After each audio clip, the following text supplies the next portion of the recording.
Whoops, I forgot to. Good morning, chat. How are you? Hello, Leo. Hello, welcome. Yes, I hope you're well.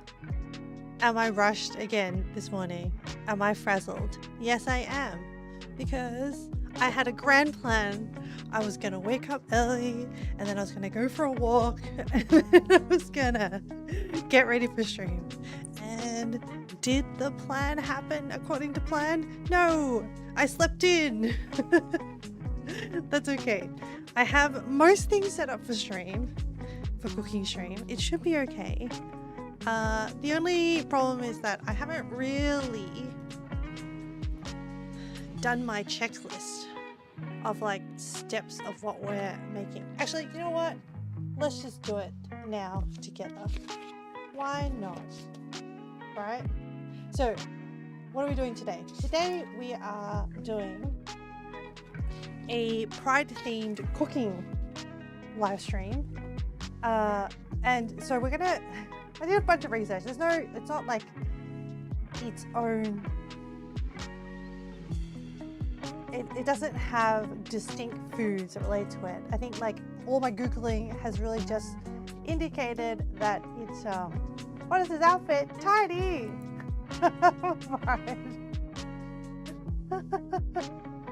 Yes. I went for the full 8-colored. Okay, to make this outfit, chat, I had to research pride flags. You like it? Thank you. I was also going for a corset outfit, but then I realized, oh, my cartoon body is kind of square. So I thought it would be pretty funny if I like painted the corset on, but my real body is still square at the background. It's like, my avatar is cosplaying as a hot chick. And like, I was gonna draw boobies on the corset and I was like, I'm a 2D chibi character. There is no boobs. But yes, I had to research flags, and there's the standard 6-color rainbow, but then there's the original one, which has 8 colors. And I didn't know this, but it was originally designed with the intention that each color would have its own meaning. Let me bring up the article I was looking at and see. Man, I have the article of all the flags. So, I'm gonna bring you on this journey with me. So the full flag is called the Gilbert Baker Pride Flag, created in 1977. He was inspired by Over the Rainbow from Wizard of Oz, and the colors represent hot pink symbolizes sex, red equals life, orange symbolizes healing, yellow stands for sunlight, green represents nature, turquoise equals magic and art, indigo stands for serenity, violet represents the spirit of LGBTQ people. So I thought that was really nice. I'm like, I'm going to use that flag. And then the 6-color flag, which I think more people know, doesn't include pink and turquoise.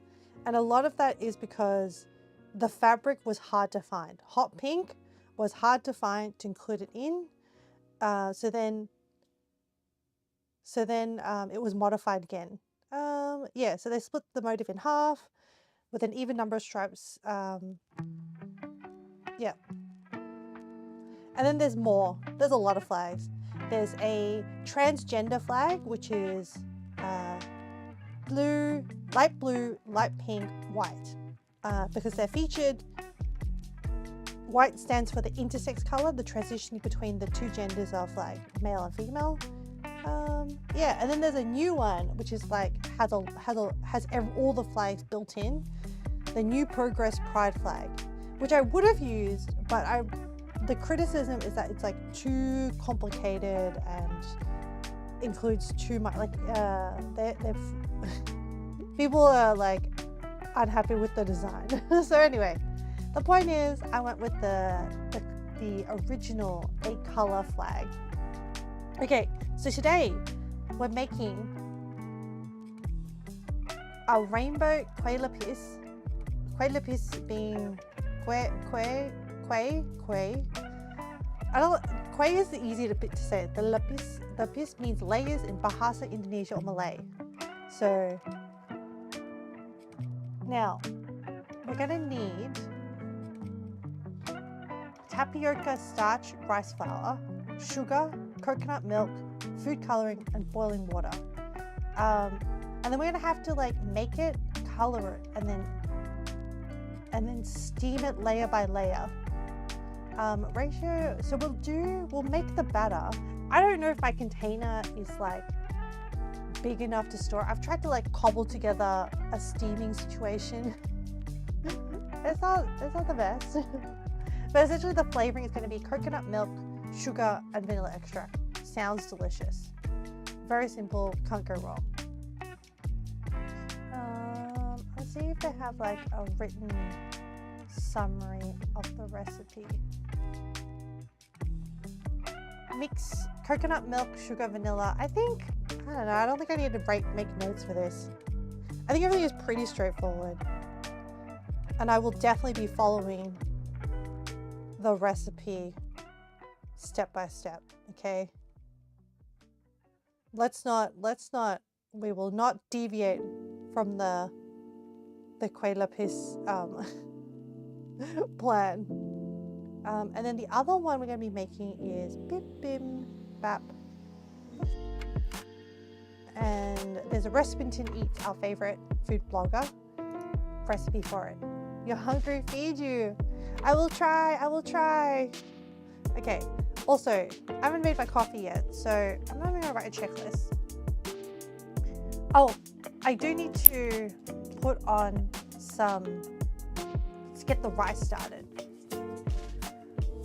And also today, chat, we have a very clingy cat, but I don't know if she'll be clingy in the kitchen or whether she's just clingy at the desk. So we'll see. She really wants like lap time. Okay, let's go to the cooking and then I'll make a coffee and then we can just chat while I make it. Oh, I haven't set up my, hold on. I realized I hadn't set up my iPad so that I can see chat. And do I have battery pack? I need to hook it up to a battery pack because otherwise it doesn't last the entirety of the stream. And iPad, I'll be back in a second. The great thing with this roaming mic is that I can just like ramble while I frantically run around to get it ready.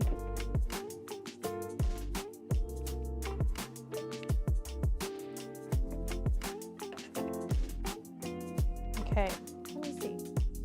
Where is...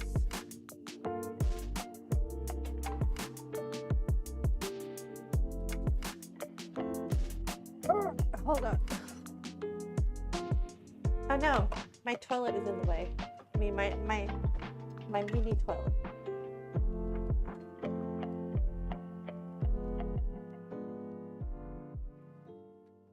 Cool. The screen is ready. Now I can swap to the cooking stream. And then we'll make a coffee. And then we can chit chat about your day. What's on for everyone?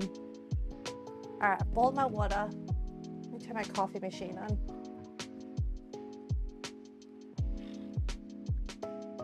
And getting out my favorite insulated mug. Very important because it takes me so long to drink my coffee. And then I'm going to grind some beans.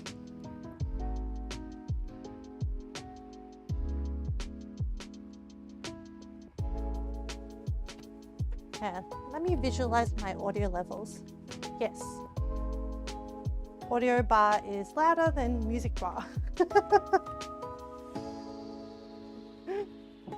It's a very rudimentary level. All right, tap my coffee, lock it in. turn on my scales.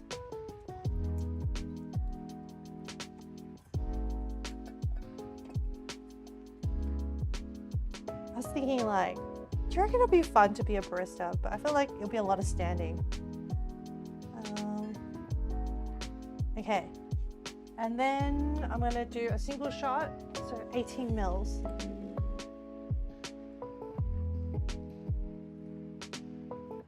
Watching the scale.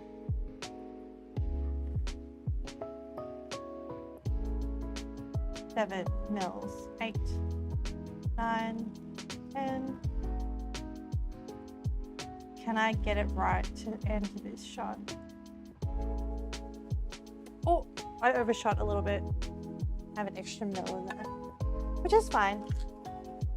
Okay, have my coffee. Oh no, I unlocked my, I pulled out my thingy, the basket. I pulled out the basket and the coffee was, the puck was still stuck. It was this may not be a good shot of coffee. And then I lock it back in and I run some water through it. Just to clear out any grounds that are left over.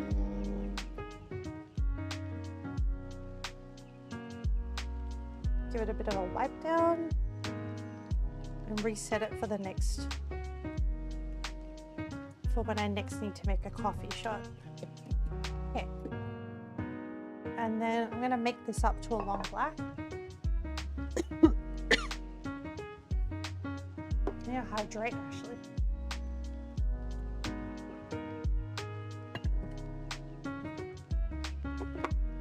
I always add some fiber power, powdered fiber to my coffee. And then long black, so easy. Just add hot water to dilute. Let's see how this one goes. Very good. Very nice. Okay, not too bad. I have my little flower arrangement ready. I didn't have any pride decorations. I didn't think about this very well. So I don't really have any rainbow things to put out. My bad. Okay, so all right, so I have, I'm gonna make, so for the Bi Bim Bap, I'm gonna adapt it and try to do like a rainbow colored Bi Bim Bap. And so I'm gonna do, I found this purple rice. And so I think I'm gonna do I'm gonna do like 2/3. Should I do like, so I need to use 250 grams of rice for a portion. I think I might do like a lot more. The problem is I've never cooked with this rice, so I don't know how much water it takes. So maybe I will do like another, this is 150, so if I do another, I still want it to be purple, but I don't want it to be, the problem is that if I do all this purple rice, it may turn out really crap because I don't know what the ratios of water it takes. Maybe I'll just, I'll stick to the 150 and then I'll add 100 grams of white rice, so that the white rice will provide the texture.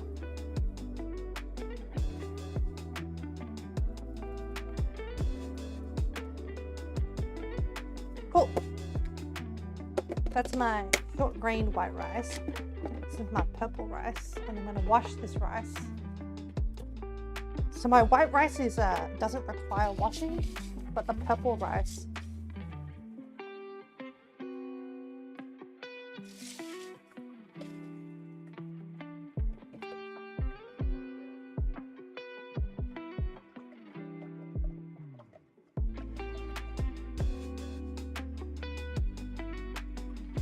What?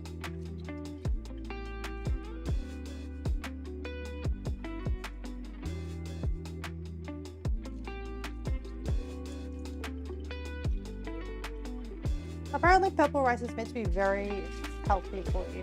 Oh, do you know what the problem is of doing it this way? Is that I don't know how much water is in here. Damn it! Hang on. Does this scale spill? So put in 100 grams of white rice. If the scale retains... Damn it, I should have tared it before I...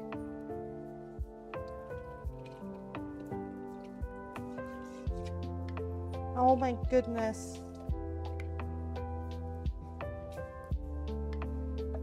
I just like lost a bunch of rice. Because I haven't washed rice in a while, my rice washing skills. And also the other thing with this rice is that it floats.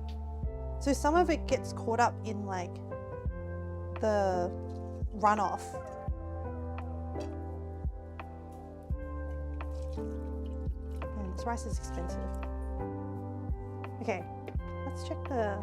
So if I minus, so at the moment it's saying 337. If I trust that, then it's 237. So I need 350 grams of water.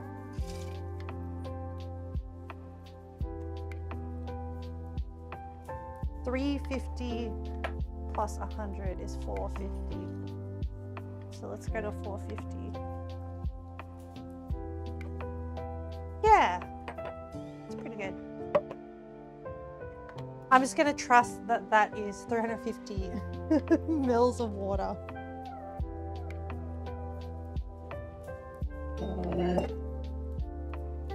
Yeah, it's good enough. Okay.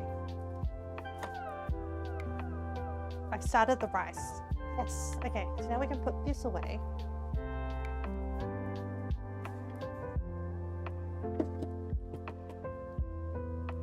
Okay.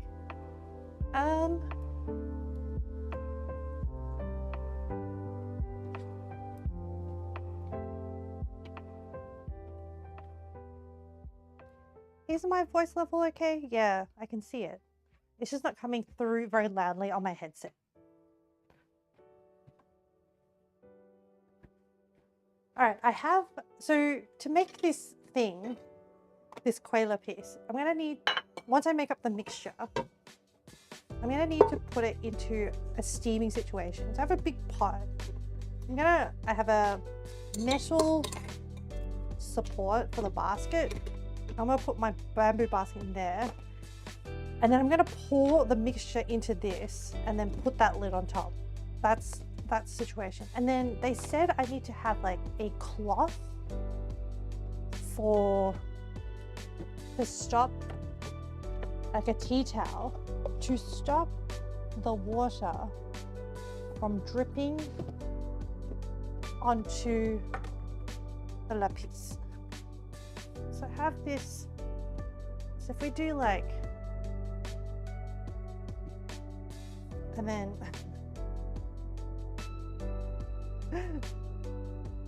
I do something like this.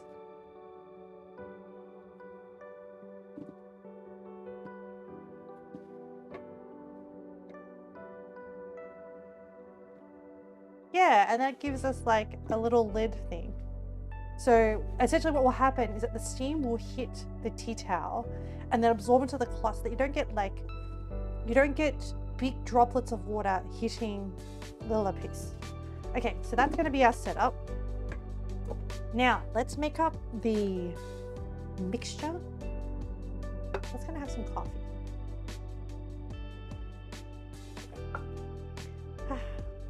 Just take a moment. This is like the first slower moment I've had.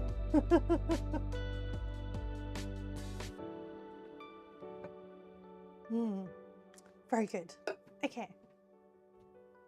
So I should get out my other flavorings. And then the fun thing will be the coloring, which I bought some food colors. I have some coconut cream and coconut milk. which I think is like,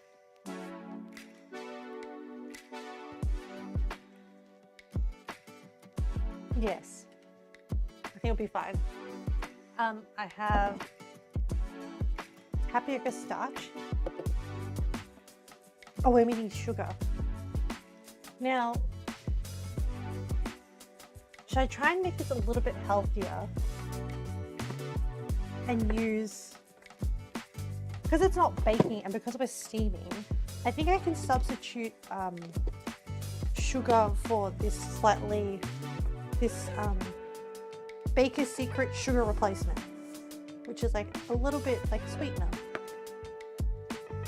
but it's a 1-for-1 ratio.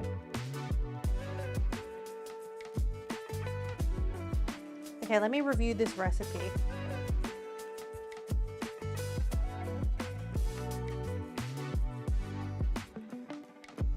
So 300 mils coconut milk, sugar, vanilla extract to have, tapioca flour. Oh, I need boiling hot water, so I need to boil the water. I have rice flour. Oh, and salt. What is 1/8 of a teaspoon? I guess like just a little bit of salt to balance out, the sugar, or to enhance the sugar flavor. I'll boil some water now. Or I'll boil some more water.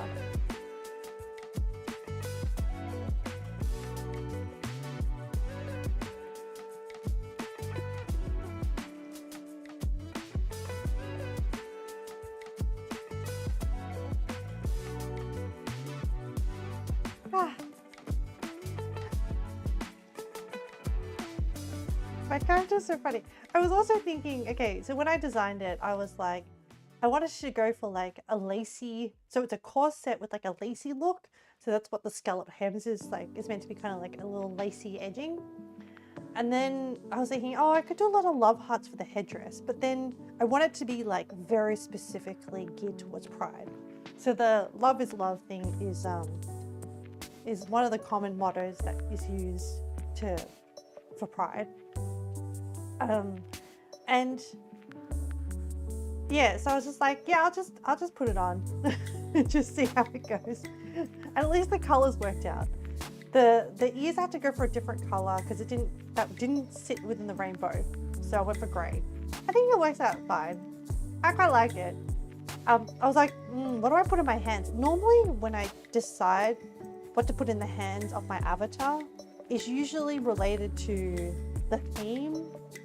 And I couldn't really figure out what it was for pride. So I was just like, I'll just do sparklers. And then usually the way I draw sparklers, I draw a little star in the middle and then I do lines that come out. But in this case, it kind of looks like wands. And so with wands, I was like, oh, like, you know, I'm kind of like a fairy. I don't think I'm using the word fairy in the right context.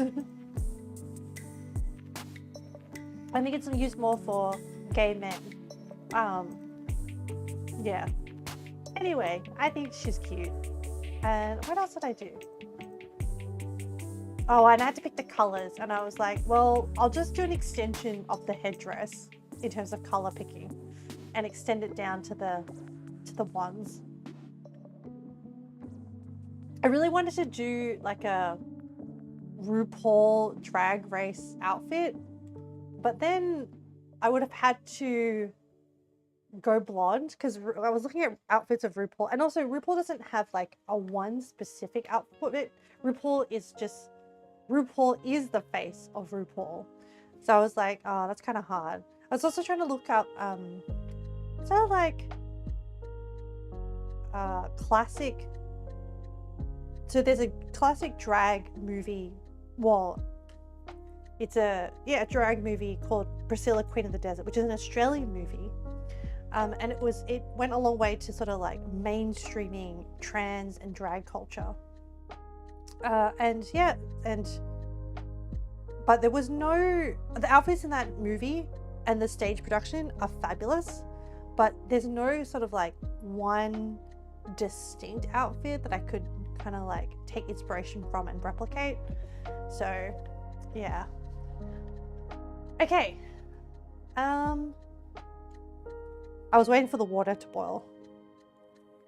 Oh, I'm gonna need a whole bunch of bowls as well.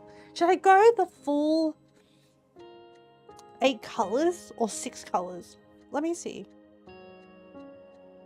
I think, you know what I should do? I should make it up and then I should measure out the total amount and then divide it and then see how we do. Just trying to think. I should make it, oh, I don't know what happened to my, I'm trying to find something that's easy to pour. With like a corner that it can easily be poured. Hello, Williams James. Welcome to chat. How are you today? I'm just gonna drink some more coffee while we say hello and welcome William James. Williams? Which would you prefer, Williams or James? It's a lot of syllables. It's 3 syllables. I can deal with 2 syllables. If you can whittle your name down to 2 syllables, I'd appreciate that. Okay, so I think I'm gonna use this container to make up the batter. And then we're gonna weigh it out. I have my scales.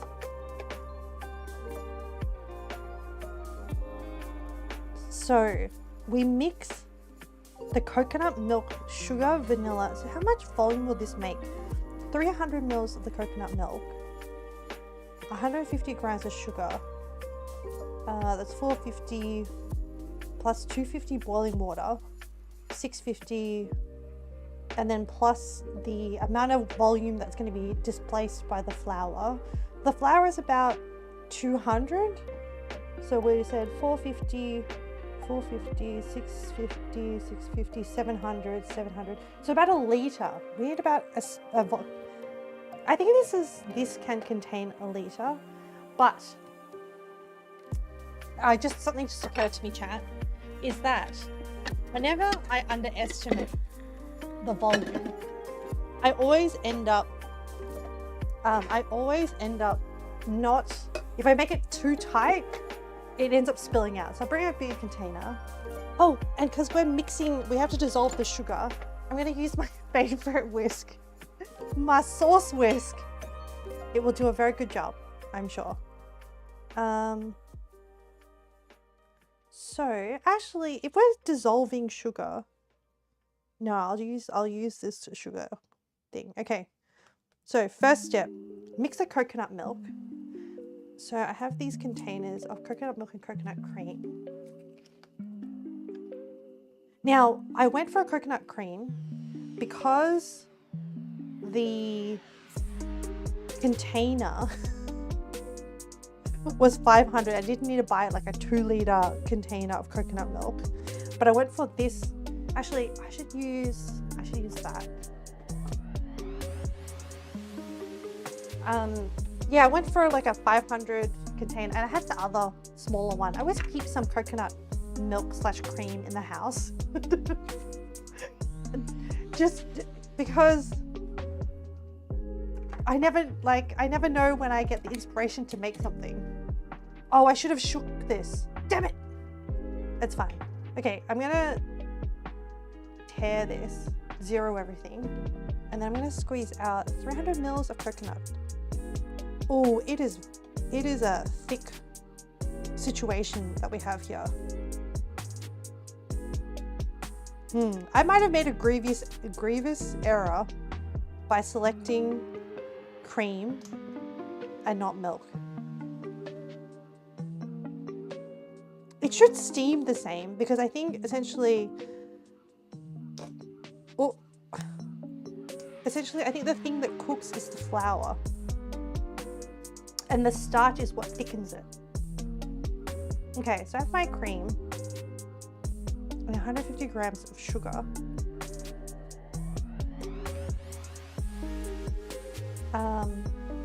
Now I can't tear this because I wanna know at the end of it all the total weight so that I can divide it into the different rainbow colors to make the rainbow effect. So I'm just gonna, this sucks. So I'm gonna have to do it up to 450. Guys, I don't do maths without a calculator, okay?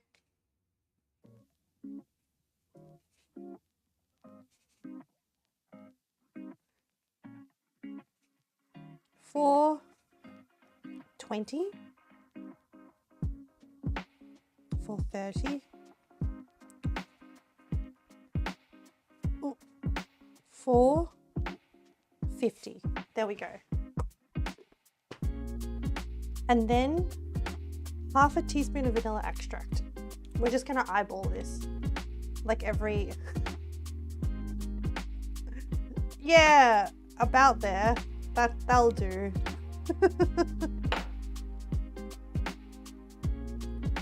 Give it a good stir. Okay, so we're sitting at, I'm just gonna start using my sauce whisk.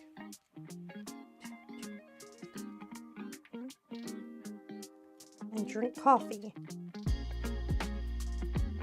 It is currently very, very chilly in Australia at the moment. And actually I am, so I've given up on wearing t-shirts. I'm wearing jumpers now. It's probably not as cold as like other places in the world. I know. It's probably, I'm not complaining. It's just more of an observation of like, the seasons are changing. And it is now officially winter, so in Australia. And all that comes with that, okay. Cool. All right, and then we're gonna add in we're gonna add in 250 mils of boiling hot water. I'm gonna take out that because I need to see. So we're at 460. And we're gonna add, what's 250? So the reason why it's 460 is because the vanilla extract changed the volume. 463 plus 250, 713. Okay. Now this is freshly boiled water. 713. Oh, I overshot it. Oh no, but not too bad. I'm 718. So we're still within the allowance for error. What's it called when you're doing like statistics and it's like there's like a point, well, this is my allowance for error, but usually with statistics you can have like a 0.05% error margin. This is error margin. Okay. I'm going very slowly, step by step, because I've never made Kueh Lapis before. Mix tapioca starch, rice flour, salt, and stir to mix. Combine to stir until you get a smooth batter. Don't need to strain it, but if you can't get rid of the lumps, then strain it. Okay. So I think we just add it straight to this. Okay.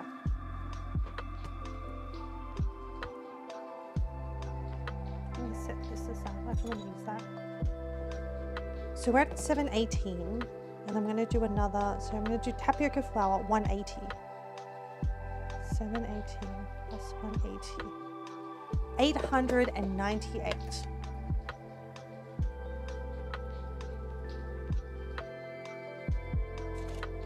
$740. 760. 780. 800. 830. 850.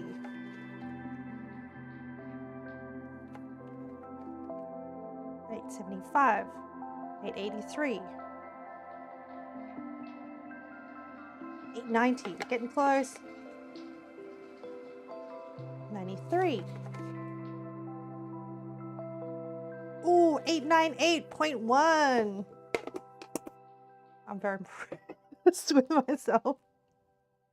Okay, let's stir this in before we add the rice flour. Come on, sauce. Whisk, don't let me down. The other thing I really like about this sauce whisk, okay, I know every time I bring it out, I like wax lyrical on how amazing it is. It's because it doesn't, the whisking bit sits directly in the liquid. It doesn't cause as much splatter as like your balloon whisk. Okay, and like guys, it's like, I don't know, I can't remember how much it was when I bought it. It was probably like, I don't know, $5 from IKEA. I've had this for like so long. I love it. I should do like an artwork dedicated to my sauce whisk, glorifying its functionality. Like, it's such a simple design, but it works so well with the coil. Yeah, it's not the most comfortable handle, but you know, I feel like if you were being really cheap, you could probably make it at home. Just coil a bunch of wire. Okay. I don't feel any resistance on the bottom. I think everything is pretty stirred in, which is great. And then we're gonna do the rice flour. So I need 40 grams of rice flour. So I have a smaller bag that I had, and I bought a second bag just in case this wasn't enough. So I'm at 8, 9. Okay, somehow the volume changed. I don't know how, but it's at 894 now, plus 40. So I need 934.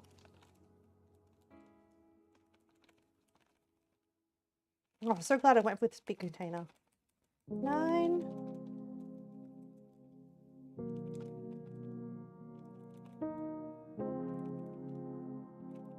$34. I didn't need to buy the second bag of rice flour. Hey, look, I couldn't have known that, chat. I was just being prepared, okay? And I checked to make sure that I didn't have another sneaky bag of rice flour hidden in the pantry. I have been known. What's the thing that we have a lot of? I do have one of those pantries where I'll be at I am one of those people that at the shops, I'm like, I don't think I have any more of this thing. I'll just buy it just in case. And then I go home and I'm like, oh, I already have this thing. Oh, it was one of the spices. It was like the mixed herbs. I had like mixed herbs, Italian herbs. Okay. All right, have we done with, oh, and salt. So they said 1/8 of a teaspoon. By the way, chat, this smells so good. Like the coconut, it's the coconut that smells really good.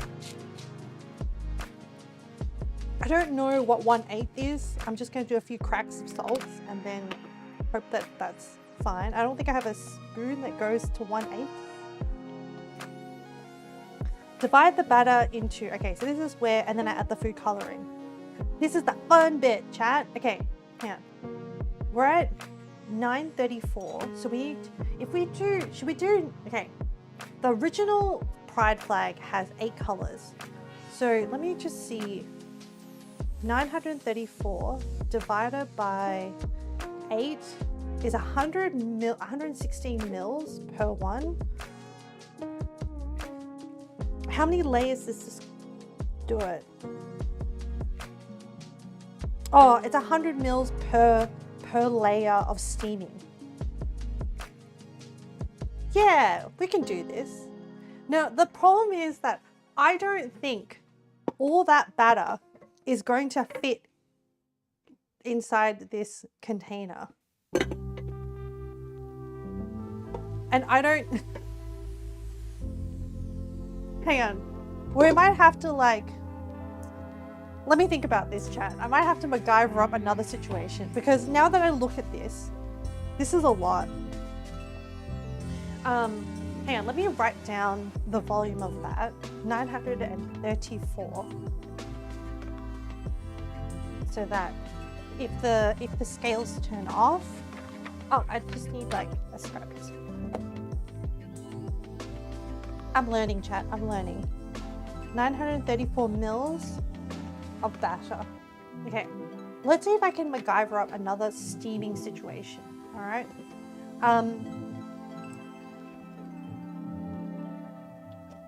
It needs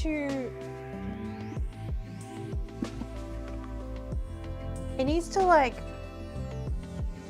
okay, breaking down the concept of steaming is we need to keep a continuous, oops, I know, my Kueh Lapis recipe, oh there we go,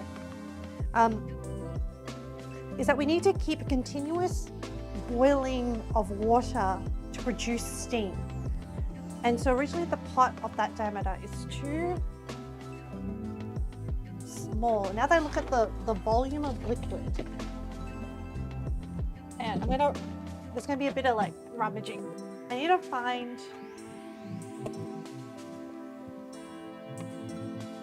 a different container. Let me get out my cake tins.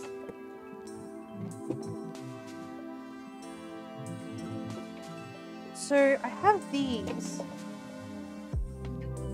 but the problem with these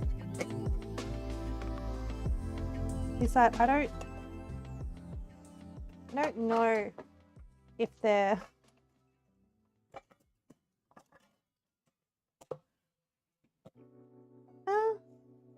do you reckon they'll be my concern with this is because they are a separate bottom and a separate top. What are they called? Springform cake tins. This is what a springform cake tin is. So essentially there's kind of like a latch. Don't know what's the accurate word for this. A latch to kind of like open and close and loosen up the bottom. It means that, so then the idea of concept of this is that so when you bake on this, it's easy to remove, and yeah, it's easy to remove. And you don't have to like fiddle around with trying to get the cake out of like a solid tray situation. So that the sides are like free. Yeah, it's always a struggle to get it back in. Yeah, now what that means for our purposes is that it is not necessarily leak proof, because we're dealing with a liquid, but then I guess cake batter is liquid as well. And that does fit quite nicely, but it does for a steaming situation, It's like I'm talking about a fanfic. For this steaming situation, cooking situation that we're dealing with, if I put it straight in, it will touch the bottom. So what if I take out this, is that there, but chat, but I was gonna say, I don't have a lid that will fit this, because the bamboo lid that I was going to use is too small. Will this work like that, just like straight on top? What do you reckon, chat? Maybe I should just test if this container can store about 1 liter of liquid, because if it can,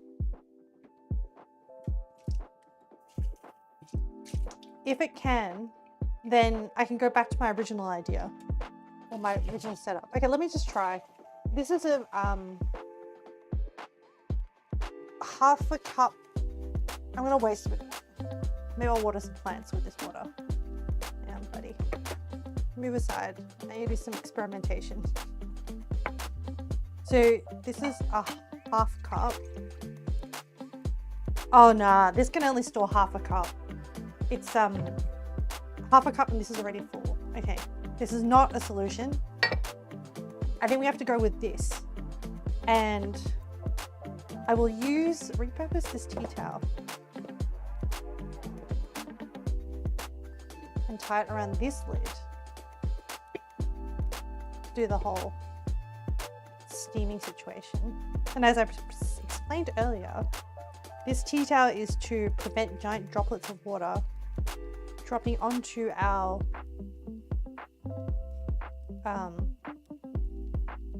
cake as we steam it, or cake layers. Okay, I think that's pretty.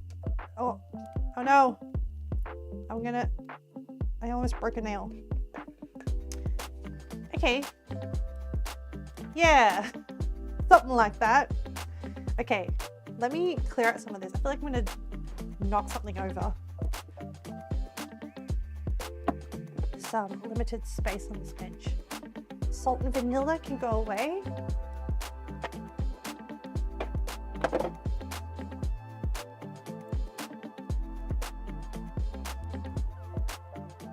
Oh, I have the food colors. I have not. Oh, and then, okay. All right, we've committed ourselves to this situation. I'll figure out in a second. Let me put away the sugar. Let's move on to the splitting of the batter into 8 colors. 1, 2, 3, 4, 5, 6, 7. I have 8 bowls. This is 934. I'm gonna need the scale. I'm gonna set aside the chopping board, because all it will do is we'll just spill stuff on it. Chat, I broke a nail. Let me chop off my fingernail. Flip off my fingernail, because yeah, tying that tea towel bent my nail backwards, and then it has a bit of a tear in it. I hate, like, I don't know about you, but I'm a picker. I don't like things like, sort of like, yeah, essentially, I just like to cleanly cut it off. Okay, going back to this, let's give this a stir, just to make sure that it's, all the flour hasn't settled to the bottom. Resuspend everything is what we're doing. And then I'm gonna add a bowl. So about 115 mils is what we're trying to do for each of these bowls. Okay, stir this. Oh, no, I'm gonna use a ladle. I was gonna just pick it up and pour it, but I feel like it's a recipe for disaster.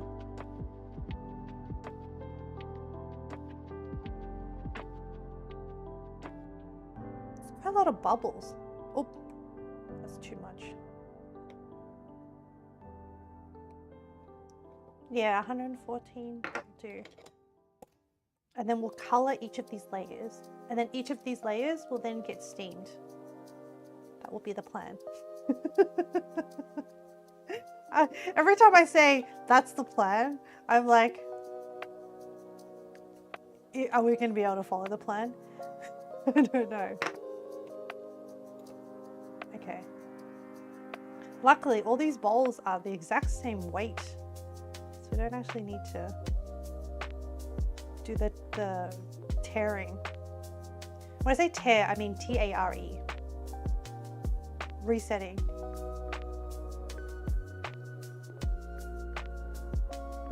Bowls. Bowls? Did I say bowls instead of bowls? The struggle. These bowls.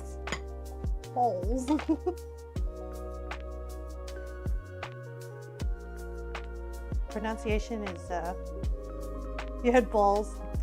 Maybe you wanted to hear balls, Leo.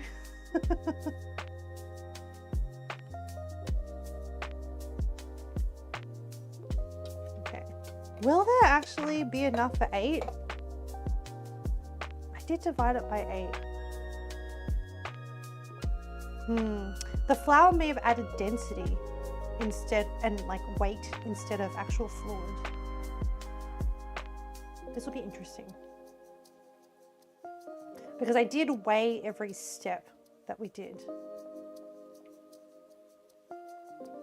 It is Pride Month, huh? Yeah.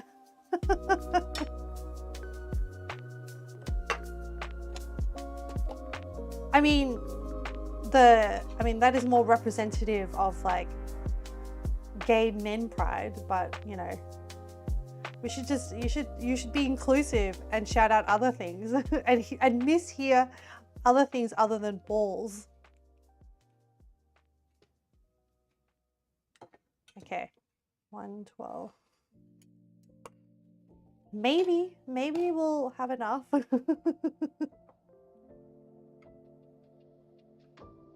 Okay.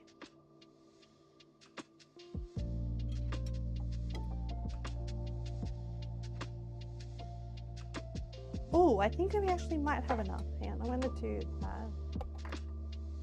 Oh my gosh, my cat is oh no! Oh my gosh, she attacked so I have this second camera situation and it's attached to a cable, and she just decided to attack the cable, which then made the camera topple over. Luckily, me yelling at her. She's being very disruptive lately. When I was trying to edit, she would just like force herself onto my lap while I was at the computer, and I was like, oh my gosh. I don't know. Maybe I shouldn't have left her for my troops at sabotage. Yeah.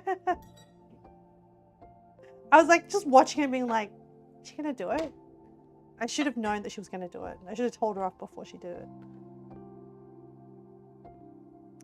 There was one bowl that had less. I think it was this one. That one's a little bit over. That's okay. Oh. Cool. That's done. And I've dripped some coconut cream everywhere. Let me get some of that. Okay. Cool. We don't need the scales for this next part. I now have 8 bowls. Okay, so we need to do pink, red, orange, yellow, green, turquoise, blue, purple. Those are the colors that we need to somehow make up. So, oh, I haven't even opened this. I bought this yesterday. I don't own food dye. This is my first packet of food dye in the house. So I got the big pack, which has 8 colors. Oh, it already comes with pink. So we're gonna need to make turquoise. What makes up turquoise? Is turquoise just like how to make, go Google turquoise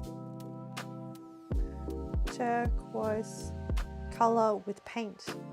Blue and green. Start with more blue than green, then add green until you try to achieve the desired shade. Oh, interesting. Okay, let's go with the easy stuff. Let's go pink.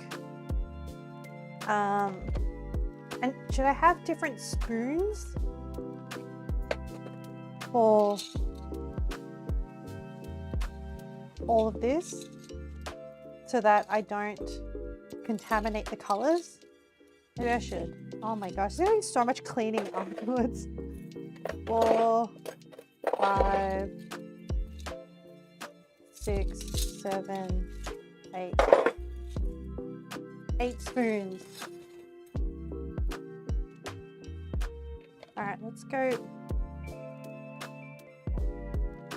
pink. I don't know. Wow. Hey, this is fun. I want it like real hot pink. Oh no, I need to not splatter. Because this is now food dye that we're dealing with. Now, instead of using the sponge, I'm going to use a tissue. Okay, I have this weird thing that I do, chat, where you know when you get like napkins and stuff from takeaway, I keep them and I use them because I don't want to throw them out. But I don't usually use them to like wellness. I just store them, I hoard them, and then eventually I just like use them up. Okay, we got pink. Is that pink enough? Should we go more pink? No. We shouldn't cheap out on the color. And like, if Pride is not a time to go like neon colors, I don't know when is the time to, like, I should be allowed for Pride to go as neon as I want. We don't need to be subtle about this, chat. Red. Oof.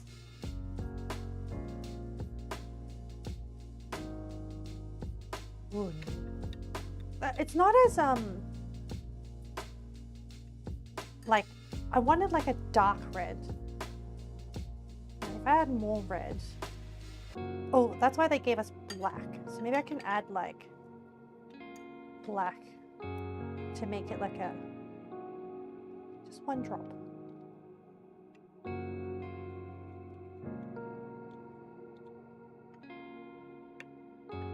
Oh no, now it looks like blood.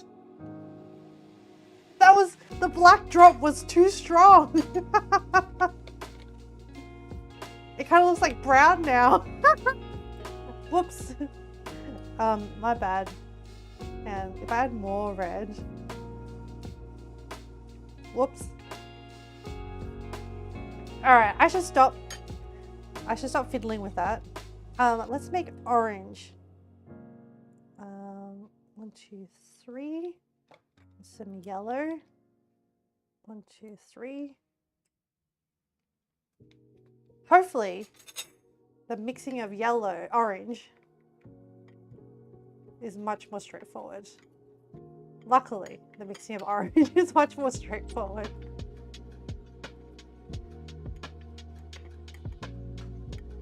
There, it looks good. Okay, yellow. Yellow is really straightforward. Just straight yellow. Wow, so pretty. Okay, I get why people are into rainbow now. Didn't think I was a rainbow girly, but let me add more. It's not orange enough. Yeah, I'm pretty happy with that. Now, is this already turquoise?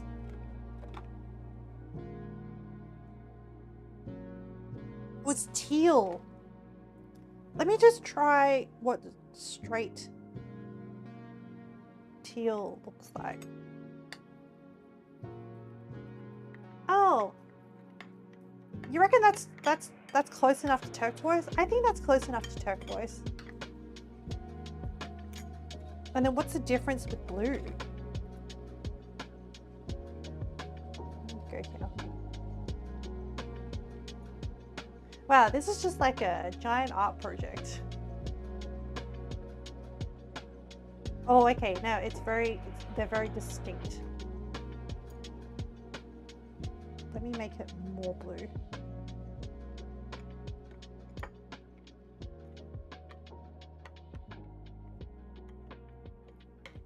Oh my gosh, chat, this is so fun.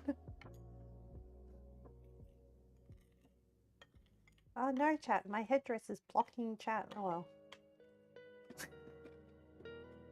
Okay. Purple.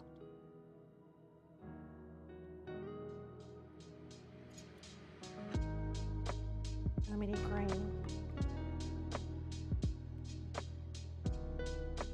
Oh, need more purple.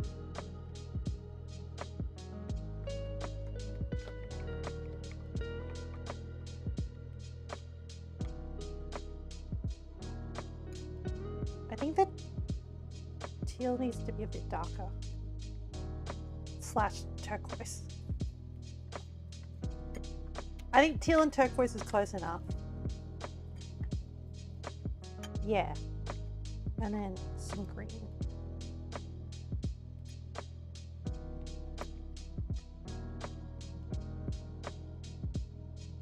More green. I feel like a mad scientist being like, I need more green. Not enough. Okay. We have our colors. Not green enough, Chad. More green.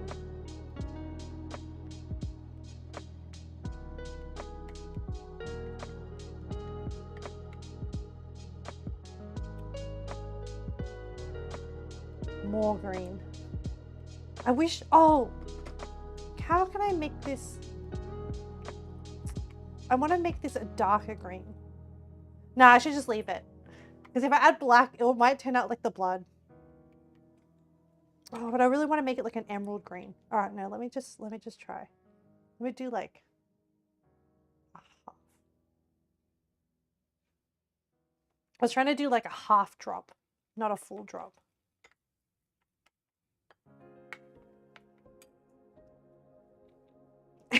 It made it kind of slimy.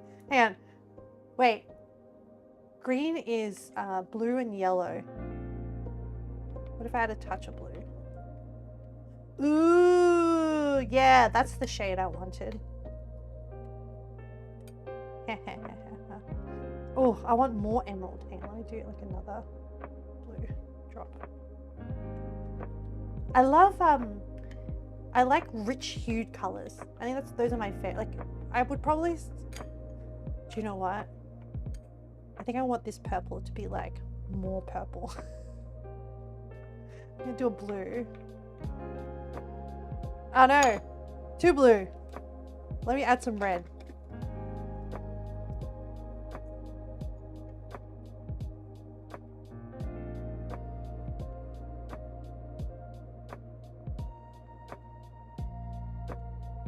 Or like an eggplant purple, you know?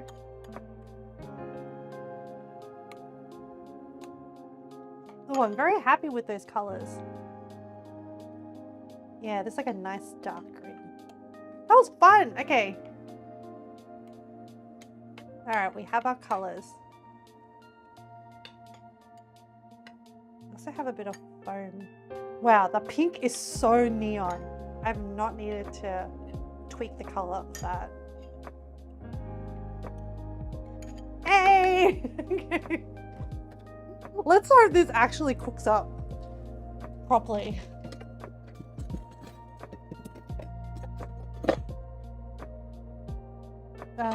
Okay.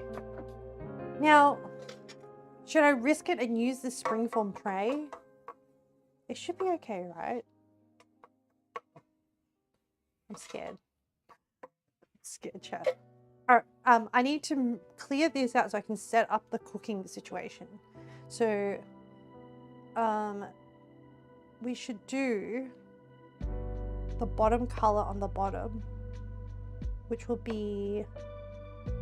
So, I need to bring the water to a boil. Wrap the lid with a cloth to prevent condensation drips. Lightly brush all sides of the pan and bottom with cooking oil. Preheat it by steaming it empty over boiling water for 5 minutes. Give the batter a good stir each time. So I'm gonna just take out, so we're gonna do purple on the bottom, purple, hey, I can just use my, and then blue. Purple on the bottom, then blue, and then turquoise and green and stuff. Oh no, I need to clear up my, I need to make space on my dining table so that I have space to put all the bowls. Wait, this. Put away my rice.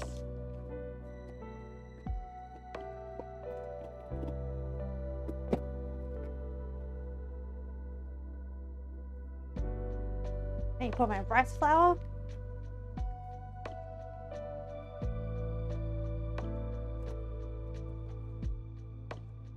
Okay, I've cleared up enough space to lay out all the. I should lay it out in order. Actually, I should just layer out like blue, and then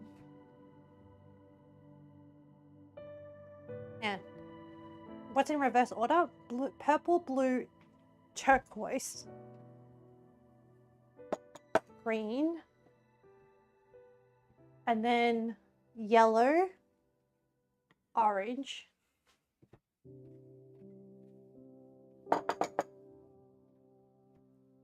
and then red, and then pink will be last.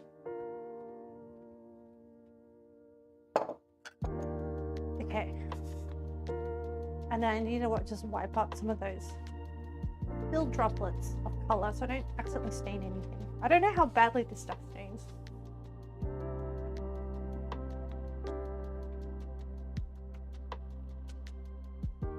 So, I need a gas can. Gas can acquired. And then we'll use this. Oh, I have some boiled water from earlier, which I'm gonna assess. Oh, you know what? I should double check that this does not leak. I'm just gonna use some of the water I had earlier.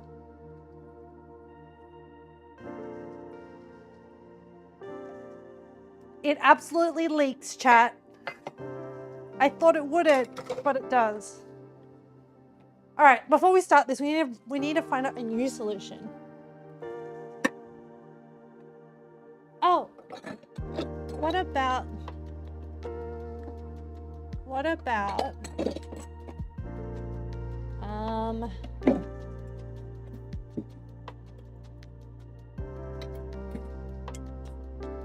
this?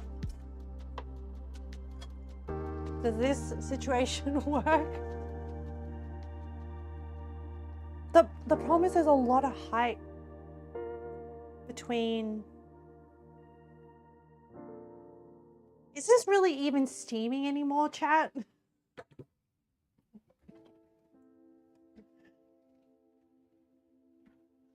Huh.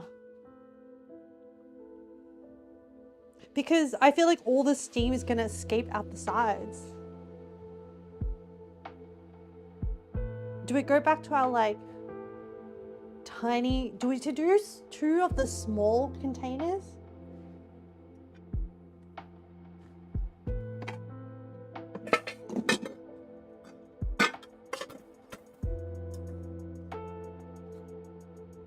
I need a steam expert in chat. Do we just go back to like this situation and then make like 2 small?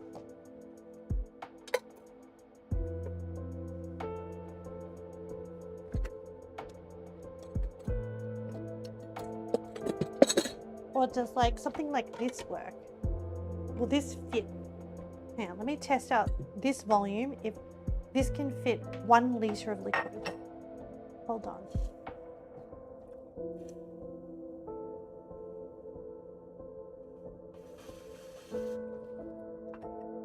If it can fit 500 mils, yeah, I think we go with this situation and this steamer. Hey, I don't want to waste this water. Let me water some plants.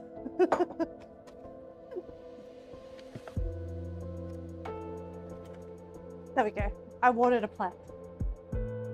All right, I'm gonna go with this situation. So before I start steaming this container, I'm gonna dry it out. I made it wet accidentally. And then, okay, I feel better about this situation. We adapt, yes. You're right.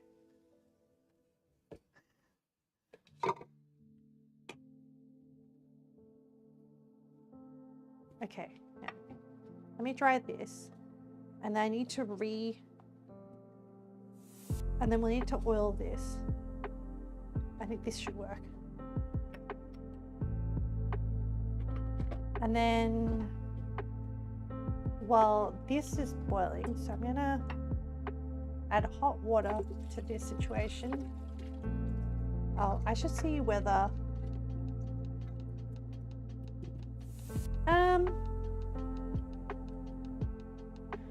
I should just add more water. Make it like really full because I don't want to take anything out mid-steam.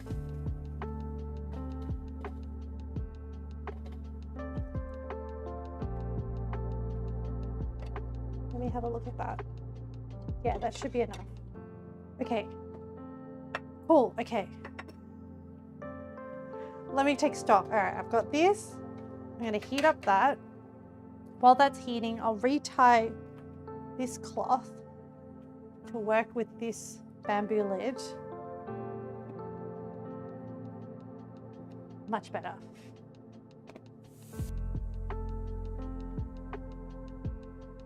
Okay, prepare the steamer by bringing water to a boil. Wrap the lid with a cloth to prevent condensation. Done. And then this will go into there, and then this will go on top.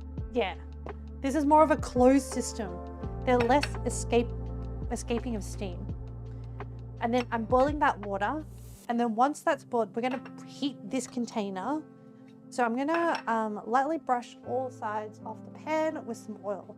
So I'm gonna do a little bit of oil. And with my little silicone brush.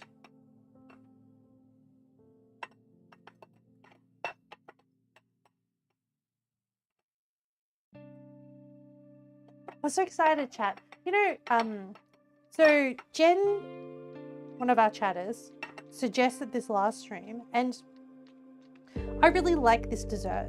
But in my mind, I was like, oh, I can't make this. But then when Jen was like, why can't you? And I was like, you're right. We've done wilder cooking on this stream. We've like handmade pasta and done a lot of like made naan and like done some like stuff that people would just order or buy. So there is absolutely no reason why we could not challenge ourselves. So I'm excited to see if I can do this.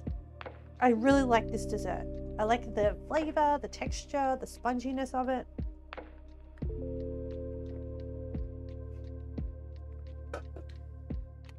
Oh gosh, in winter, the lighting is so much more consistent than summer.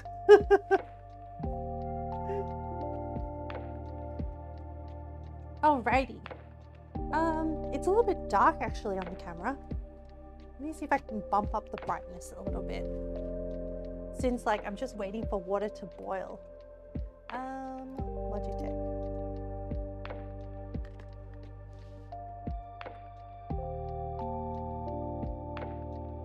It's what we do. We live technical update things.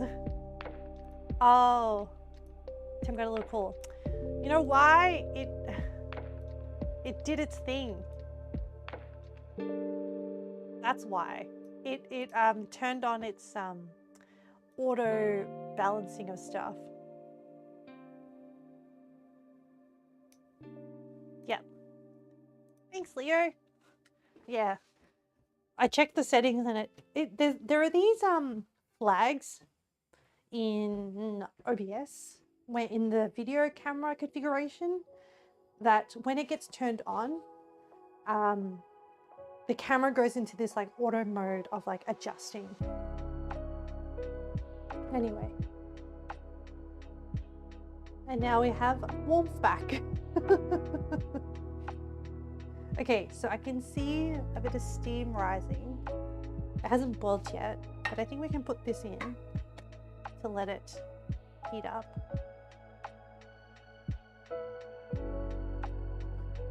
Okay, let me see.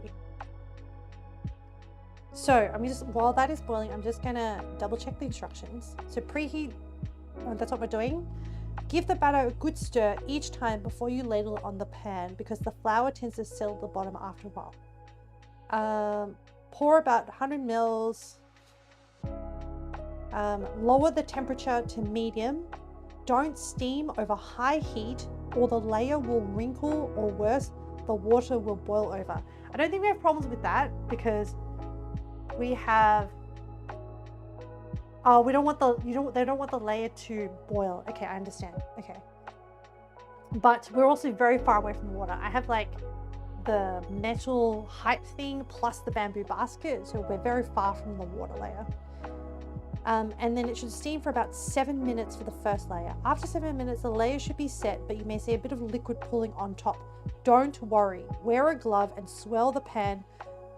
Wear a glove and swirl the pan? I know. I have these, I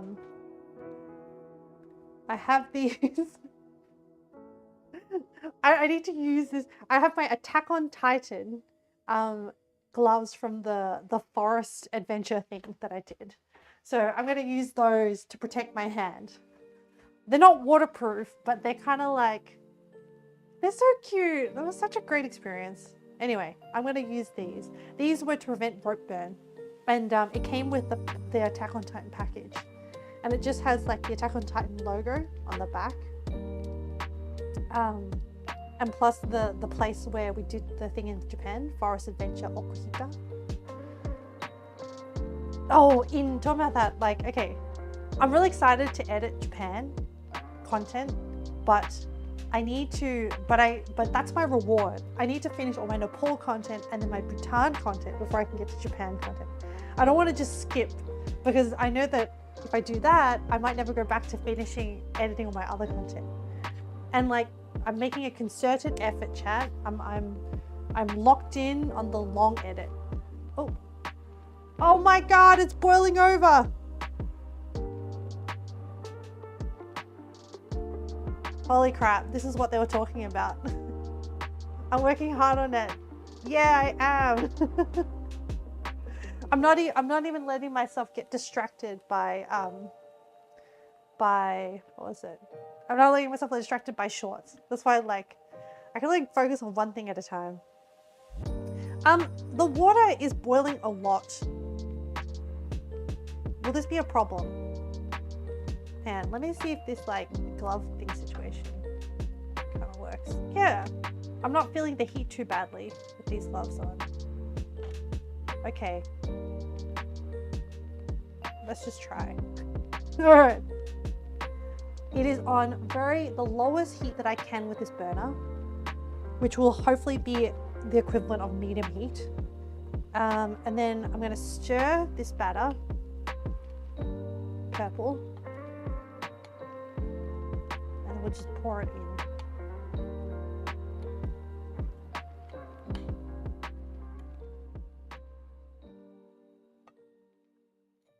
Oh my God. Try and scrape down the sides.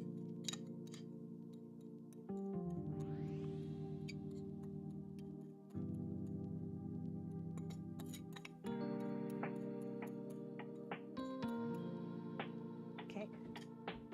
And then I'm gonna try and rinse everything out in between. Hey Google, set a timer for 7 minutes.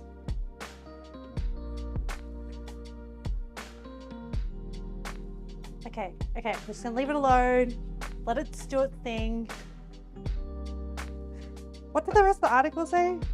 I'll swirl it and leave the lid open for 1 minute. You will see that the liquid is no longer runny and set. Then you can pour the next layer. Okay, so make sure each layer is set before you pour the next one. I think otherwise it mixes.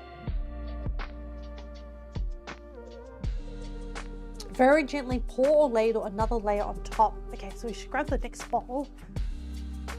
And I guess we don't want to pour it from on top because we don't want to disrupt the layer below. I understand. Keep it close and pour ladle. Top tips. Monitor to see if you need to refill the water in your steamer. Don't wait until it dries up.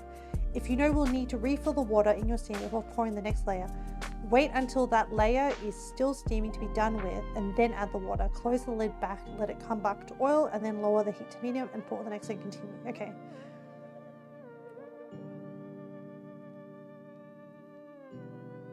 From the second layer up to the 8th layer, steam for 5 minutes each layer or until the layer is set. Then leave the lid open for 1 minute.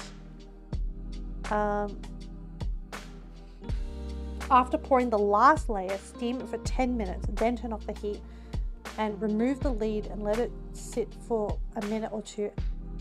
Remove the lid and let it sit but then remove from the steamer. Okay. Falk, hello! My outfit is incredible, slay. Thank you! I went for a corset look, but then I realized that my avatar body is actually square, so I did like a bit of like shading on the sides to give myself a bit of a waist. Is it appropriately flamboyant enough? I still wanted it to be kind of like tasteful, not like full on blinding. Yay! I'm glad you like it, because I really like it. I had a lot of fun. It's perfect. And I drew it while I watched a certain somebody play V Rising. So it was created in the same time period. Thank you. It's perfect. Thank you. Yes. This was the outcome, the productivity, or watching someone. And I think because I was like watching the temptress, I was like, yeah, I want a corset for my avatar. I'm gonna draw one. Which reminds me, I need to get myself IRL a corset one day. I think they look so awesome. They just look so empowering. It's a lot more modest than the servant we picked you. Yeah. It is. I was tempted to draw like little boobies on my avatar, but I was like, oh, it doesn't quite fit. It doesn't quite fit my my little flat-chested avatar's personality type. So I was like, that's fine. Maybe one day I'll be able to afford a VTuber model, and then I will have all the cleavage. Oh, I really want to check on this. No, I should just leave the lid. I'll trust in the process. I'm mature, I'm an avatar, yeah. One day. Yeah, I was thinking like, I was watching this, well, I told you about the Japanese man that I saw, the celery man, who just was like, I'm just gonna start dancing. And then he just started dancing and posting his stuff on social media. And he just gradually was motivated to keep going. And I was like, oh, maybe I should just set myself, like, if I learn 10 jazz songs from the jazz standard book, I should just start a karaoke stream and then use the karaoke stream as practice. But I shouldn't wait till I'm perfect, because like, when is that gonna happen? And so I've been browsing the music category, and I was like, actually, a lot of people just like live learn songs. And I was like, yeah, I could do that. Yeah, I shouldn't wait till I'm perfect. I should just do it for funs. Maybe we can do some like late night karaoke. And then I was thinking, oh, when I do it, I want to have like a VTuber model so that like you can see my face. But I'm like, oh, when am I ever going to earn enough funds from Twitch streaming and YouTube to be able to like fund a model? Never. So, I mean, not never, like it's going to be a long time away. So I'm saving all the pennies, but even just buying games is obviously a cost. Anyway, I was like, you know what? I should just do it as a PNG and just create an outfit for my moody jazz vibes. And like, so look, the reason why I draw my own avatar is because I wanted a low cost way to get started. And I ended up really, really enjoying it. So the next thing is like, oh, can I make like a cool background, like a jazz bar, like a cabaret jazz bar? So we have these places in, look, I'm gonna end up like, I've already doxed myself anyway, but and I'm okay with this. I'm okay. I've made the decision a while ago that I'm okay with like people knowing the city that I'm from. So I'm from but it feels so weird to say it out loud. Anyway, I'm from Australia. I'm on the East Coast. I'm in Melbourne, Australia. there you go. That's the city I'm in. Anyway, we have a lot of these like hidden sort of like small theaters, entertainment, like cabaret venues. I adore Melbourne. I adore the art scene. I adore the nightlife. Anyway, so I wanted to like recreate that feeling of going to like a jazz bar, or I also really love, whoop, why is it so spongy? Does this look right? Hang on, the 7 minutes is up. And I'll go back to that topic. Okay, I think it's right. But it looks very cooked, chat. It looks very cooked. It's the lowest heat that I have. Anyway, let's pour the next one. I don't know, Leo, I don't know. We're doing blue now. Hopefully. Look, I think regardless, chat, it will be delicious. I hope. It will taste sweet and coconutty and vanilla-y and sugary, so. Okay, hey, wait, what did they say? Do I do this at 5 minutes or 7 minutes? I already forgot. Wait, panic. After the Monacy, okay. Steam for, okay, hey Google, set a timer for 5 minutes. Okay, and then we put the lid on. It's fine, it's gonna be fine. Copium. Yeah, so I want to capture this, this jazz vibe. And okay, I guess like I keep going on about these like dark, not dark, but like these moody jazz bars. And why do I like them? I like them because there's kind of like a intimate, cozy atmosphere. And it's not a very like, they're like, it's kind of dimly lit. You have like a little lantern on your table. You can order cocktails and drinks. Usually, you know, people are in like, not formal wear, but like kind of nicer going out wear. Like it's an excuse to,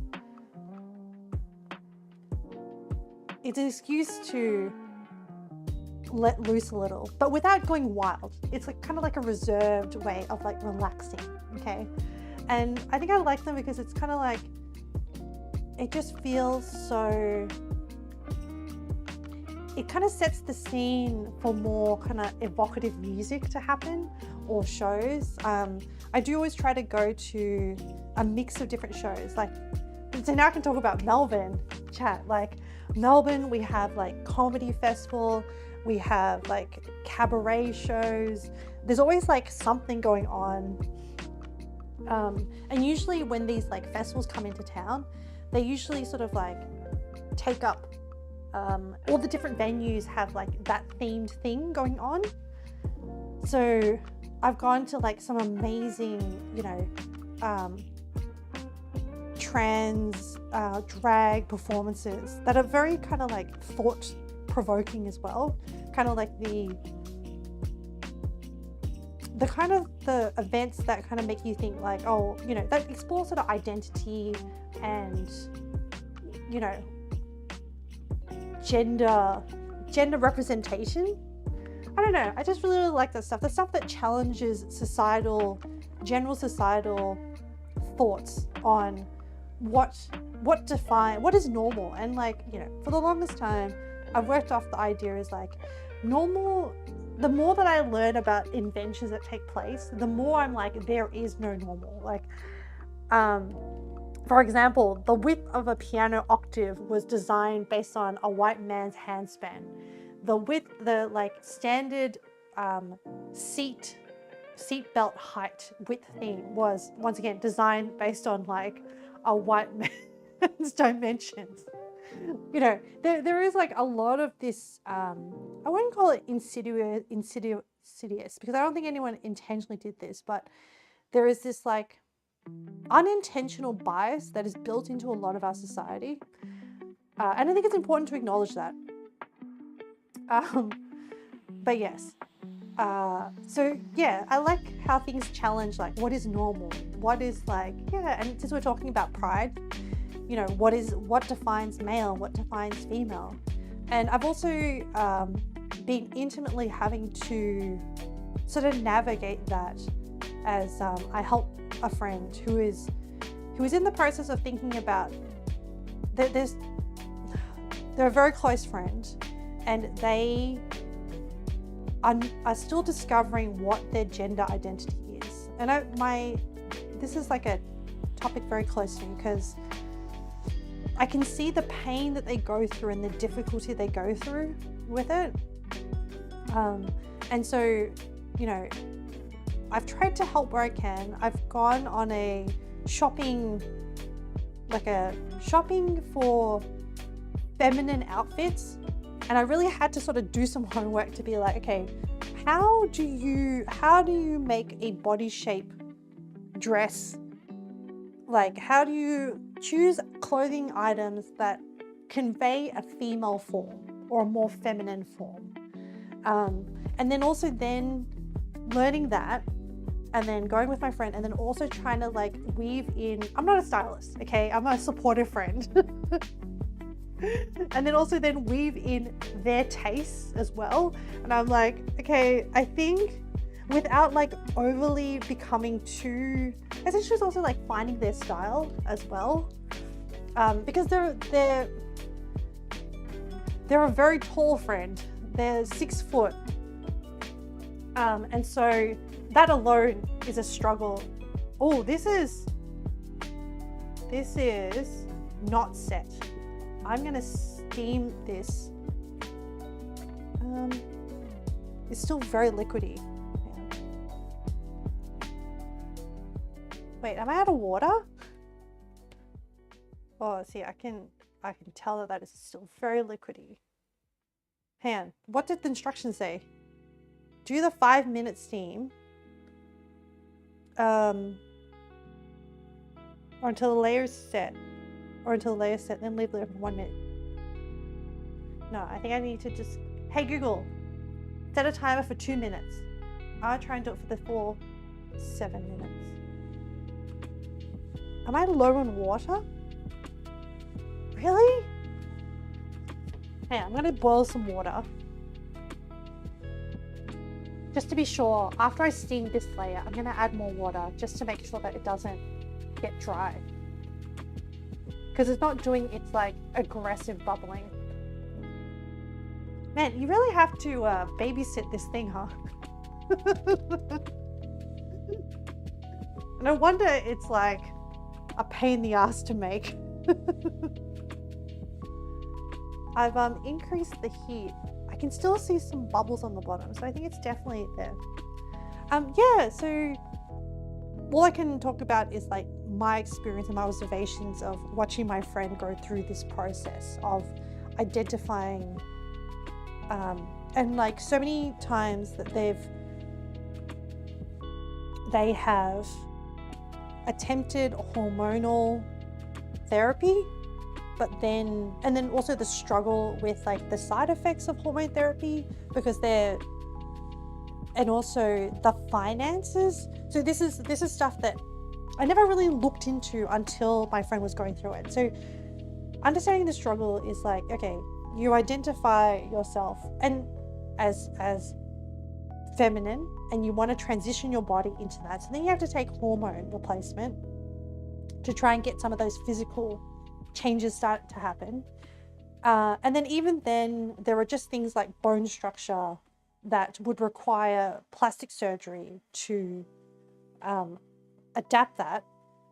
And the thing is, like, you know, plastic surgery, everyone, I mean, even female, like people born female will have plastic surgery to appear more feminine or more accepting of the cultural beauty standards. Man, it's still not set. It's still very liquid. Buddy, what are you doing? I think, hey Google, set a timer for 1 minute. I'm just gonna do it by 1 minute increments. we low on water? I'm scared. Please, just hang on. No, there's definitely water underneath there. Okay. I just need to leave it alone for a bit. Yeah, so there's the hormone stuff, and then every time they start it, they also just like question themselves, like, oh, do I truly align with being female? And also, I don't know whether that's like a result of hormones or whether like they are very sure about that. So then they've attempted that a few times. They've also have decided they're going to save up for surgery. So that's a big cost as well. And I think there are, I don't know in Australia if there's, hey Google, set a timer for 1 minute. I don't think that was enough. I'll do another minute. Take a peek. Nah, it's not ready yet. Yeah, I don't know if there are like surgeons that specialize in, I think there are probably surgeons that specialize in transition specific surgery. Because it's probably like a very specific style of surgery, in addition to like the cosmetic stuff, like shaving your jawline and having rhinoplasty, which is like nose jobs and stuff.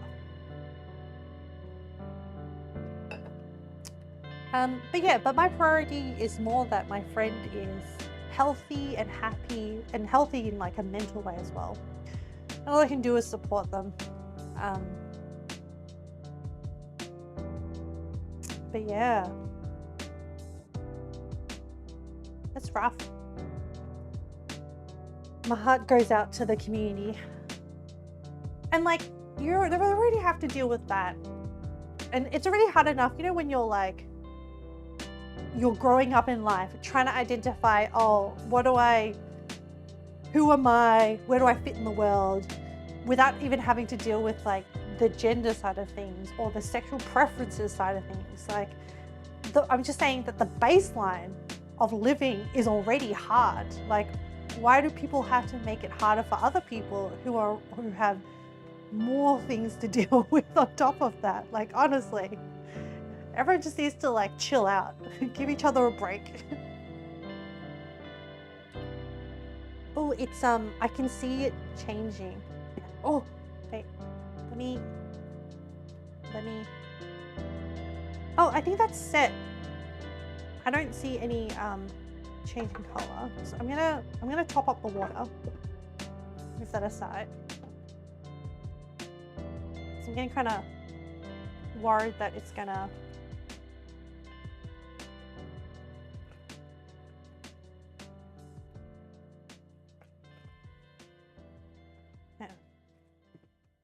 Yeah.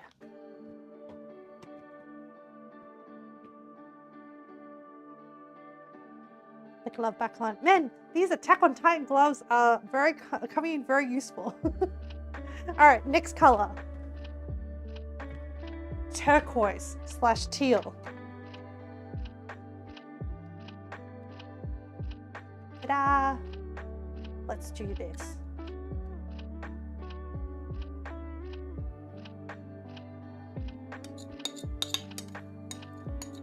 I think my layers are too set. Oh well.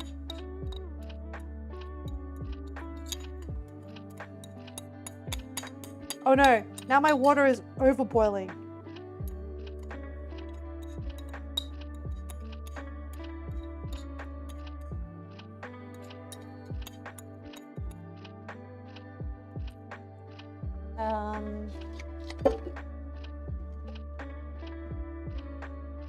Should I...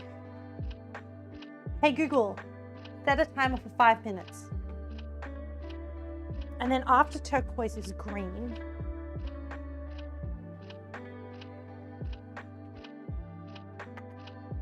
Then chat, am I going to be able to get to Bi Bim Bap? It's really like 1 hour and 45 minutes of this. And I still need to make the Bi Bim Bap. Oh, actually, let me check on my rice. Oh, my rice is very purple. How does it taste? Is this?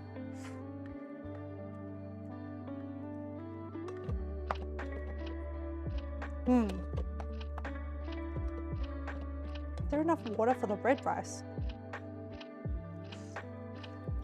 I think so. Oh, it's kind of exciting having purple rice. I'll show you when we get around to Bi Bim Bap. I'm doing the green now.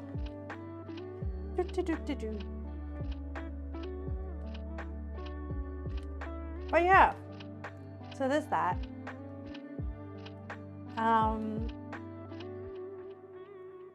I can't remember how I got into this topic. Oh yes, I wanted to do like a mature, like after dark jazz karaoke vibe.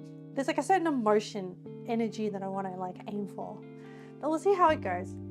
I just wonder how I'll do it, like very kind of dark background, maybe like a foreground layer, a background layer, like maybe like a stage background layer, maybe like if I draw in some, maybe I draw in some like jazz instruments in the background. Yeah, I have a love for these like dark, smoky, I'm not a fan of the smoky bit. I'm not a smoker, but when there's like artificial smoke involved and it just diffuses the light just right, you know, chat.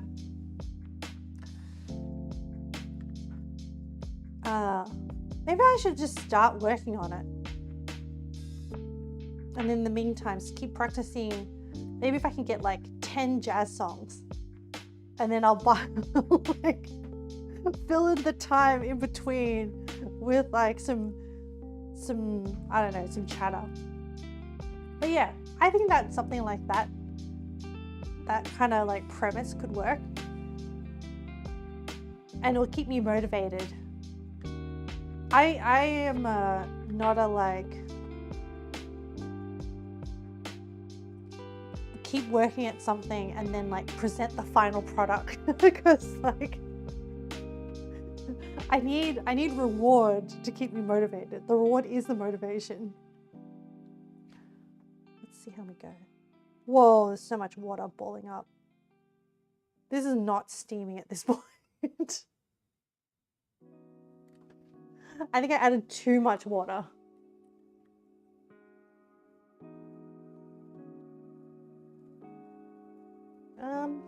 Okay.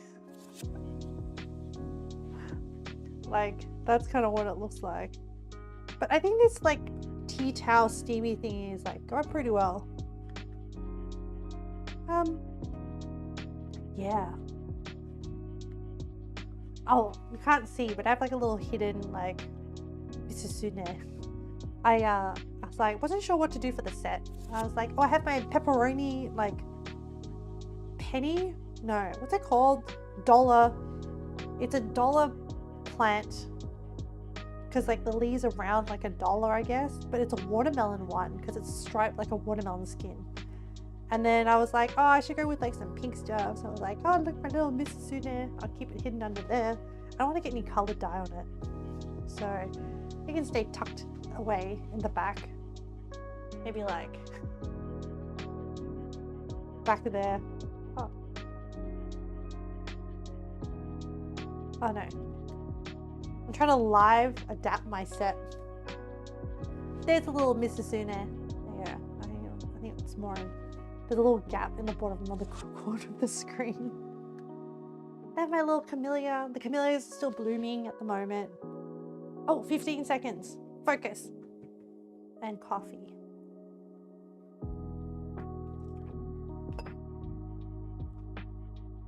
Probably checking it. Oh, is it set?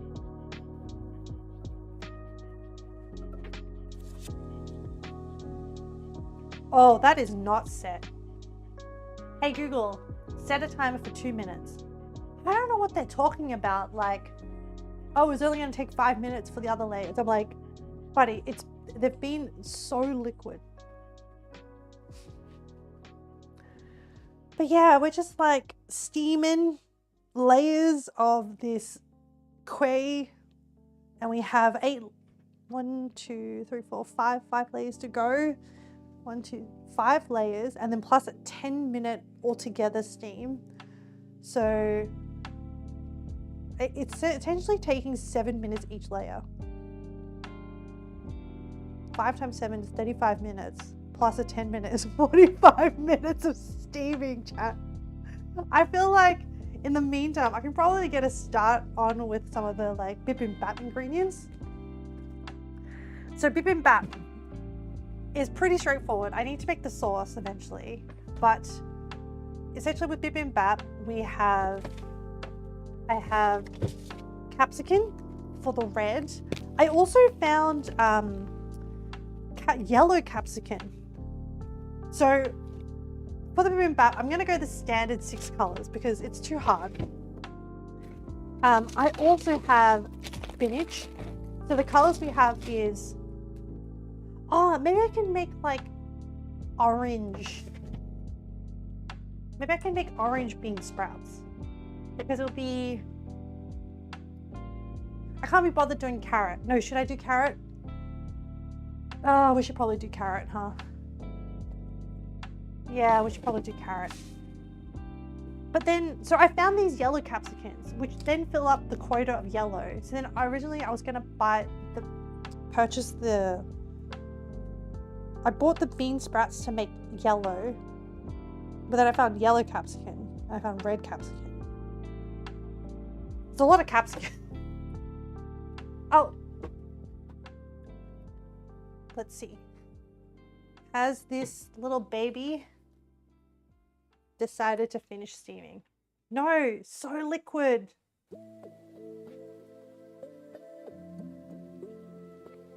No. Hey Google, set a timer for 2 minutes. It is not set. So I don't need to do anything to prep the spinach.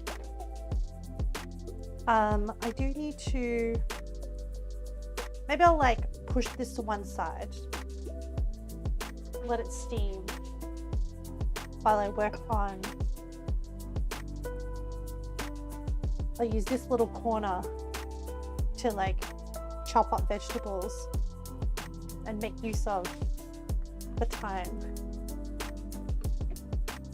I'm gonna need a chopping board.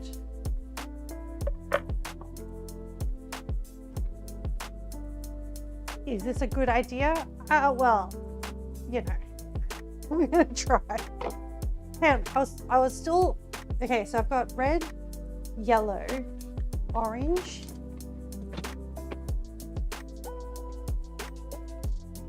orange is carrot, which I definitely have carrot, and this is a more attractive carrot. Let's do something. Orange, yellow, green is spinach, blue. Should I dye my bean sprouts blue?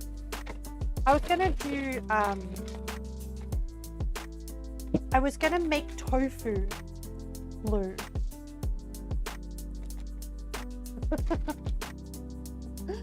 Blue, and then, so then should I try and attempt pink? Maybe I should make pink bean sprouts.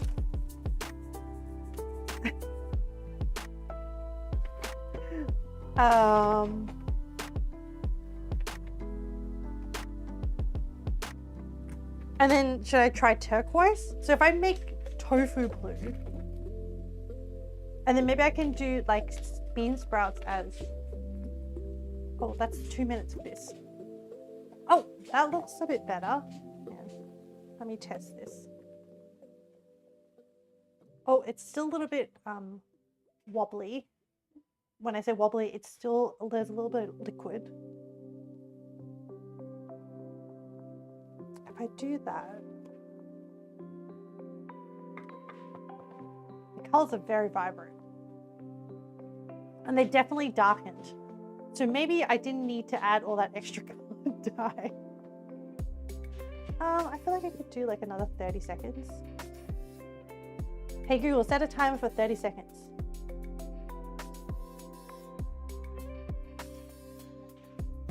Just to really like solidify that layer. Because I think essentially the technical problem with this steam is that if each layer is not cooked, the steam will have a hard time getting to the center.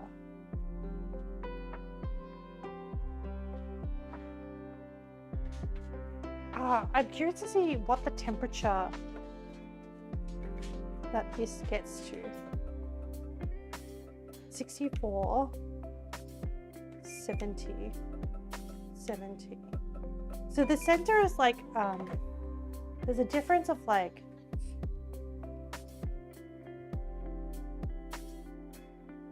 what was that? Like about 10-degree difference, 63.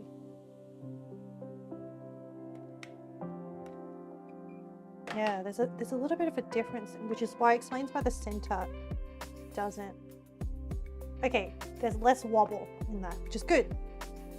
And then now we do the next layer, which is green.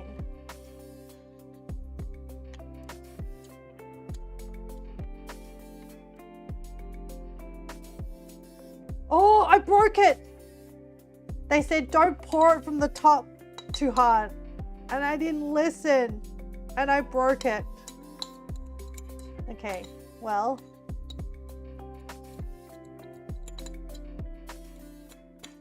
I understand. Luckily, the sides are more cooked than the center. So hopefully I'll still get a decent layering effect. Hey Google, set a timer for 7 minutes. Okay. Oh well. Figure it out. And then the rice is the purple. Blue. Yeah, okay, let's just do this. Let me just, do I have enough bowls to support all these colors? And I have to keep all the ingredients separate, chat, because I then need to cook them separately so that I can lay them out on the bowl as separate colors. Okay, how do I dissect this capsicum? Oh, I'm just gonna cut it in half and then scoop out the inside.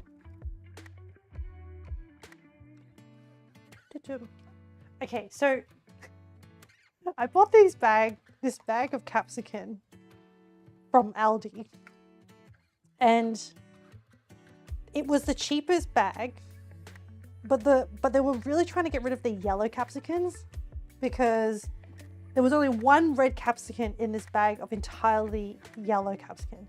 Now, Bi Bim Bap, what size pieces? I should do like really thin slices. This is kind of slicing I would do for japchae, sorry, which is another kind of like Korean noodle. If capsicum isn't overcooked, it should retain its shape. So this should be fine, this kind of shape.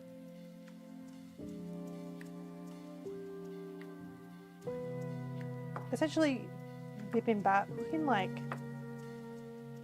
do any shape you want.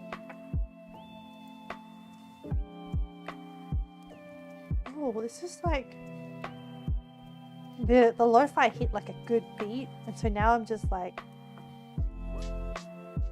having fun slicing vegetables into like very intentional strips.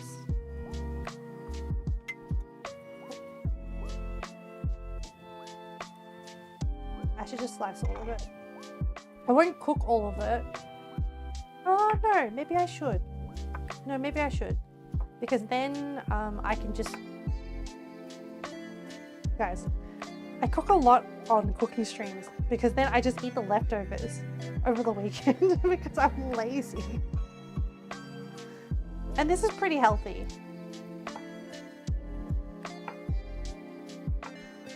Yeah, I'll just cook up all the ingredients and put them into like containers, and then I'll just, when I make Bi Bim Bap on the weekend, I'll just like grab up the ingredients and mix them into a bowl. Get rid of some of this white paste. Here we have a quiet day today. Nice. The cold weather,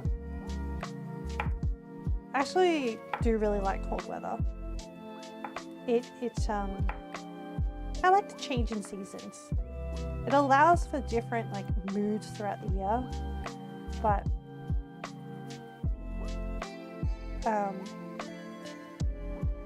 I really enjoy just like chilling with my electric blanket. Cold weather calls for, what's it called? Oh, you know what I will do?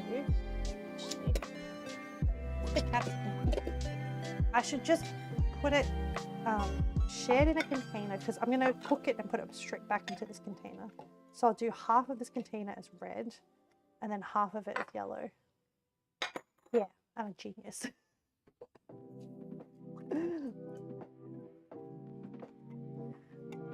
I use the term genius very loose.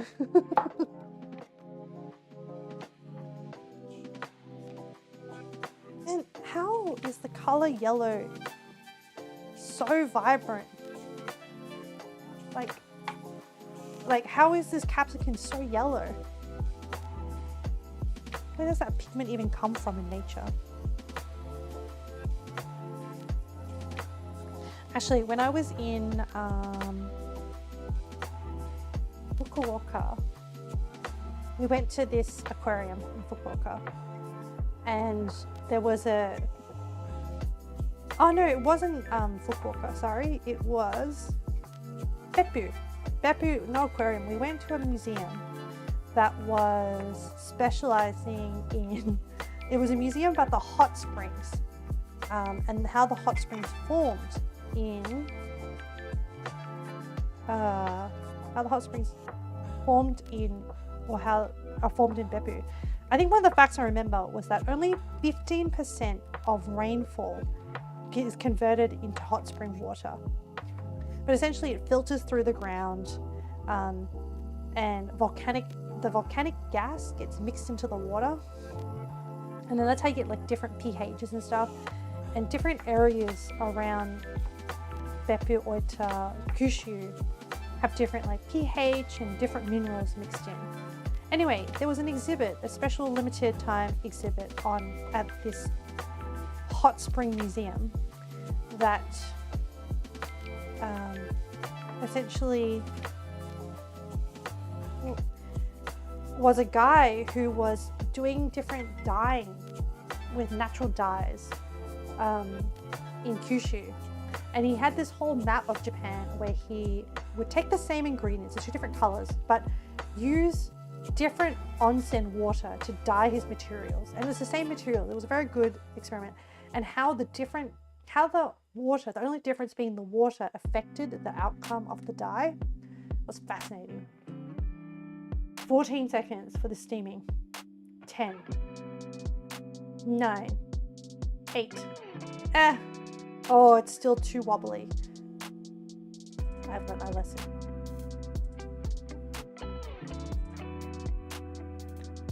Hey Google, set a timer for 2 minutes. Nah, I'm just gonna keep it going. Because now we're in like, now we know what to expect from this steamy situation. So I can just keep chopping my vegetables.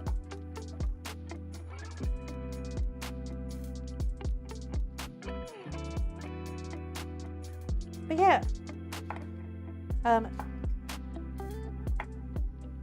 we got onto this topic because I was talking about colored pigments and I wonder how they happen. And I was talking about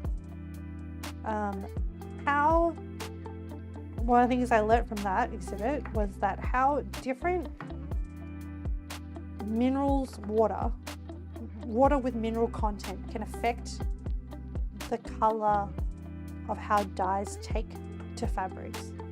And he only used like 2 types of fabrics, or materials, sorry. He dyed materials. He dyed wool and he dyed cotton, I believe. Or was it silk? but 2 natural fibers. Okay, we have yellow, we have red. Now let me wash my carrot off, and then I will peel my carrot. Where's my peeler?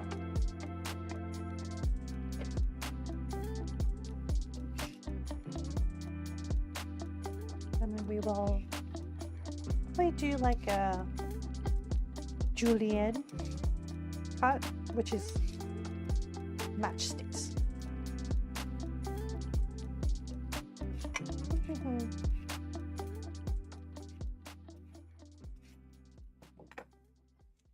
Okay.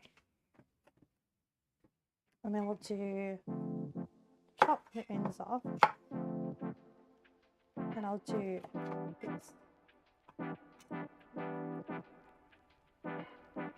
Nah, man. I can see the... Oh, I probably shouldn't have put my finger in that. That was my bad. But I can see that it's still super wobbly. Oh, hey, cat. Oh, that's really, really soft. I'm going to give it another 2 minutes. Are you all right? Yeah, I'm okay. I should have not done that. It was warm, but it wasn't like, it was more surprise than anything. Hey Google, set a timer for 2 minutes. And then I'm gonna cut some strips. How are you, cat? You do that all the time. Yeah. It's like my task brain side of my brain is like, oh, I got to check this thing, and then the safety part of my brain is too slow to react, to be like, oh no, you shouldn't do that. Oh no, until afterwards. The same, yeah. I mean, you would think that with evolution, your brain would make the safety part of your brain faster instead of the task-driven side of your brain. Like, is my brain not interested in keeping me alive? I was like, guys, brain cells, we need to cooperate here. Do you not want, like, are we meant to like be optimized for survival? Maybe? You think that'd be a good idea?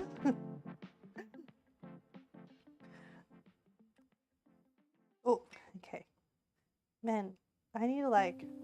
So the julienne cutting of carrots is like the most annoying cut, because the only way I know how to do it is like, I think some people stack it up, but I'm scared of like, oh, I can stack two strips up. I'm scared of it like slipping and then cutting myself. Actually, the other day I did cut I was cutting something like this way and I slipped, and then the knife like dug into like my finger. So I did cut myself there. And then yesterday I was like, oh, I'm gonna rake the garden. And then I got a splinter in my palm. I'm gonna use the thermometer. Wake up. 67. 66. Now I'll put on my Attack on Titan rope burn gloves, anti-rope burn. Now, that is way too soft in the middle. We're gonna do another 2 minutes. Yeah. Hey Google, set a timer for 2 minutes. Eek.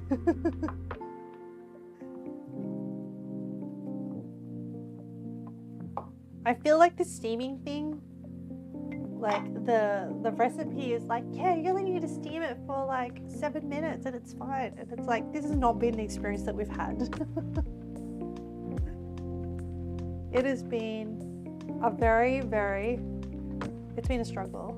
Ah, yeah, we're making Kueh Lapis, cat. Sorry, I should have introduced it for you. It is a sweet well, it's an Indonesian Malay style sweet where each layer is individually steamed. And I always worked under the preconception that like it's too much work. It is a lot of work, and also the preconception of I could never do it. But then Jen challenged me. Jen was like, but it's never really stopped you in the past. And I was like, you're right, Jen. I should challenge myself. Sometimes I think Jen throws out ideas to troll me, but then because I take all things, I don't take all things seriously, but because I seriously consider, I'm like, you're right. What is stopping me? It's just my own thinking. And I was like, yeah, let's try it. You've never had this. It is not, so it's only been recently in Australia that some Malay restaurants do make this. I think because it's so time consuming and effort consuming that it's not that easy to find. Oh, do I have enough water in this situation? Like I have to constantly monitor like the water amount and like because you have to steam each layer. Hey Google, set a timer for 2 minutes. Yeah. And the most common places I've seen it, it takes over the world. So diabolical, cat. I love it. Yeah, that I've only really ever seen it a lot in Singapore. Yeah, in Singapore, because Singapore is like a mix of a lot of the Southeast Asia archipelago countries. Hang on. Hey Google, set a timer for 2 minutes. Oh, I have been doing some I did watch a video about the history of the Philippines. I have I didn't finish the video. It's like an hour-long video. But man, I just feel like everyone got really, really messed up by colonialization. I mean, I always knew that colonization really sucked, but I feel really bad for the Philippines. For the longest time, they just got messed over by the Spanish, by the Dutch, and then by the Americans. And you know, what always happens with all this colonization is that the local population just gets shafted so bad. Over and over. Yeah, and I haven't reached the bit about the Japanese yet, Leo.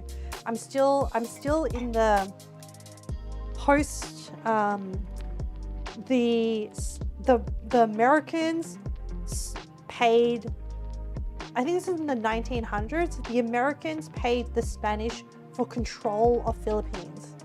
And during this time period, I'm still I'm working through the ages, so I still need to get to that Japanese occupation of the Philippines. But essentially, America was oh, you're not ready to be an independent country, so we're just gonna monitor you for a bit. And then meanwhile, Philippines is very rich in natural resources. Everyone was just I'm not gonna use the word pillaging, but it's very close to pillaging. It's really bad. And the local population was, yeah. And so then during this time, there was a social sort of uprising of a national Philippine identity. And they were kind of yo, US guys, can we be a republic? Or at the very least, can we be a province of the US as opposed to as opposed to a colony of the US? Ah, hey, Sammy. Probably look into Death March. Everyone just yoink. Jose Rizal figure. Yeah. I mean, originally I was just doing enough research to sort of decide on an outfit, but then I got kind of suckered into, oh crap, I've got to check this. What am I making? I'm making Kueh Lapis, which is a Indonesian Malay dessert, which involves, is very time consuming. Oh, I think it's set. Okay, I think we're ready for the next color. Thank God. Oh, and I actually need to add more water. Wow, I didn't realize we would be going through so much water chat. Here, I'm gonna add some more water. And then I should boil some more water while I'm at it. Yeah, let me just boil that up. I'm gonna turn on the fire to let that water heat up and get to temperature, and then I'll add some more water. And then once that's boiled, I will add the next layer, which we're down to, we still have 4 colors, chat. Yellow, orange, red, and pink. You know, I think maybe the other reason that is making this steaming process more trickier is because I think the container is smaller than maybe what they anticipate. So if the layer was thinner, the middle would set a lot easier. And I suspect because,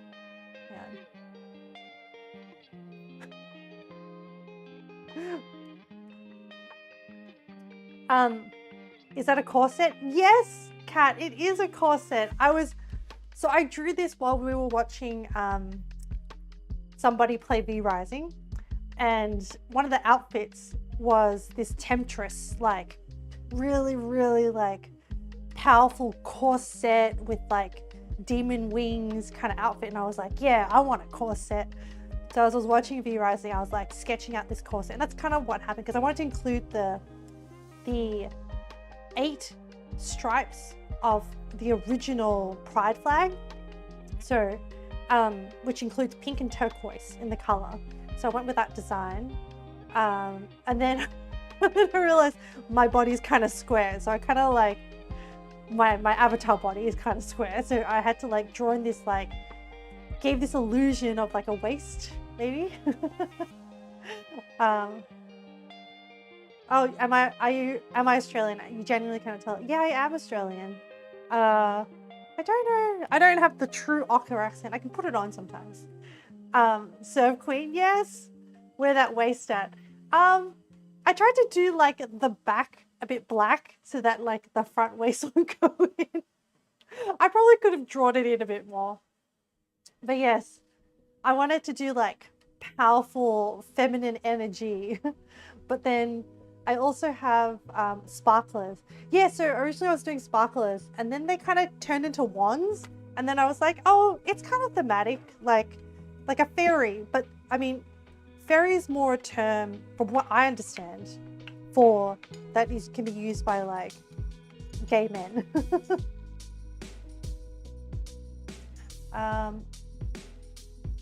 Oh, where that waist at? No, that's a saying. It is cinched, yes.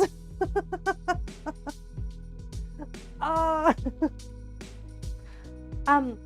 there's this new trend on Facebook, no, on social, that, so, sorry. The reason why I'm talking about this is because like you're saying where that waist at was, I was like, oh yeah, I did see that trend for a bit, but there's this other trend that's been around recently where it's like, I don't quite get it. Maybe you guys could explain it to me, where they were like, I think it's like qualifying airball. I haven't Googled it yet. I don't know what the airball is in reference to. And I think I'm trying to deduct the trend, figure out the trend based on like the shorts and clips that I see. And I haven't quite figured out what the airball is talking about. Like what the lingo is about. But yeah, if anyone knows, let me know. I mean, I just need to Google it, I'm sure. Okay, I'm doing yellow now.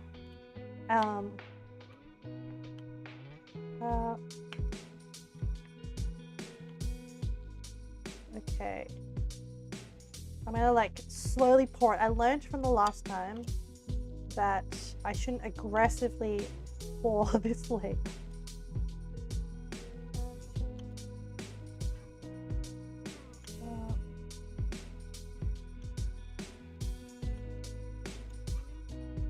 okay. Oh, some of the green got mixed in, but that's okay. I think some of the green colored debris came out.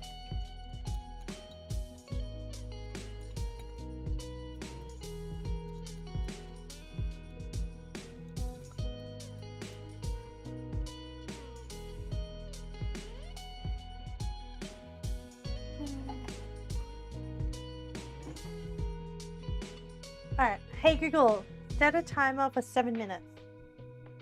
I'm gonna pop that on, let it keep going.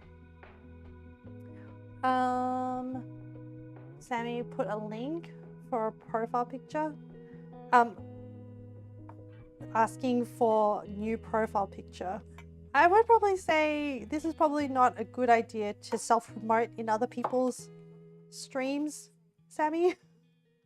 Nobody, look, you can include if you want, but like, I don't think it's a very polite thing to do, to self-promote yourself in someone else's stream.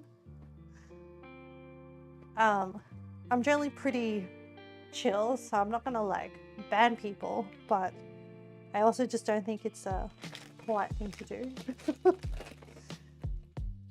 Okay, I'm gonna do bean sprouts. What color have I got? Oh, I've got green, and then I need to make, let's wash these bean sprouts.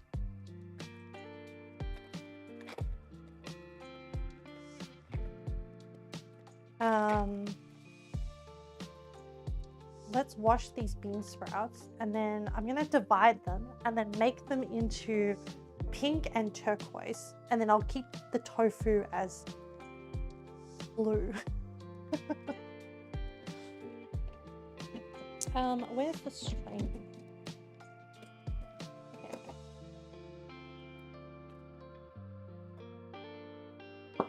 I don't know if I want to dye. It's when someone has the wrong assumption and the person shows their achievements. Oh.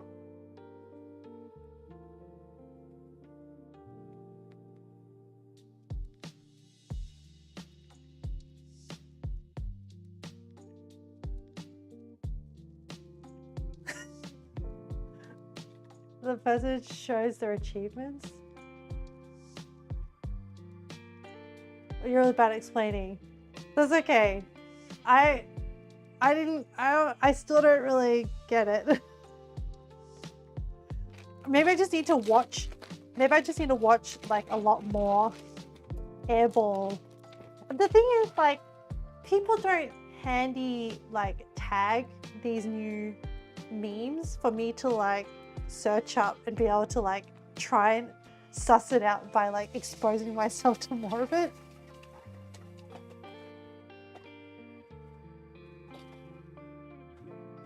Okay. I'm just gonna give the bean sprouts a rinse. I don't think I need to like fully wash them and soak them. This should be okay. Thank you for attempting to explain to me. It's probably more my brain is not good at comprehending. Okay, I'm gonna rinse out. I'm gonna wash this tofu block, and this will form, this will form the basis of blue. I was thinking like, maybe like a soy based, like how can I make this still blue? Like maybe if I do a sauce,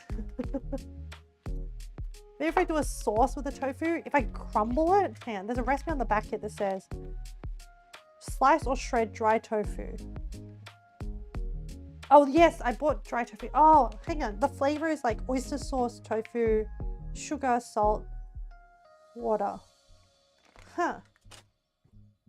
Maybe we'll try that. Break it in half.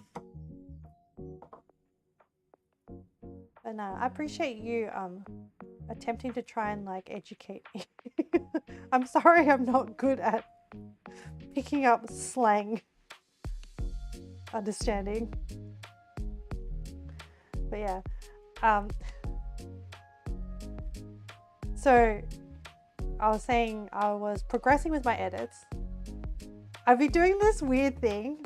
So my latest shorts edit was based on one of the trends, which is like almost forgot that this was the whole point.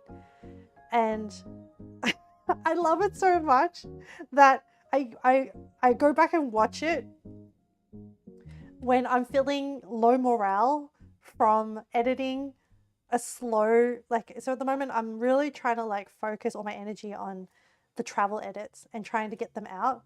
But guys, it's like, okay, let me try to explain why it's really demoralizing with the long edits. So there is, because I'm trying not to have a full face docs of the people that were on the tour with me. So I have to like really scrutinize the footage and cut out anything. I can't be bothered. If I can, I just try to clip out the whole bit that they might show their face. So I should only try and like have clips of them from behind. And so then that's quite a bit. So there'll be like some really, really awkward cuts, but I was just like, okay, look, I'm just gonna roll with it because I can blur, but I haven't quite needed, like I haven't had a clip where it's pivotal to have like their face in. I've had actually enough footage that I can just like clip out the bits that show them. And it's just things like, people kind of turn like a little bit too much to the side and you can see too much of their side profile. There might be a few like side profile bits that I can, but you can't see clearly. It's like a little bit blurry or it's like kind of clipped out. Okay, so I've shredded the tofu and then I will make like a sauce thing and then dye some of the tofu. I won't dye all the tofu because I'm gonna be eating this over like the weekend and I don't want to have like blue tofu the whole time. Yeah, so that's another pain point of like the clipping. Oh, this is not. Hey Google, set a time for 5 minutes. I think this is gonna, like, this steam is. I set a timer for 5 minutes. Whoa! All the Googles are like, I got you. I'm like, no, I just need one Google to get me. So yeah, so that's one hard aspect. My level of perfectionism is probably, I can acknowledge that it is getting in the way because I kind of have to, like, because music is such a big part of it for me, is that it takes me also a while to like find the right music for the scene. Steam simulator. Yeah. Holy crap. Is there enough water? Have we run out of water again? Okay. Anyway, I have my tofu. Yeah, so there's also like that. The music takes a while. And even so far, I've completed 15 minutes of footage, which has only gotten me through to the second day. I've also been struggling with, I'm trying to incorporate photos into my edit because photos is such a, agree with music and edit. Yes, right? Like I'm using all my music from the YouTube music library because it's like non-DMCA kind of stuff. But it's not the easiest sorting mechanism. So I'm there just like, is this the right? And I can't even explain, there'll be some tracks where I'll be like, oh, it's too frenetic, like too much energy. Like I'm going for a more chill vibe. And then sometimes the piano is like too slow. And I'm like, no, I want a little bit more energy. So it's all gauged on like how I feel. And so there's no easy way to select the music except to listen to every song. Like I'll use a search term like fun, and then I'll try and filter it by like ambient or calm or whatever. And then I just have to sit there and listen through and be like, and then if there's something that's like very jarring in the music, I'm like, no, I can't use this. Like drums are too strong, just very distracting. Because essentially, and you know what, is that the thing is like the best kind of music is that it enhances the scene, but doesn't distract from the scene, is what I'm finding. So it is a fine line, and there is a balance. And I've seen enough comparison videos to know how important music can set the tone of a scene. How are we going? Still going. Chat, I hope you're enjoying the face steam every time I lift the lid. I notice that like the cloud of smoke just goes up. What else do I need to do? I've done the bean sprouts. Maybe I can just like, while this is still steaming, I can just like cook each ingredient and just on the stovetop and let the burner be occupied, the gas may be occupied by the steaming. Yeah, so just to recap what I was saying, trying to not dox people, trying to pick the right music. I've also been struggling with some technical things in DaVinci Resolve. I've accepted that I'm applying the same facial steam. Yeah. Open up your pores, chat. Just stop messing around with that. What was I doing? Oh, yeah, some technical issues. So you're meant to like color correct each clip, but I have so many clips that I'm like decided, screw it.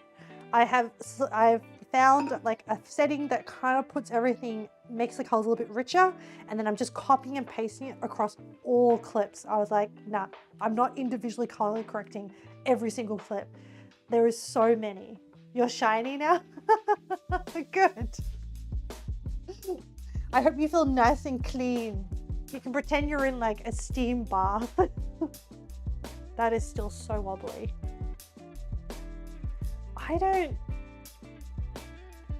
There's definitely water. I don't know why it is struggling to produce enough heat. Now let me check the temperature. 62, 67, which is like fairly consistent with the temperatures that we've been experiencing. Oh, it's still so wobbly. Hey Google, set a timer for 5 minutes. Also, do you reckon there's enough? Yeah, there should be enough height. We have another 3 bowls. Okay. I mean, okay. I'm gonna let that keep steaming. And then on my cooktop. Oh, no, don't cancel. Hey Google, set a timer for 5 minutes.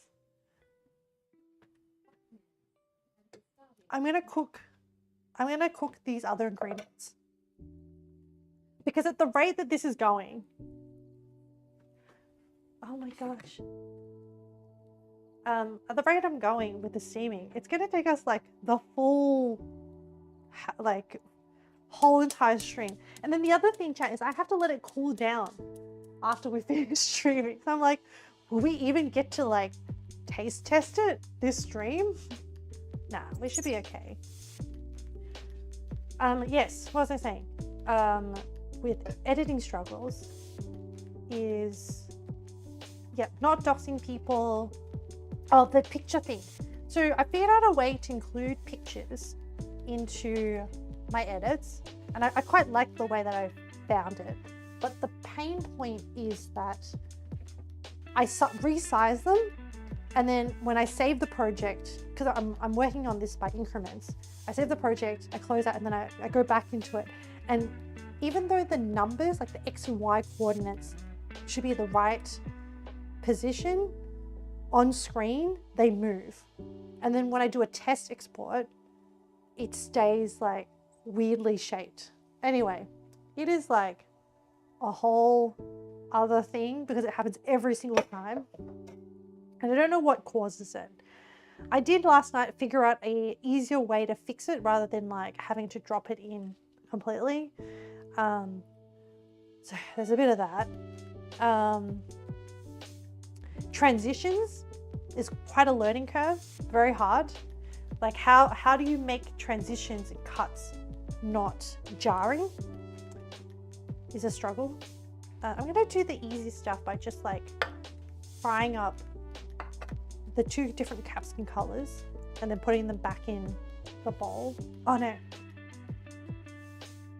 No, I'll do the carrots first. Change my mind. And then after I've done that, I can put it straight into a container.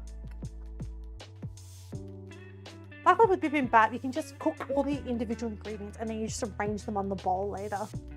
The arranging thing will be fun because then we can make it all pretty and like pretty and rainbow and colorful, and I can use one of my, oh wow, you're so steamy, chat. Oh no, that's still very liquid. Oh, keep going, steamer. The good thing is that it steams up the camera, but then it dissipates quite quickly, so that's pretty good. Oh, I'm gonna check I'm just gonna use my cast iron pan to cook these ingredients. 150. It should be fine. And I think maybe I'll just keep it really simple and I'll just salt the veggies. So we're gonna do carrots first.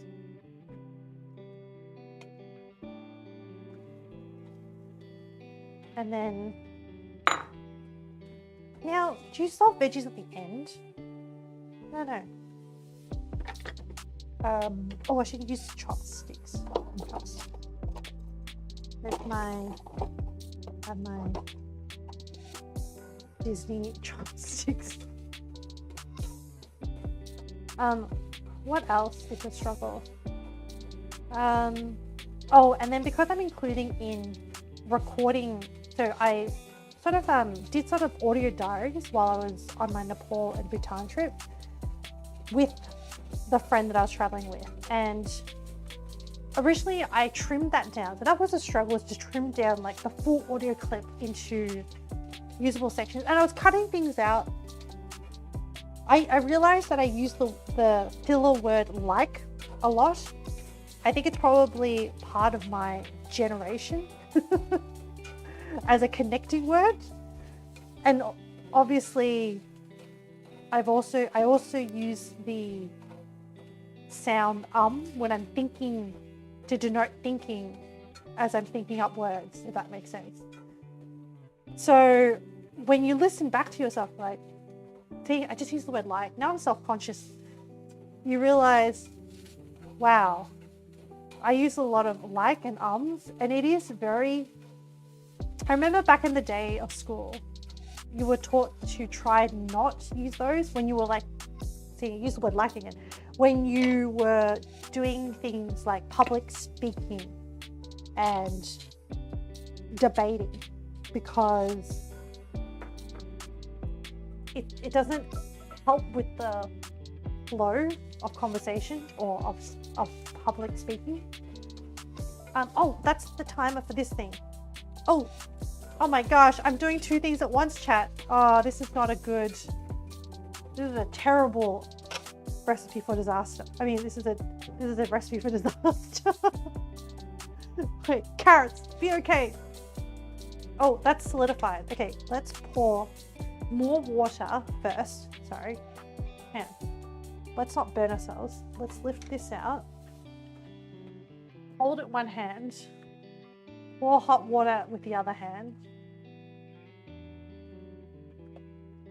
There we go. And then prepare, let that boil or keep hot. And let's pour the next one. Oh, we're getting there, chat. We're at orange. And how do I... Is it truly cooked? I hope so. Okay, we're doing orange now. Carrots, just hang on. Just hang on. I'll be with you in a second. They're just cooking on the skillet. I hopefully won't turn them into mush. I'm just gonna do this.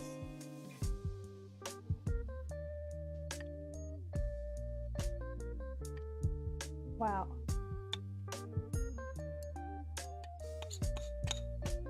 Now let me gently pour this.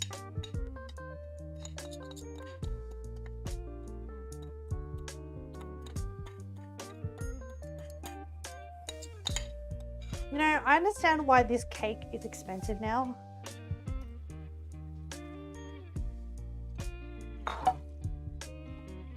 Hey Google, set a timer for 10 minutes. Honestly, I don't think I think it's gonna take 10 minutes. But I can kind of see the layers. You love how vibrant the color is? Yay, thanks. It does get a little bit darker when you steam it. So I'm hoping, it was all theory, I'm hoping it'll all work out. Okay, I have, oh, the carrots did not burn, thank goodness. All right, the carrots are done. I'm gonna grab them out. Oh, I should use tongs, make my life easier.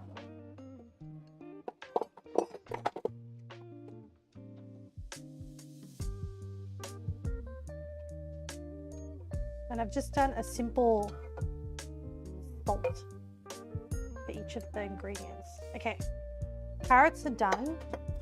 Those are the cooked carrots. And then now I'm gonna do the capsicum. I'm gonna oil the pan. I'm multitasking.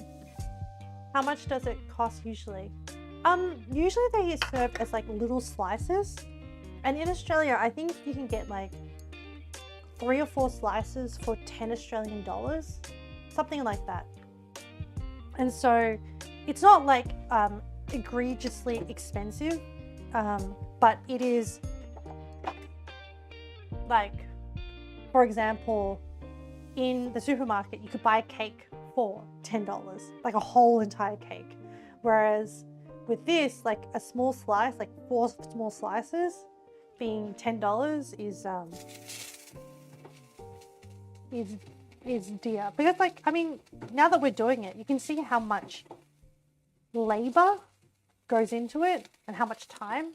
Whereas opposed to a cake where you just make the batter up and dump it into a pan and then pop it in the oven. There's definitely more energy required. And it's probably a fair price. Worth it. Yeah, worth it. Well, it is interesting to understand the economics of how to price things. And so this is, I guess, in Australia. So in places like Malaysia, where labor is cheaper because the cost of living is cheaper, it's not so much a problem in terms of price. I don't know if it's an everyday thing that people eat. I'm not sure. Maybe if Jen or Yama are in the chat, they can let me know like what are their opinions on kueh being important in Singapore and whether it is more of a treat or an everyday dessert. And I guess in countries where you have a large demand for it, you would automate the process. Like I can imagine a machine where there's like a giant steamer and then something that squirts out.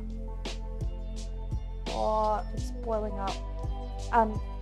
Where it just squirts out a layer of batter and then steams it. And then the machine just automatically goes, it's like, you know, being configured down.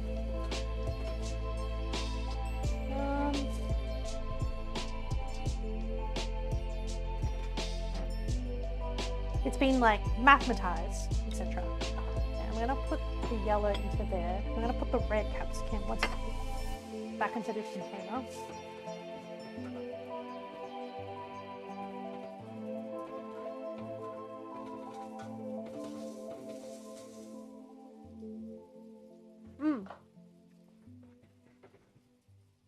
Yeah, I'm gonna add some salt for the capsicum. I'm just purely salting the vegetables as I let me get this off the skillet so it doesn't become mush. I want it to be kind of like still have some of that vegetable crunchiness.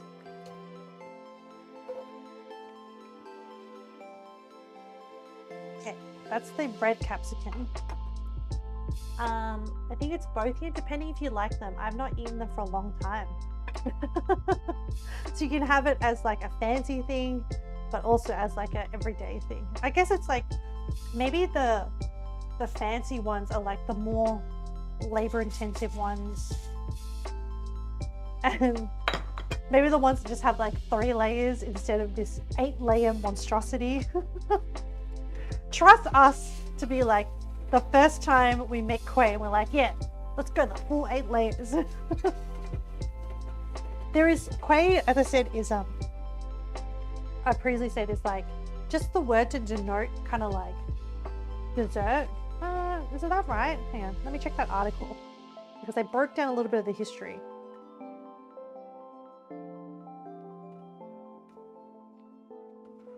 And kueh is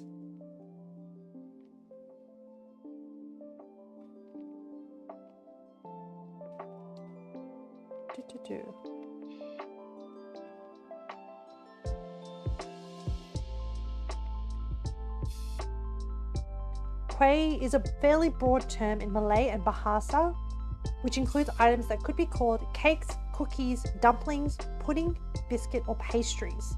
And lapis means layers. So this one, they do not sell in slices. Maybe the full big piece for events or big family. Oh yeah.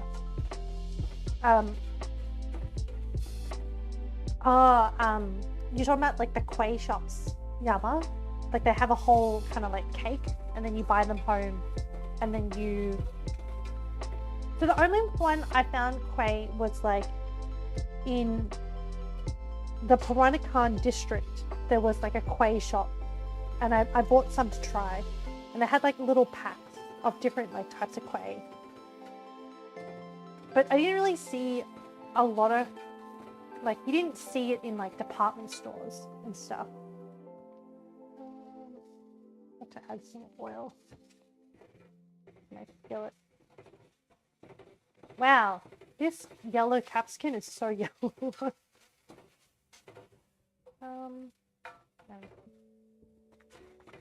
Okay. Let me salt it. Yeah, yep, usually shops that sell, I think, but I usually see it like slices or boxes of like 4 to 5 pieces. Okay. Usually shops that sells such kuehs, yep. Yeah, it's like specialty shops. Just like there are like specialty cake shops. Okay. Alright, I think the yellow capsicum is good. I'm gonna fish that out.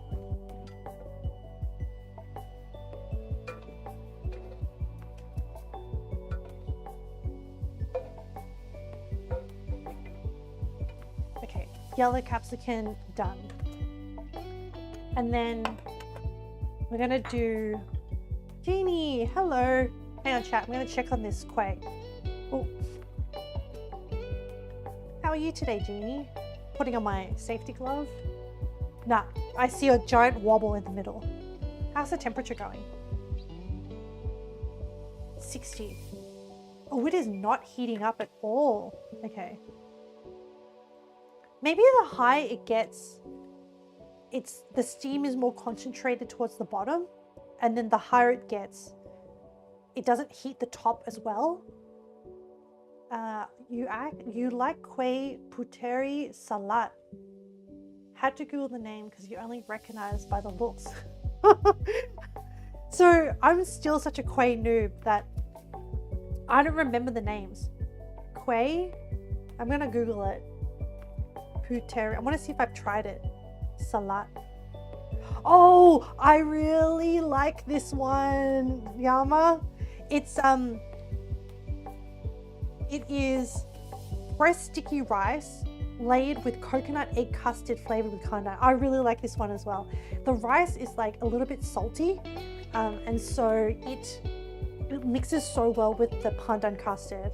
I love the textures. Yes, I really like this one. Maybe one day I'll make it. And because the bottom is like glutinous rice, man, I'm a sucker for glutinous rice.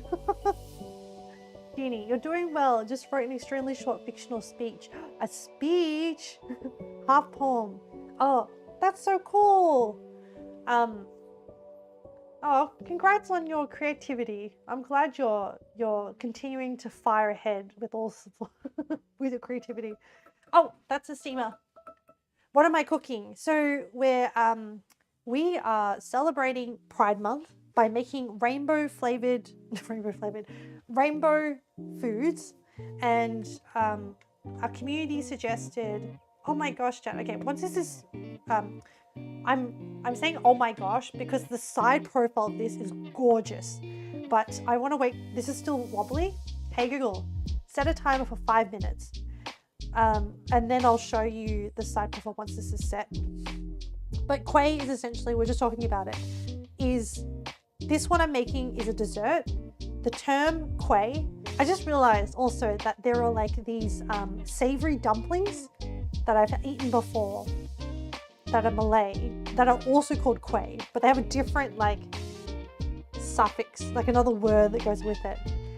And so it's not fair to say that they're all desserts. They're kind of, well, as this article suggests, it's just a catch-all word. Similar to like the Vietnamese equivalent is the word bun, which can mean, like you can call it banh mi, which is like bread. You can call it bun cu for like rice paper rolls. You can call it like bun chang, which is you use the crunchy rice paper. Bun pho for like pho noodles. I'm like, no, I get it because there's an equivalent in Vietnamese where you have like a word and then Western people like,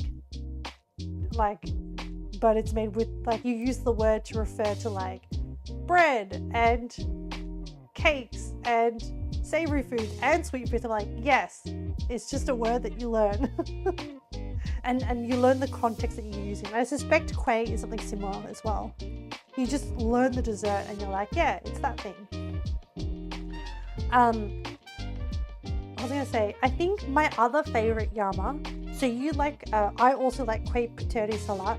There's another one where it's like kueh green in a roll and it's filled with like desiccated coconut that's been mixed with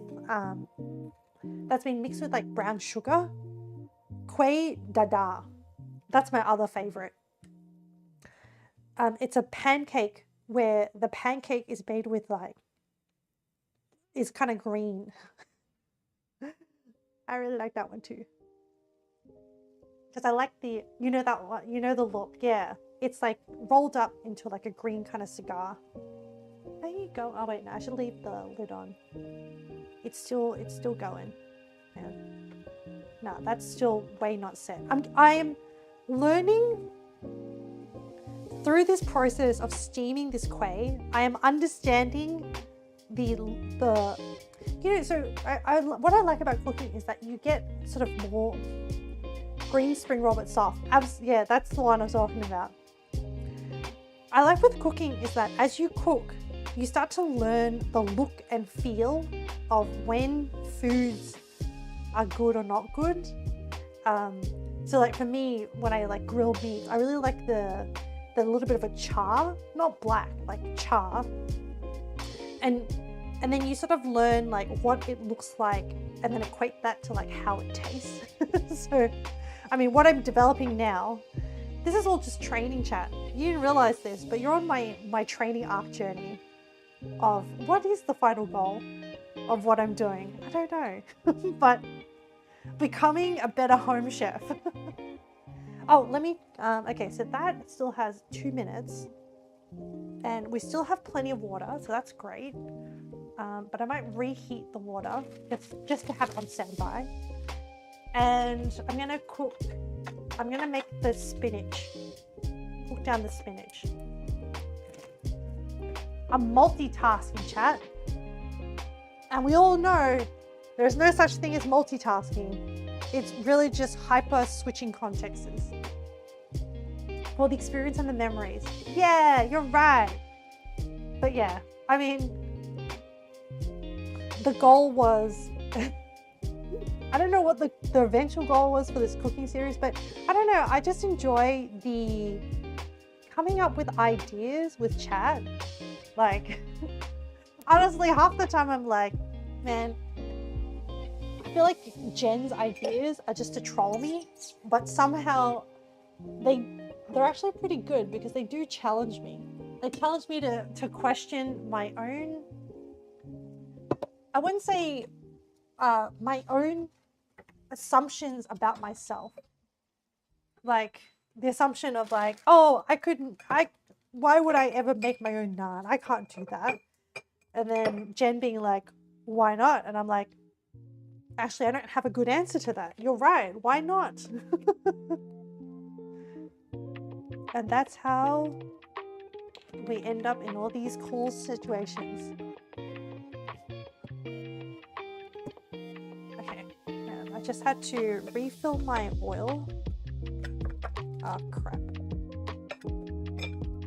The timer's going off.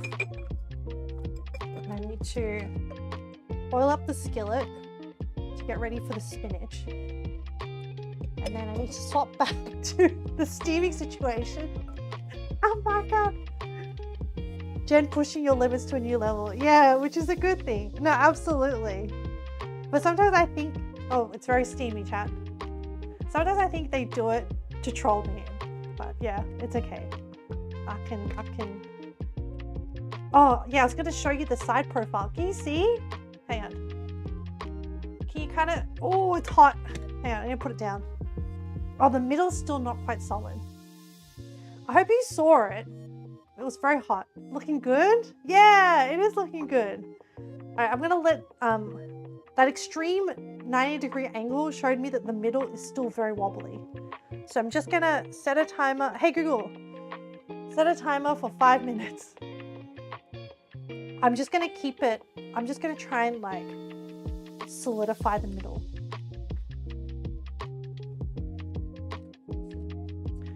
But yes. Like the most chaotic that we've gotten on stream for a while. It's been a little while since it's been this chaotic. And I suspect that we're going to go overtime. We're at 3 hours. Okay, I suspect we're going to go overtime because I didn't realize how intense the steaming, intensive, and how much effort the steaming would take. Yeah, I think my skillet is overheating. Oh, it's way too hot. I need to turn it off. It's at 250 degrees. I love this thermometer, chat. I've had this, I've had this all along, but I just haven't used it. And now I am. And now I'm just like, yeah, now I'm checking the temperature of everything. What's the middle of this temperature like? 64? 68. Maybe I should wait till the center gets to the same temperature as the edges. So essentially I think that's a problem with all steaming things or all baking things, is that the center is not setting as quickly as the edges are. So it's the middle is still very, very liquid. Anyway, what's the temperature of my skillet now? 200. I'm gonna let it get down to 150 before I start cooking on it. I got distracted. And it overheated. Oh, no, actually. If I want to wilt my spinach. So if I add a little bit of water, that should lower the temperature. Yeah, chuck some water on the pot. Does that lower the temperature? Oh my god, there's now so much steam in the house. 97. Okay. And then I chuck in the spinach and turn the heat back on.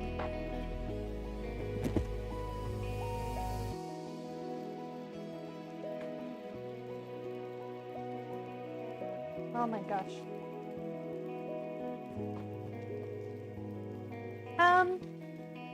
You know what? I'm just gonna cook all the spinach. Because what am I gonna do with all this like spinach? I was gonna make myself eat a lot of spinach over the weekend. for health purposes and to have a lot of fiber in my diet. The thing with spinach is that I have a giant bag, but you know it's all gonna like wilt down. Except that the first time that you put it in the skillet, it takes up a lot of space. So you can't put all the spinach in. Okay, how are you going, buddy? I wanna see.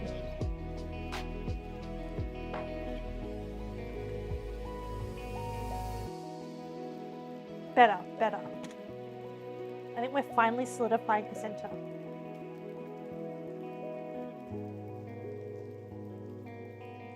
Okay, the temperature of the spinach dropped, which is great because I didn't want to burn the spinach.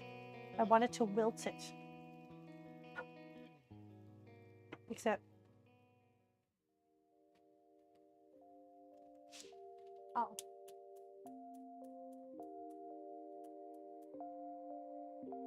Yeah, I'm gonna heat back up the skillet. Alright, we're doing good. And then we're ready for the next 2 more colors left to go. And then we have to do a final steam to make sure everything is set. I think also the complication of why my kueh is not, so I think each of my layers is probably thicker than the recipe's layers. Also, I think they used in the picture a metal tin, whereas I'm using like a glass container. So I think that maybe the conduction of heat through the glass is also different. I'm just theorizing here. Okay, I'm chucking more spinach onto my skillet. Oh, that's a timer for that.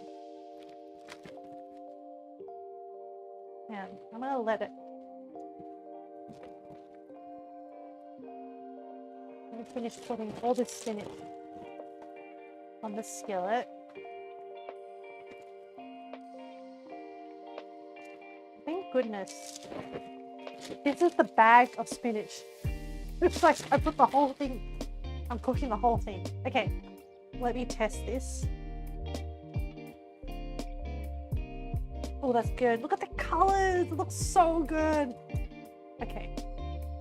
I think we're ready for the next color. We have red. Now, I made the mistake of adding black to the red to try and deepen it. Hopefully, it still looks okay. So give it a good stir. And then gently layer this on.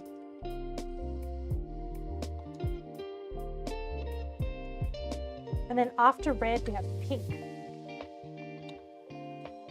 Pretty? Yeah! I know, I loved mixing the colors. This at the moment looks like blood red, like vampire blood red. Looks like good hot sauce. Yeah. It's like, you tell me what it symbolizes to you. Like good hot sauce. Lots of cayenne, paprika. Okay. Thank goodness I have a dishwasher, chat, because I'm producing so many bowls that need to be cleaned. Okay.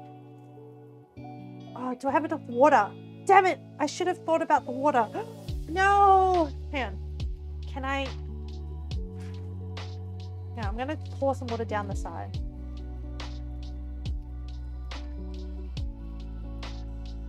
Without disturbing the cake. And not splashing it with water. Oh, that should be good. And then I will maximum heat, pop the lid back on. Oh man, we are pushing the limits of this container and how much it can hold. Oh no, my spinach! I forgot about my spinach, chat.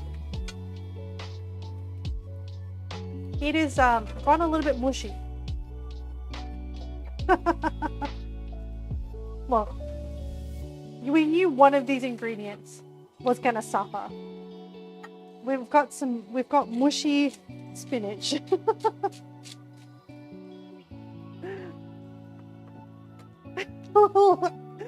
Leah, I know. I mean, did you expect any different? I mean, when multitasking came into the picture, we knew something was going to fail. All right, I'm going to put it into the second half. Wow, it is very soft. It's fine. Some of it, because I wasn't stirring it, some bits got stuck to the skillet, and some bits, are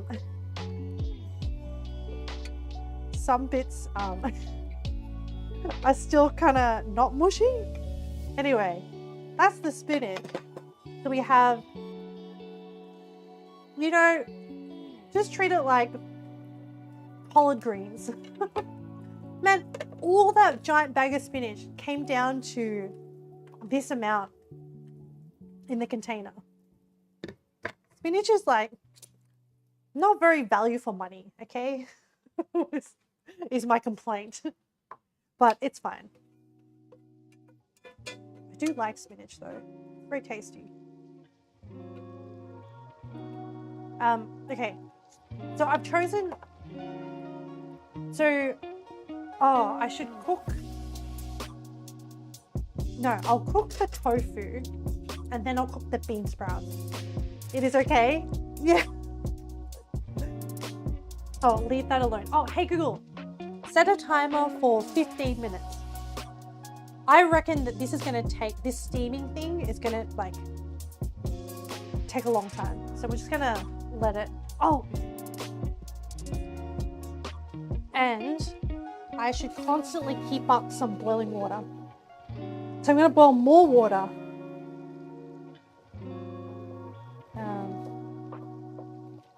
Because I should always have hot water on hand to top up the steaming situation. Okay, I've boiled some water. Right. Tofu. So I reckon with the tofu, we're making this up, chat. This is not a traditional Bi Bim Bap situation, because this is too much going on. I'm going to use garlic paste, minced garlic. I'm going to use oyster sauce for like a umami flavor. I'm going to dye it blue because we're going to get blue tofu. The blue dye, garlic, oyster sauce. But I wanted, no, do we use oyster sauce? Let me think about this. I'm worried that the brown of the oyster sauce, I'll just add a little bit because I want it to be predominantly blue. I think I will make a slurry, like make a tapioca slurry thickened sauce, and then dye that blue, and then that will then hopefully coat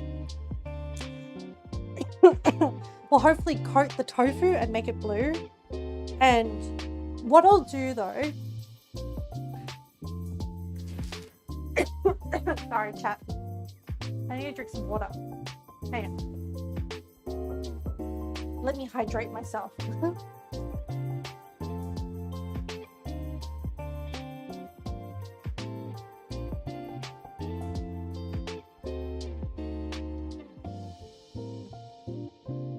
Okay. I think what I will do is I will cook the tofu first in the skillet with some oil and just salt and pepper it. And then I will make a portion of it blue. I don't want all my tofu to be blue, chat, because I'm going to eat this over the weekend. So I'll first cook it flavored.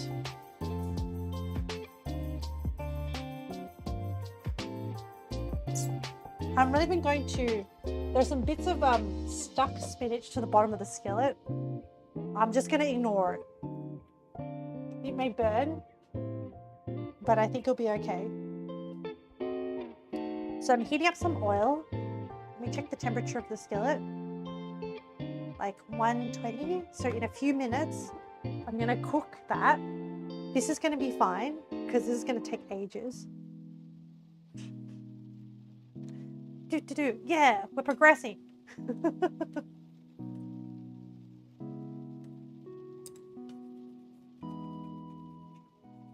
Okay, I'm gonna add all my tofu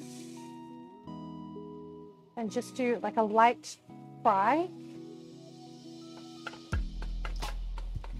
I'm narrating for you because I can't show you on screen.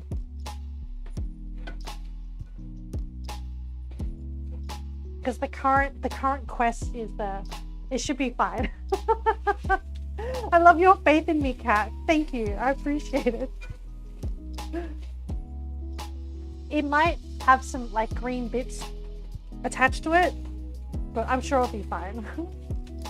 I will, and I chose like the firm tofu. So it's not as like moisture heavy. And I'm gonna salt and pepper it. I don't know.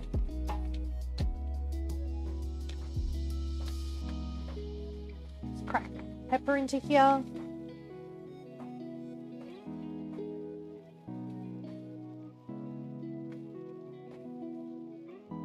And then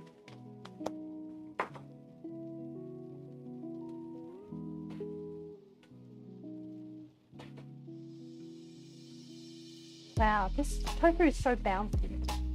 I love it. Okay. I'm just scraping down that. The tofu is so bouncy that it keeps bouncing out of the skillet. It's kind of annoying. Oh, I know. I'll make my I think I'll make my sauce for the tofu in like a smaller pot like this, and then just do like a small portion of the full tofu. The reason why I chose tofu was like I needed a protein, and then secondly, I wanted something that had like a white base color rather than going for like a meat protein.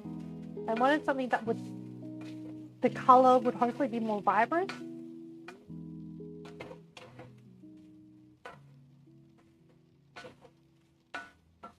Alright, how are we going? Wow, still hasn't changed that much. Like, still very liquidy.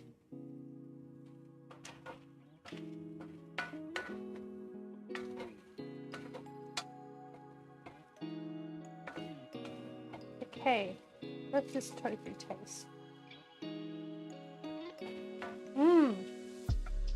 Chat, tofu with just salt and pepper is like delicious. I actually really like tofu. I don't know why I don't eat more of it.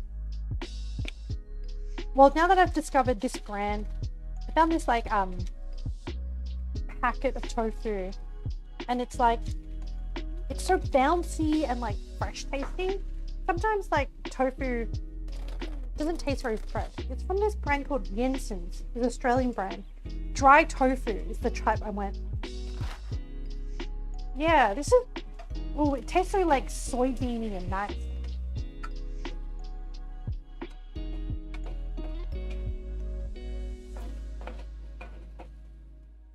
I think I should add more oil. It's kind of sticking to the bottom a little bit.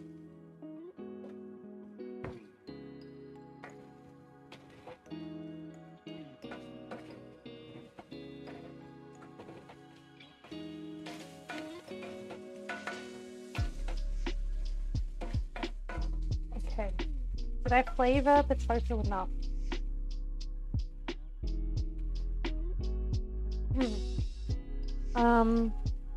More salt.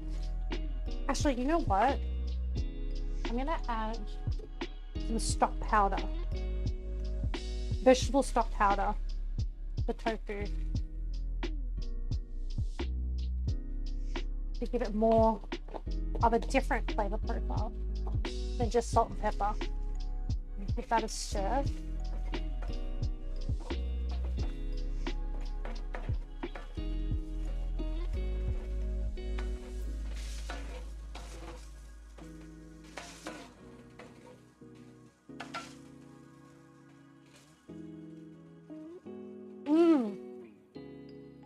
Man, I like simple ingredients.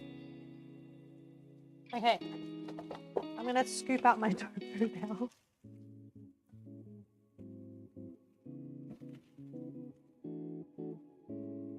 Oh, how are you going, buddy? Okay, you're still good. You're still good. Every now and then, I just want to like keep an eye on my this kueh cake thing. We've invested so much effort into this cake that I don't want to let my attention slip and then ruin it at like, we're so close. It's like we're closing in on the finish line. That's how I feel about it. Now, the tofu has stuck, some of the granules of tofu have stuck to the bottom of the skillet, but this is our tofu. It's so bouncy. So good. Okay, what we're gonna do, yeah. Is anyone else a fan of tofu?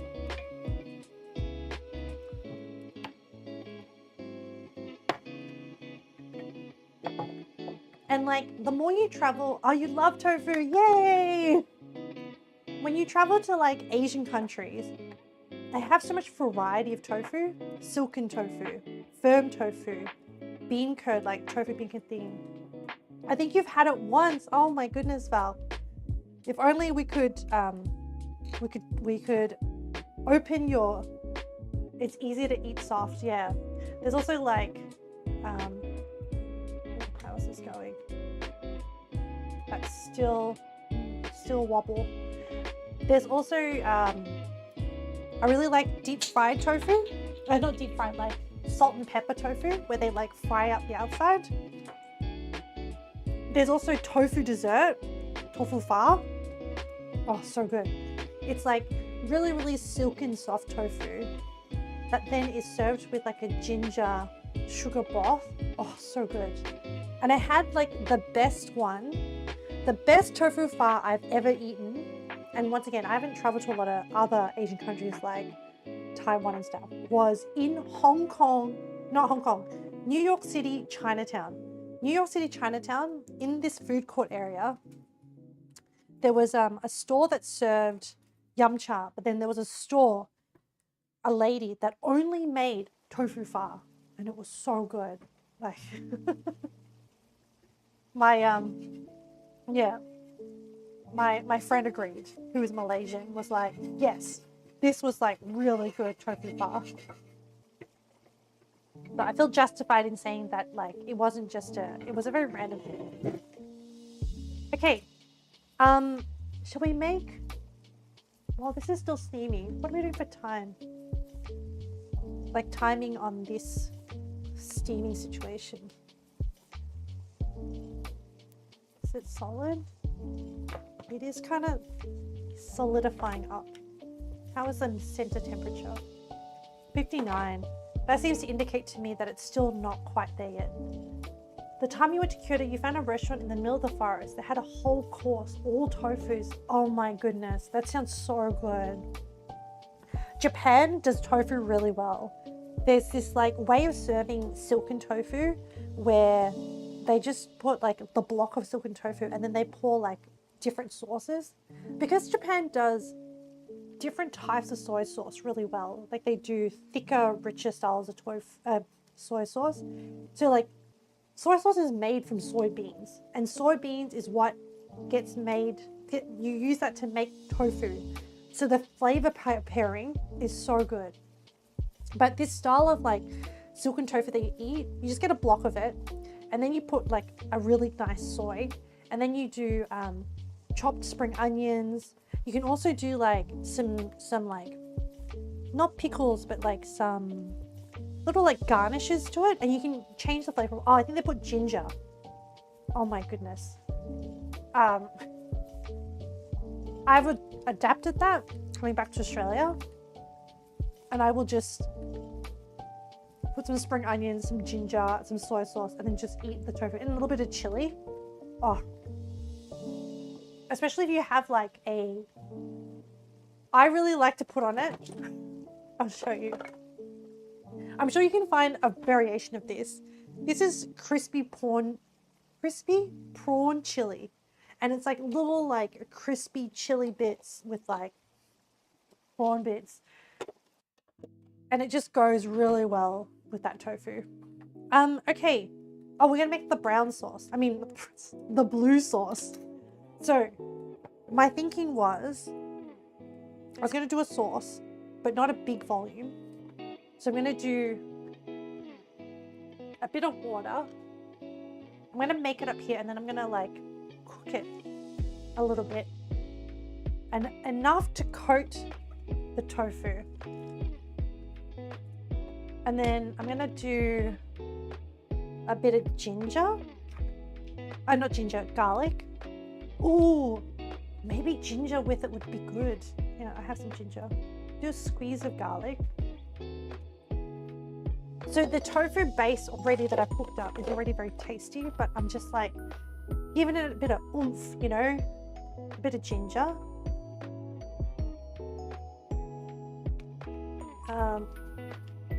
Oh, that's the 15 minutes on this little baby. There's so much chaos happening in this kitchen right now. Oh yeah, that solidity is what we like to see. Now, let me poke it with it. Oh, it is very gooey. 59. No, not good enough. More. I have plenty of steam. I have plenty of heat. Hey Google, set a timer for 10 minutes. Okay, I'm gonna add some oyster sauce for the like, you can probably substitute it for like filet sauce, but I want it to be like a little bit thicker, which is why I've chosen this flavoring. I'm just gonna use like some chopsticks to stir up this baby. Okay, so we've got garlic, ginger, oyster sauce. Yep, that flavor is good. It's tasting kind of more Chinese than Korean. Oh well. I'm gonna add like, I don't know, that amount of tapioca starch to make a slurry. And then that will help thicken up this sauce. And then while it's in this liquid state, I'm then gonna add the blue dye. And then I'm gonna heat it up. And once I heat it up, it should thicken up. And then I'll toss my tofu through it. Added a few drops. Whoa, it's so blue. Oh my God. Oh, it stained my chopsticks. Oh well.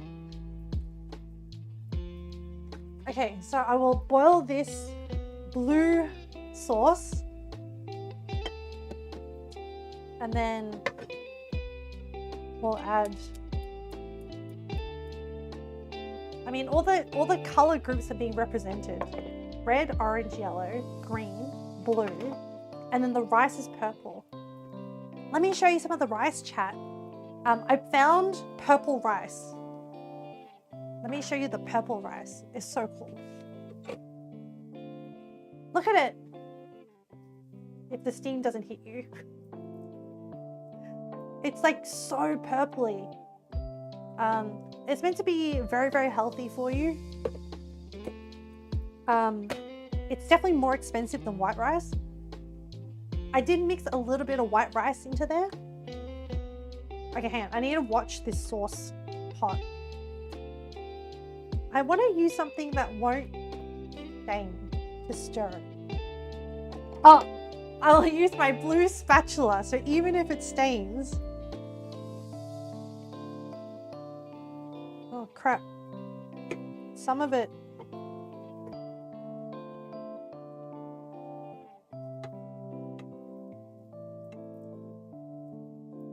Some of it already lumped up.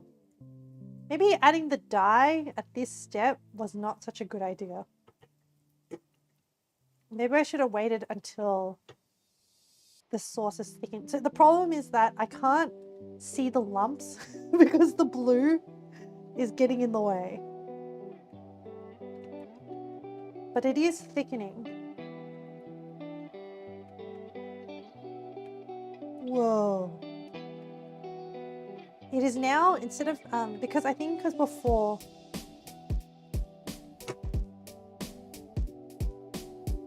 whoa, it's kind of a gooey blue sauce.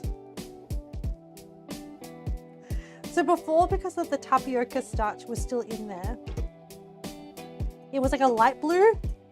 It's now this like very dark blue.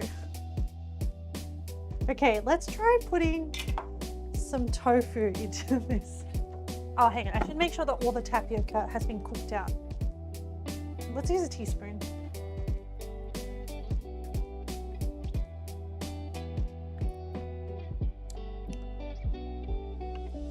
It actually, the flavor needs some adjusting.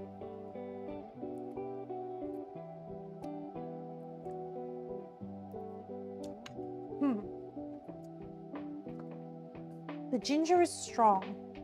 I think it needs more oyster sauce. It looks like hair dye, goopy, yeah. It does.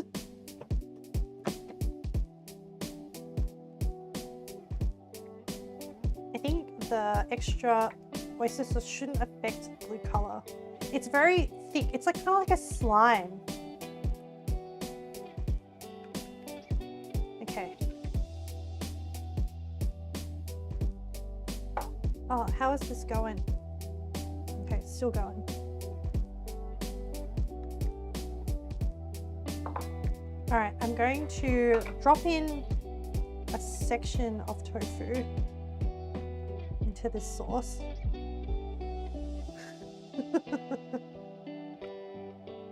Like 1/3 of the tofu. Let's see.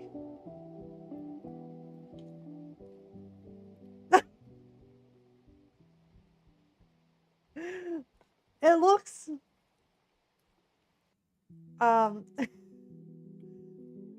unappetizing.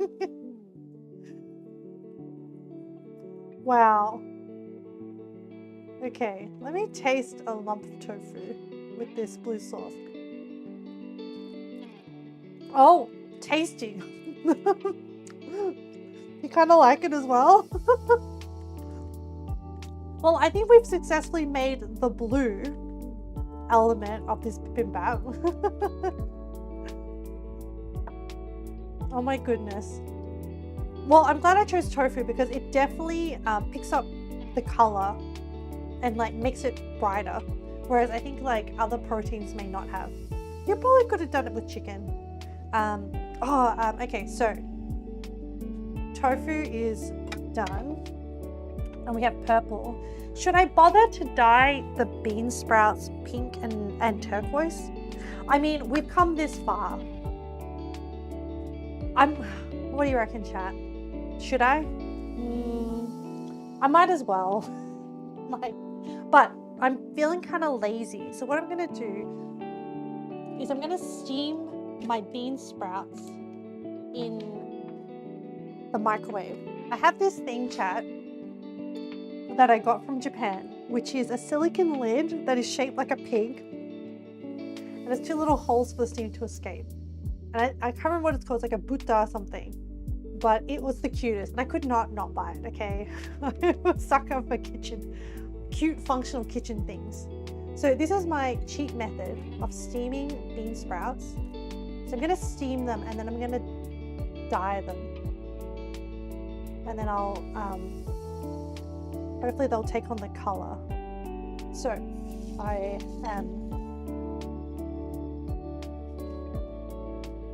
I've added some bean sprouts with some water into a bowl, and then I put the lid on, and I'm just going to microwave that for 4 minutes or something.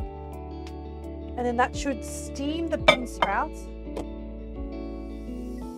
And then I will separate it into 2 bowls and then add colored dye. And then we'll have the full 1, 2, 3, 4, 5, 6, 7, 8 proper flag colors. Oh, how is this baby doing? Oh, better. Okay. Less gooey. I think we're ready for the last color. Before I add that, which is pink, let me just add more water. I gotta keep the...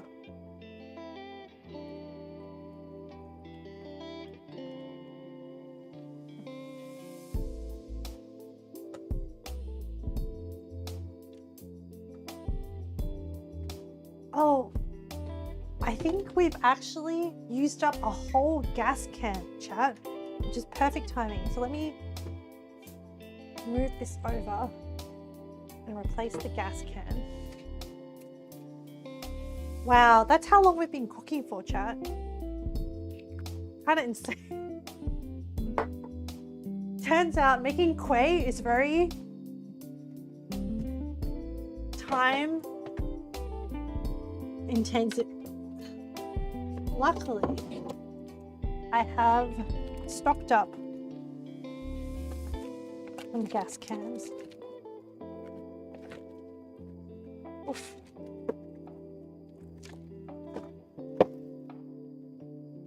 Okay. I have a fresh one. Locked in. Okay, good. Oof. I've topped up the water. I'm gonna let that heat up. But I think we can add, look at this pink, look how neon it is. Okay. The last layer, chat, is this marathon of steaming this kueh cake.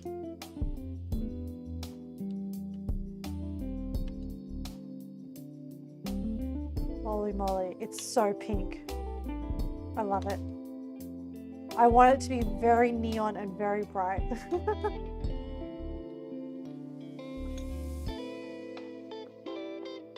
Whoa, it is reaching the top of the container. Just perfect.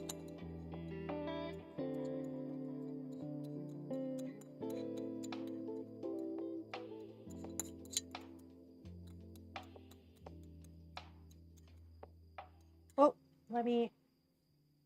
oh, the water is coming up. Hopefully I caught it in time. Okay.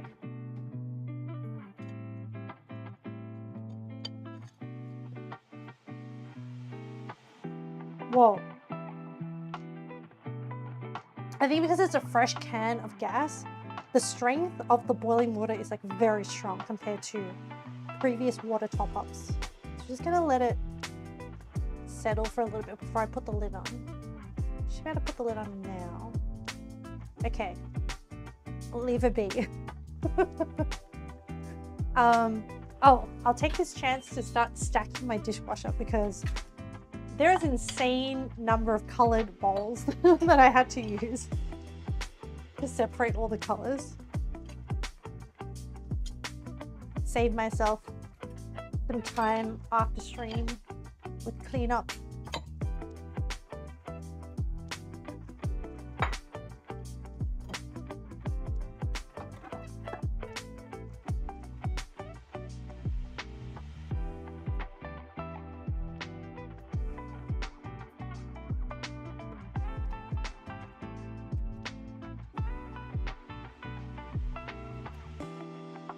I hope my dishwasher can handle all this colored dye.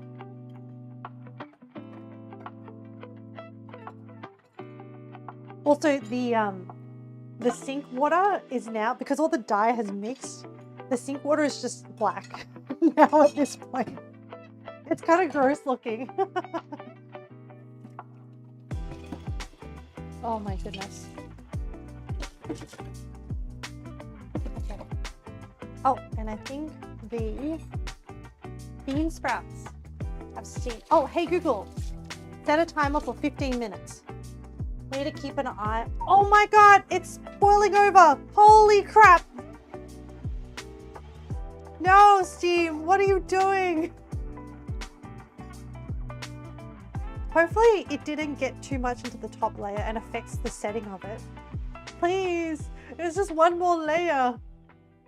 What is it through? Sorry, Yama. I didn't realize, I got distracted. Hopefully that wasn't too long. I hope the water didn't get into the top layer. I might just let it, I added maybe too much water. I'll just let it settle for a bit. In the meantime, my bean sprouts have steamed. Huh. I think the addition of the lid increased the temperature. But I need to put the lid on to trap the heat. Oh no, we're in a conundrum, chat. I'll just hold it. Should let it cool down so it's not boiling. But we need to have it. So this is my fault. I've added too much water to the pot. Yeah, maybe we should just like, as soon as I turn the heat off, like the water level is way below the container. It's just that the bubbles were too strong. And then I've put it on the lowest heat and then it just comes straight up. Actually, maybe I should just turn it off, let the steam do some things, then go through this, like, eventually the steam layer, the water layer will go down as it evaporates. I'll just go through this cycle of like letting it boil up, turn off the heat. Well, this is a problem of my own making. Keep the lid on.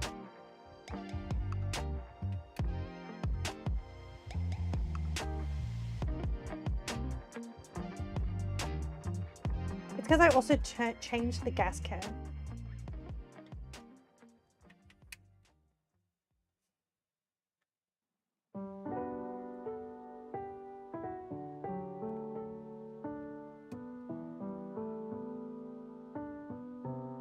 You know what?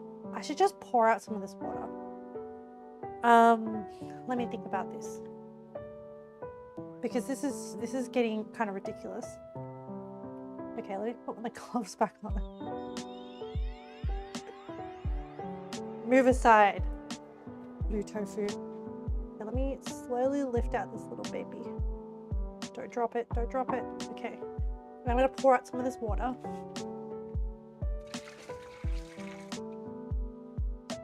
And then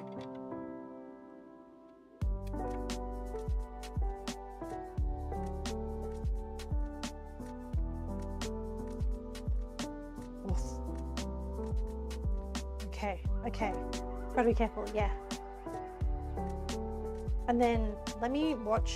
So I've got the heat back on and the water is not climbing up. So I think we're good. And then I think I can put the lid back on. Oh, thanks Yama. Thanks for the emotional support. I appreciate it. I hope there's not too much water that's seeped into the pink layer. So I hope it sets properly. Okay, I have my bean sprouts here. I'm going to split them into 2 bowls. Now, the trouble with the bean sprouts is that it tastes better when the water has been squeezed out of them. But the problem is that I need some water to be able to dye the bean sprouts. So, or do I? Yeah, because I need to like liquefy.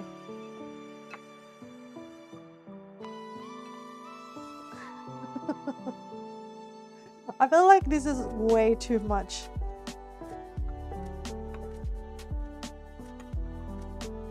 I don't need this amount of like dyed bean sprouts. Yeah, let me pour some of this out. I'll reuse this bowl. Like, this is gonna be a very, maybe like that amount, and then let's try.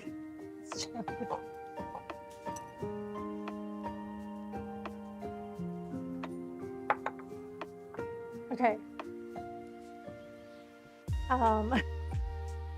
Pink, and I'm gonna go for the, I'm gonna use teal. Screw trying to make turquoise. Yeah, I'm gonna let me even out this. All right, and then I'm gonna use metal spoons because they don't get stained.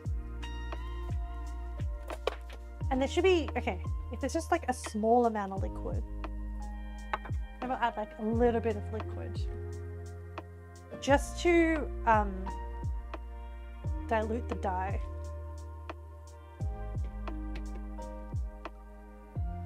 And then we'll do a little bit of pink and a little bit of turquoise. This is absolutely, oh, how is my, yes, my baby is okay. I'm running out of, actually I'm going to use fork because they'll be a lot easier to sort of mix. Oh man, that looks kind of nasty. Look, I think people will forgive me because we're going for the spirit of things, okay? Oh, I should salt this to make it tastier.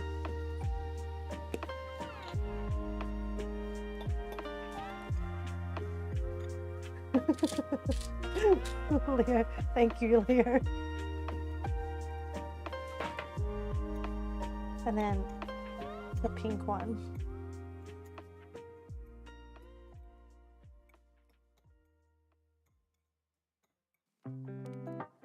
I mean, it's kind of like a baby pink instead of a hot pink, but I think that's okay.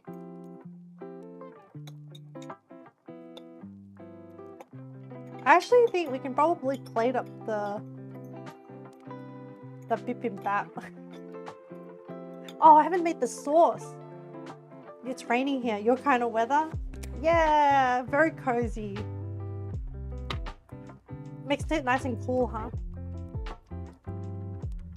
Oh. How's this going? Do I need a sauce? I think it should be fine. I think the tofu will have a sauce. All right, let me get out my bowl. So we have options. We have options, chat. We have the classic gunmetal gray bowl. We have the blue kind of striped bowl. We have the natural asymmetrical stone colored stoneware bowl, or we have the green kind of like textured stripy situation going on. What would look best? So I'm gonna do like some purple rice in the middle, and then I'm gonna layer each color around it, and the purple will be in the middle, which is perfect because purple is meant to symbolize the spirit of the LGBTQIA plus community. So that's why I think it's most appropriate to put it in the center. What do you reckon, Chad? Will maybe the gray will kind of like, you prefer the classic, the original gray? That one? Yeah, so the color pops. I agree, Mama. I agree. Okay, let me try and start. Yeah. That's still going. It looks like it's setting. I'm very happy. Okay. I'm gonna put the purple rice in the middle.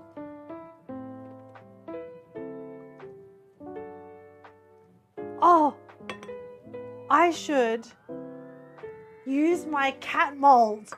Hang on, where is it? Cornico.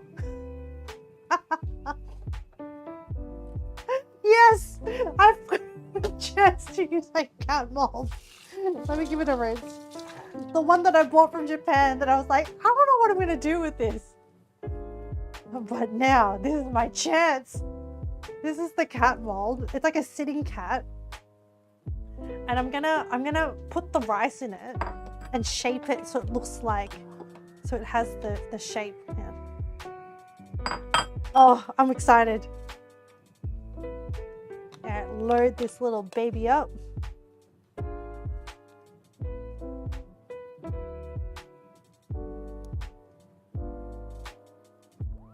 Oh yeah.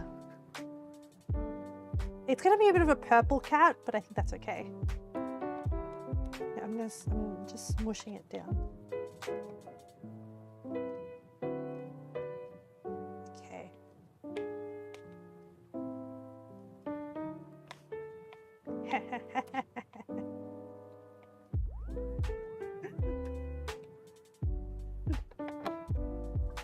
This justifies my purchase of it. Okay, this is the cat mold. I've stuffed it full of rice.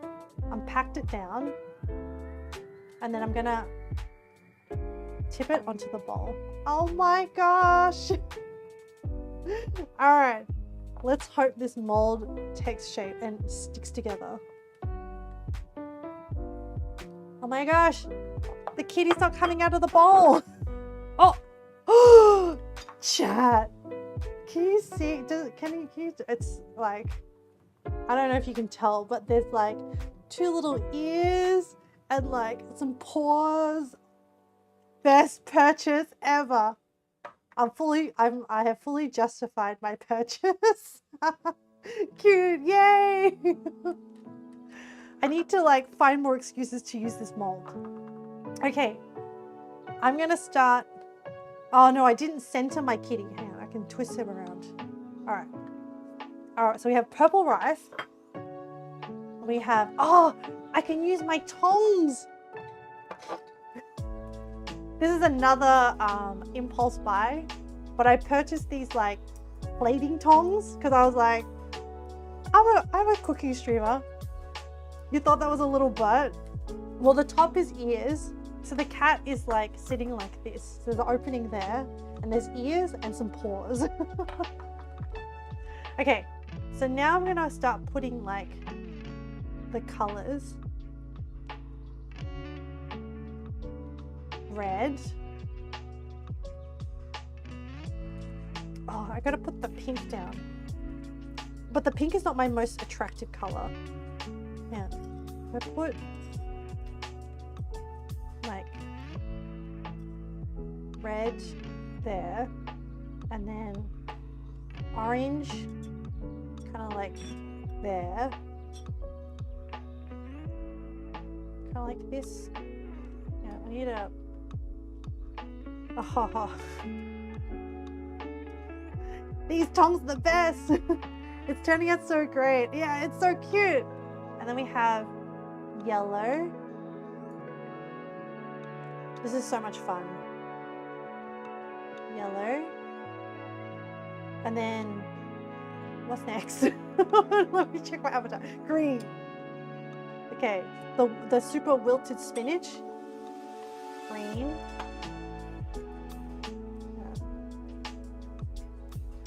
Green. Okay, yellow, green, turquoise. Turquoise. The cats are cute. Yeah.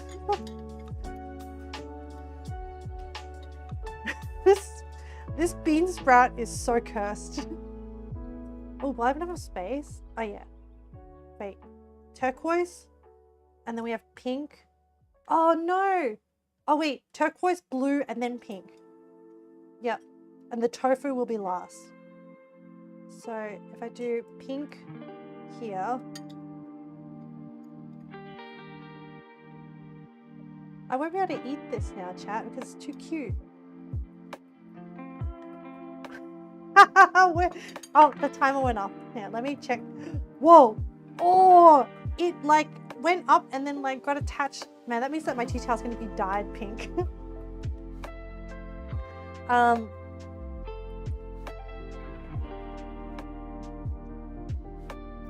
think it's still gooey. And there are like, there's a bit of a bubble forming, which is kind of weird. I don't know what's going on. I will happily sacrifice this tea towel. I think that, I don't know if that dye is going to come out in the wash. Anyway, let me try and like, I don't know why it did that. Hey Google, set a timer for 5 minutes. Anyway, it's fine. There's nothing else we can do about it. Okay, and then I'm going to, I'm going to use a teaspoon to like plate the blue tofu. I'm going to gently just place the, oh, it's so gooey. I'm going to build like a little pyramid of blue tofu. Whoa, whoa.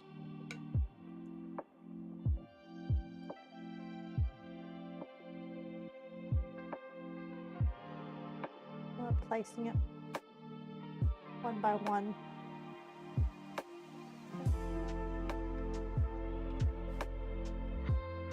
Oh, she's so cute. Okay. Ta-da! It's like my purple rice cat is just nestled in this bowl. Hang on, I gotta get my Fujifilm camera. So cute, right? I gotta do some shots. Let me dust off this. Oh my goodness, there's so much of a mess going on. Yeah, gotta get my, this is, I need to get, I want to use my Fujifilm camera more.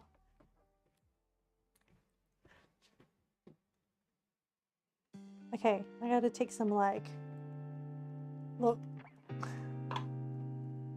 move the knife like this.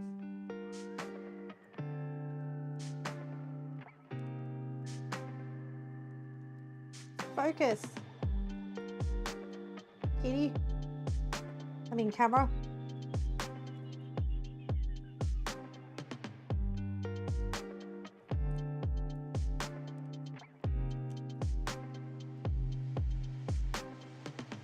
Oh, it's so colorful.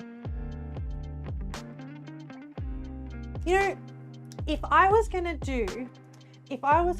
everyone's so excited. Thank you. Thanks for going on this journey with me.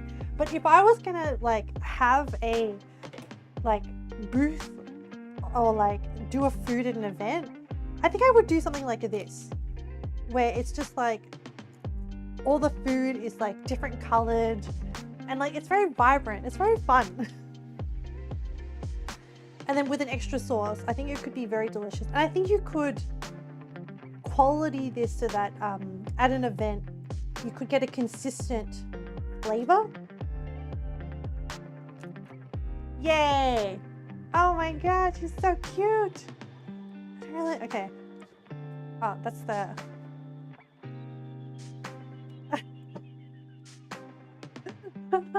Oh, let me check on this guy. How are you doing, buddy? Still really soft. Hey Google. Wait, is there a timer going on? Hey Google, set a time for 10 minutes. I think this needs a little while to like settle. How are we doing for time? Oh, we're getting close to time, but like not as overtime as I thought it would be. You just got, how dare you set a timer for me? I bet you, man. That's so funny. Trust you. Okay.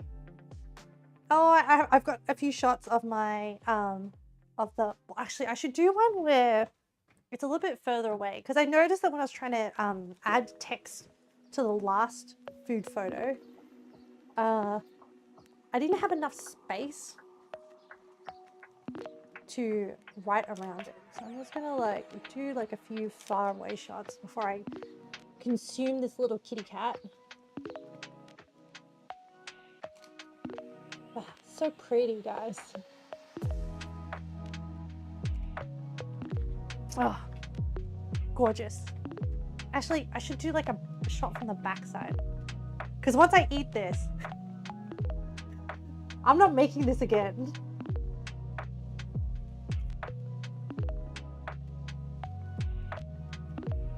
Okay. All right. Now, should I mix it in true Bi Bim Bap fashion? And then it would be like a medley. Actually, I'm curious as to how it functions as a mix. Let's try that. Let me find a spoon. Okay. Oh, and this guy's still steaming away. All right, I'm destroying the little kitty cat. And I'm mixing in the blue tofu. Whoa. This bowl is great for presentation, not great for eating. Not great for mixing. I'm just gonna dump the whole thing into this. Oh, I should have changed the camera angle. My bad.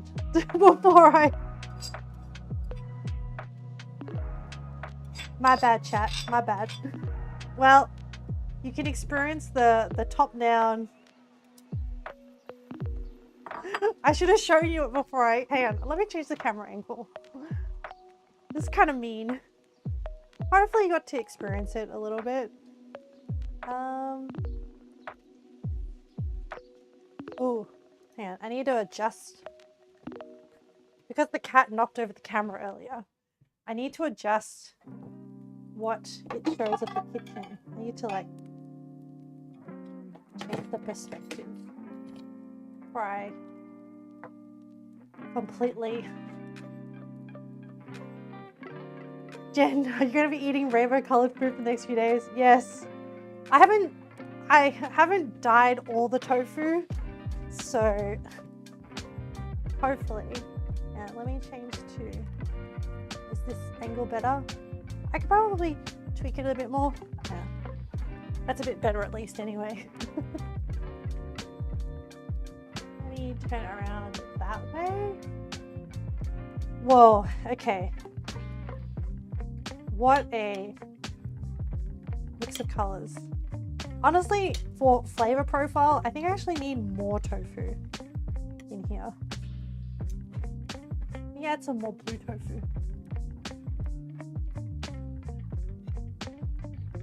It's so blue.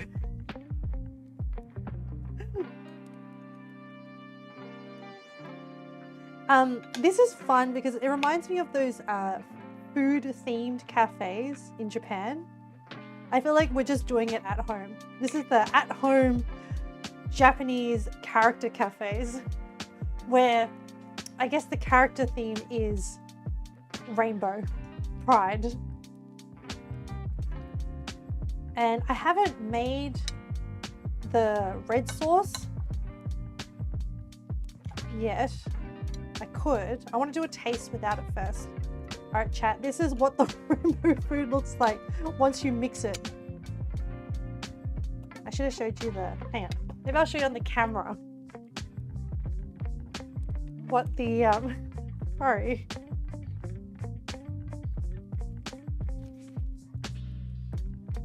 Let's see. That's what it looked like. She was pretty cute. She was a very cute bowl of food. Sorry, I couldn't show you. I forgot to show you live on this camera. But she was very cute. All right, let's try this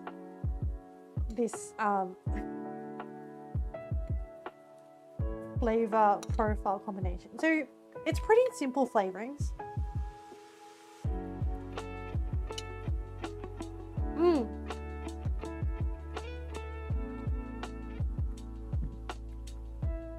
It's mostly the sauce from the tofu that's giving it the flavor. Actually, I think I have some old Bi Bim Bap sauce. I don't think you guys will judge me. There's no mold. I can use this. This is the sauce. Don't look at it too closely. I'm gonna add like a spoon of it. And then mix that in. Oh, the rice. Oh, I actually really like the texture of the purple rice. It's there's a bit of a bite to it. It's quite nice. I don't know if the taste tastes any different. It's just more the texture. And it's not, you know, I don't really like brown rice. It doesn't taste like that. Okay, you can't even see the red sauce anymore because there's so much color in here. Oh, and I should do a spoon of the tofu. Itadakimasu.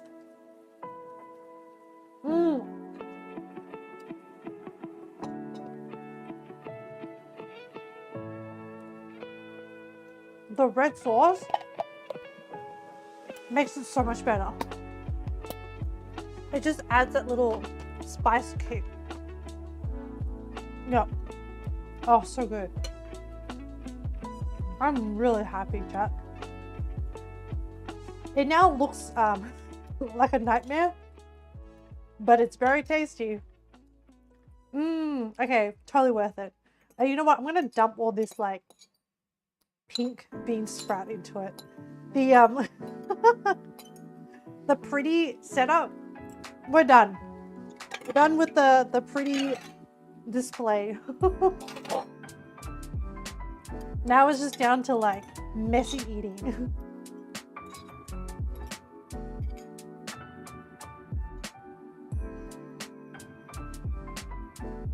And I love it because there's so many vegetables in it. It's so like fresh tasting because of all the bean sprouts and the like spinach.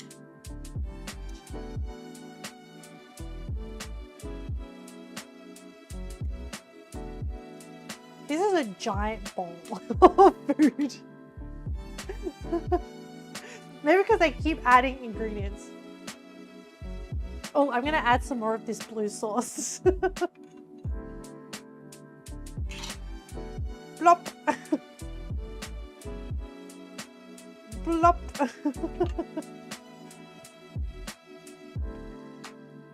Yum, yum, yum. Okay. That blue sauce really just had like oyster sauce flavoring. The side of the bowls, the colors are just like kind of disturbing. It's kind of like the green and the blue mixed together is like kind of sludgy and weird.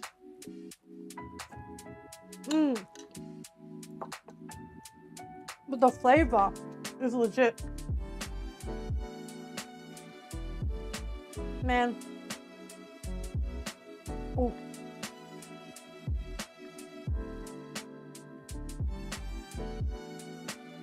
It is firming up, but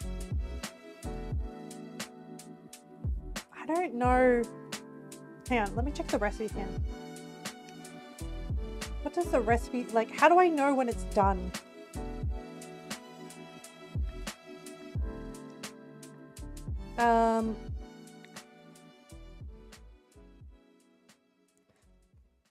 Let the cake cool down completely. This may take 3 hours or longer before you attempt to remove the cake from the pan.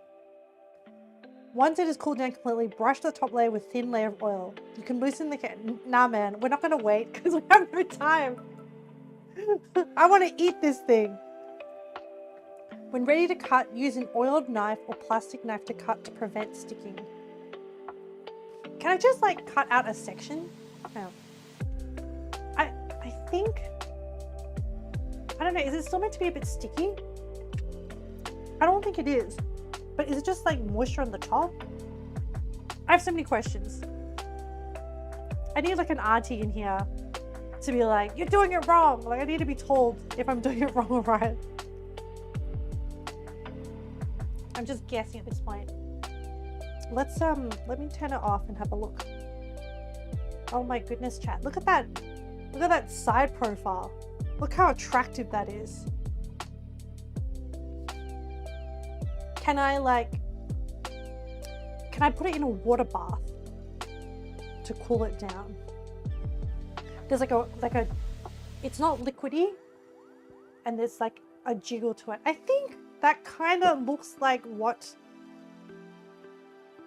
a Kueh jiggle looks like. It is a solid block of like a Kueh cake. I really like it, even though it's like was a pain in the ass. It was really, really fun. Okay, aggressive jiggle. Yeah, I'm like, ugh. And yeah, I wish I can't like really slap it, but yeah. The purple came out really dark, but there's a purple layer, blue, turquoise, green. We did stuff up the green a bit, or the turquoise in the green. Yellow, orange. The red turned out really dark, and pink. Looks good, yeah. I think I'm gonna water bath it. Maybe an ice bath, maybe even. And will it fit in here? Oh, it's hot. Now, let me get another container. I'm gonna do an ice bath. Like, I won't wait the 3 hours, but I'll attempt like a degree of cooling down. We'll do that, and I'll get some ice cubes. I have these fruit-shaped ice cubes.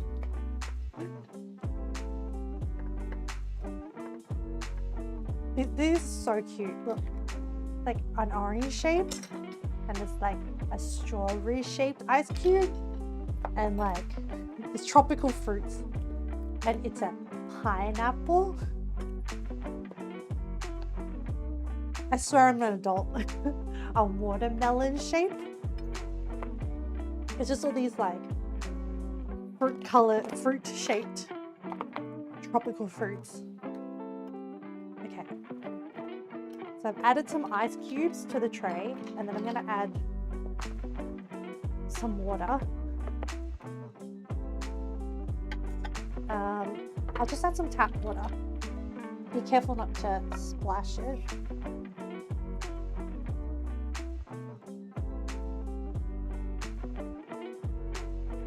Okay.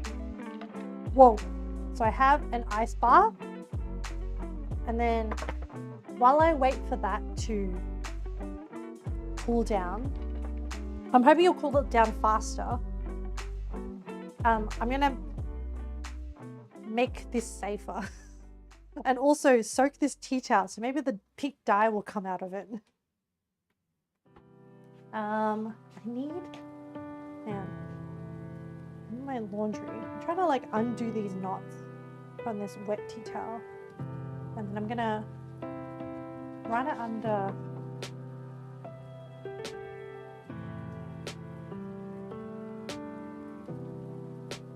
might need to bleach this tea towel. Okay, and let me move some of this stuff away. Sorry you're late. A lot of BS at work. No, that's okay, Jen. We've just been bad-mouthing you for the last 4 hours. It's fine. Nah, we did it. I was just saying how you challenged the stream. It's all right. Everyone has to earn a living. Oof. Okay, I can put some of this dye away. Now we need more projects so that I can use up this dye, chat. Like, we gotta think of like what other things we can make that are themed, color themed. Yeah, hustle the sofa. Oh, I called you Jen. Sorry, Penguin. I saw so on my screen, Jen is pink, and then I saw pink come up, and I didn't read it properly. I'm sorry, Penguin. Did you have a bad time at work? Hopefully, rainbow cake. Yeah.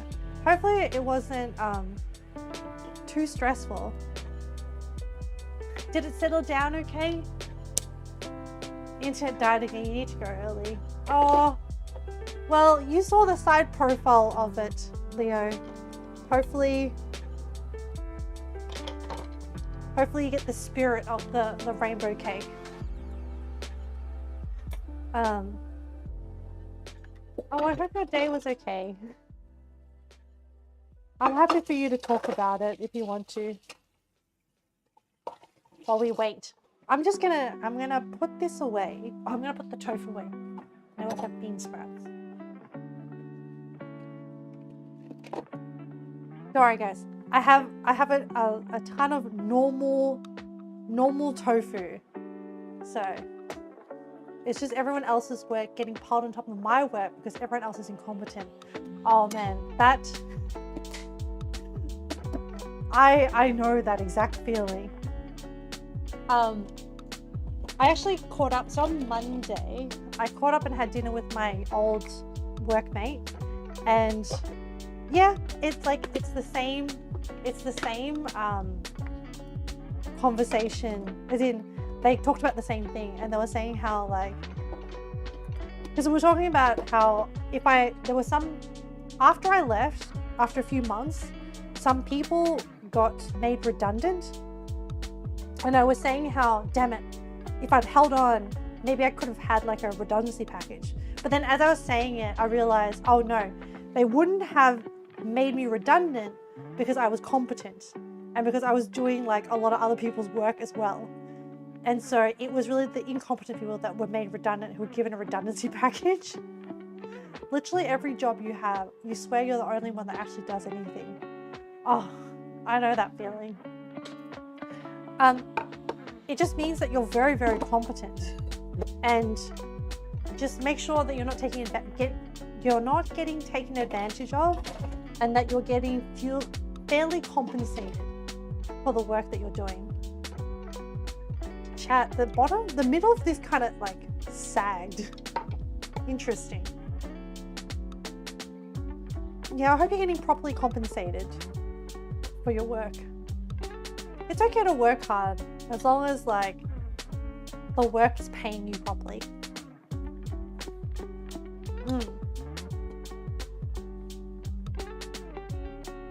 So I'm just eating because this is the first food I've eaten all day. What do I do with all these bean sprouts? This is my weekend food, chat. I'll just munch on all this stuff over the weekend.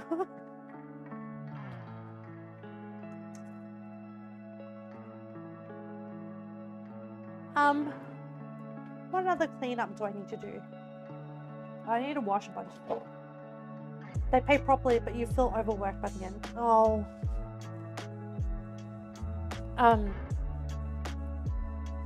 Can you delegate some work?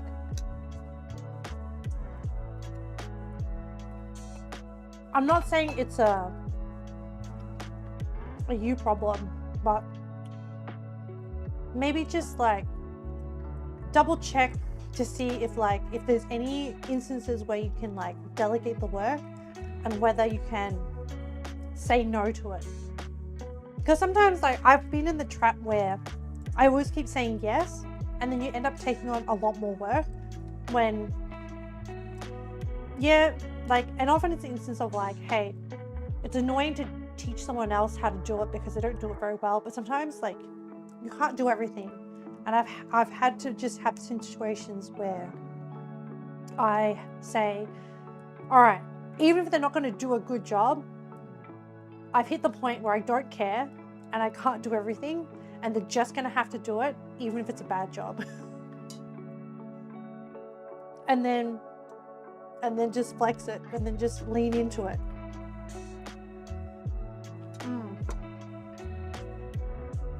But I'm sorry you had a rough day.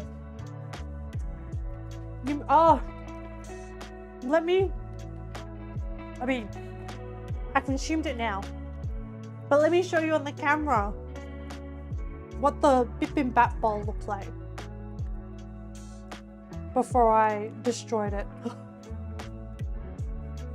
This is what it originally looked like, with the little purple rice kitty on the top, in the middle. And then we had red capsicum, orange carrots, yellow capsicum, green spinach, and then the back shot. So we had turquoise bean sprouts, and then blue tofu, and then pink bean sprouts, and then yeah, the whole 8-colored rainbow that's used into the pride flag. And then we've done the same color in this layer cake. So I think it's significantly cooled enough down that I think we can cut this up. Let's do this. Okay, so they said,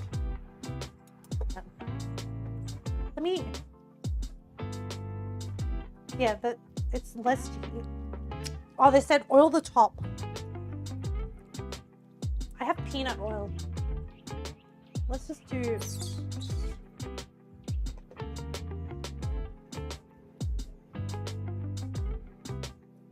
I don't know how much or how little oil. You know what? I'm just gonna use my finger.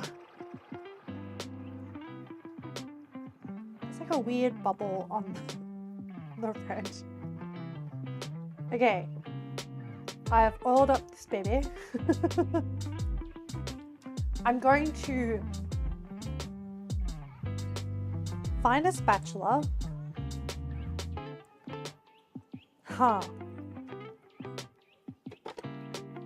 That is height. Okay, this is a good, like, thin bladed spatula. I'm gonna oil up the spatula. Maybe I'll just like wipe it in the excess oil. I think I put too much oil on the top. And then I'm gonna use this to see if I can get to the sides. So this is made of rice flour and tapioca flour. If we can get this out of the container, and then I can flip it. Oh, I should have done it the other way, chat. I should have done the purple at the end, because now that I'm going to tip it out. Oh well, you live and you learn. We'll have a... It's fine. The rainbow will just be kind of upside down. Ooh, okay. It's coming off to the sides, which is good. I'm just like giving it a few turnarounds and getting some air. And then I'm going to use, it's like a plate. I don't know how you take this out. Oh, yes, gravity is just pulling it off the container. Oh, I didn't even have to like shake it out. Oh, chat, look. Oh my God, she's beautiful. Holy crap, we did it. Okay, I hope it's cooked all the way through. I'm gonna oil up the top a little bit just to like make sure nothing sticks anywhere. She's a little bit lumpy. She's not evenly flat, but that's fine. I know. I'll get out my small cleaver, which should be the length. Yes, okay. And then I'll oil up this knife. Holy crap. I can't believe. Oh, wait. Before I cut it, we should pick a plate. Oh my God. Yeah.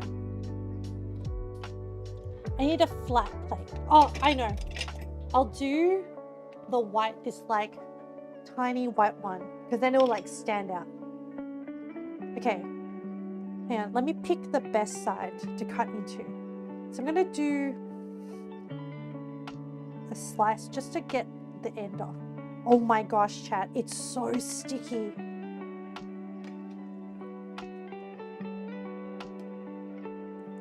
Whoa. I don't think it necessarily cooked all the way through. So I'm getting like some separation of layers. I don't think it's not quite sticking together. I don't think I cooked some of the layers well enough. Anyway, that was just to get rid of that. Oh my God, it's so sticky. I need to oil it again. It's the rice flour and tapioca starch. Okay. Sorry. You need some of that? Yeah. If only I can post it. Let me do, okay, a thick slice. I hope it is a bit better. Oh no, there's a little bit of melting going on.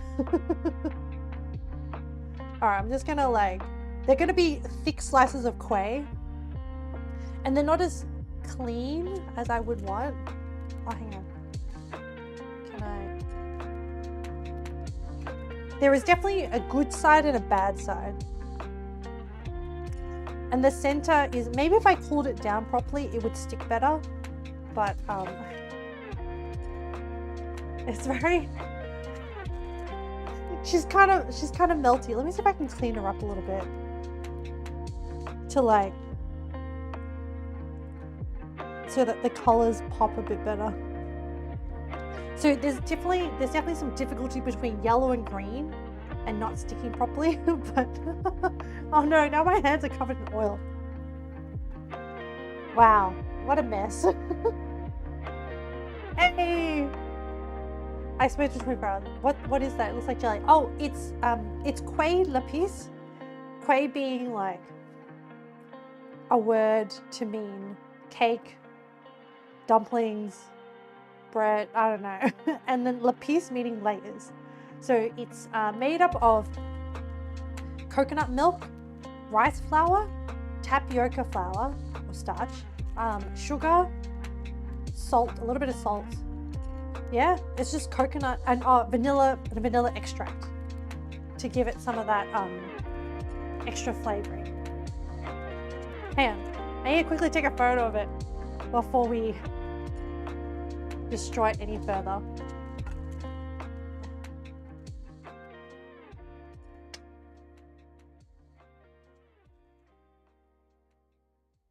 It's not a very good background. This container of water is not very attractive. Hang on, I'll move the pot plant into place. Ta-da! Give it more of a, get rid of this spatula.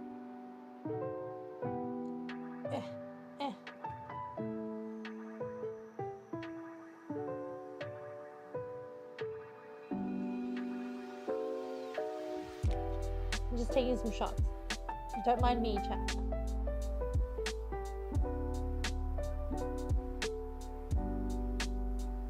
The colors are a bit melty, but she'll be fine. All right, I got some shots.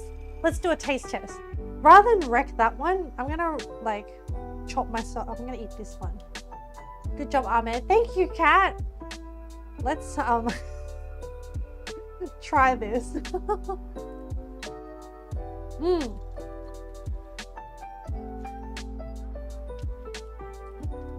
The flavor's good.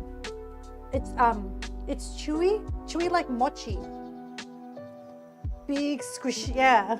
How squishy it is. It's chewy like mochi. It's definitely not of the same quality as like the professional restaurant ones. But in terms of satisfaction, really satisfying to eat. Now, you should be able to like peel off layers which, ooh, that's pink. $12 kueh, yeah. Red. This is really good. Orange. Oh. That's fun. Yeah, it is really fun. I don't think yellow.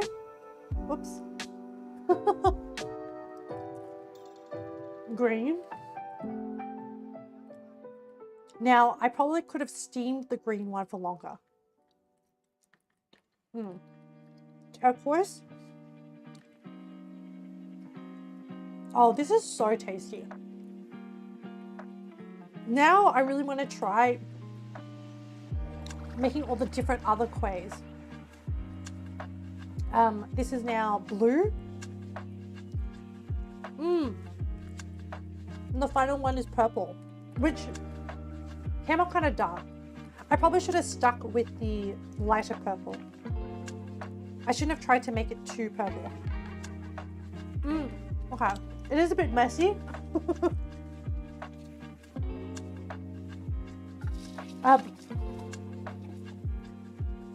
don't know how the proper kueh, the kueh used in like that they make, or like how it's not. Your face must be rainbow. Hang on, let me check my tongue color. I'm kind of curious whether. Oh wow.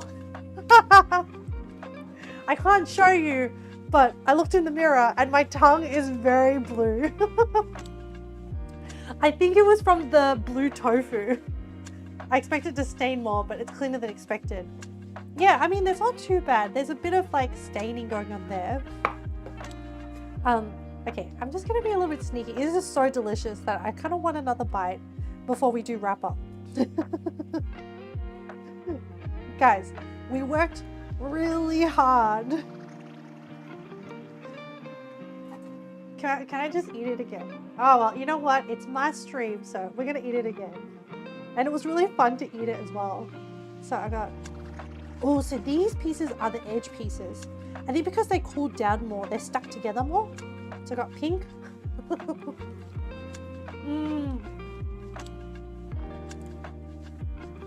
I'm absolutely doing a butt dance with this kueh. Red. This is like some of the most fun.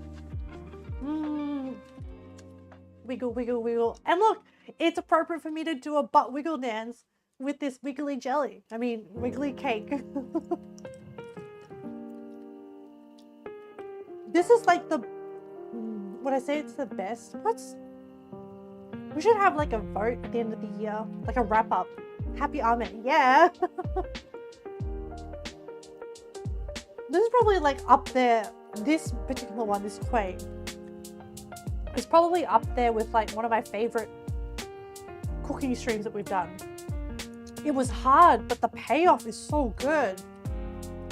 And now I have a giant block of kueh. It is so fun to eat. Jiggle, jiggle, jiggle, jiggle, jiggle, jiggle. I almost need like a jiggle song to play in the background while I consume this. No, it's not too bad. The diet. I think the beef stroganoff was really delicious. That one was a really good recipe. I don't think the fish pie was okay. I don't think it was my favorite. We've made so much stuff. Oh, I still need to tackle Mexican food. I haven't forgotten. And I think it would be really fun. I probably don't. Actually, how hard is it to make corn tortillas? Could I make it with ingredients in Australia? Anyway, one day. Right now, let me just be present with the squishy kueh.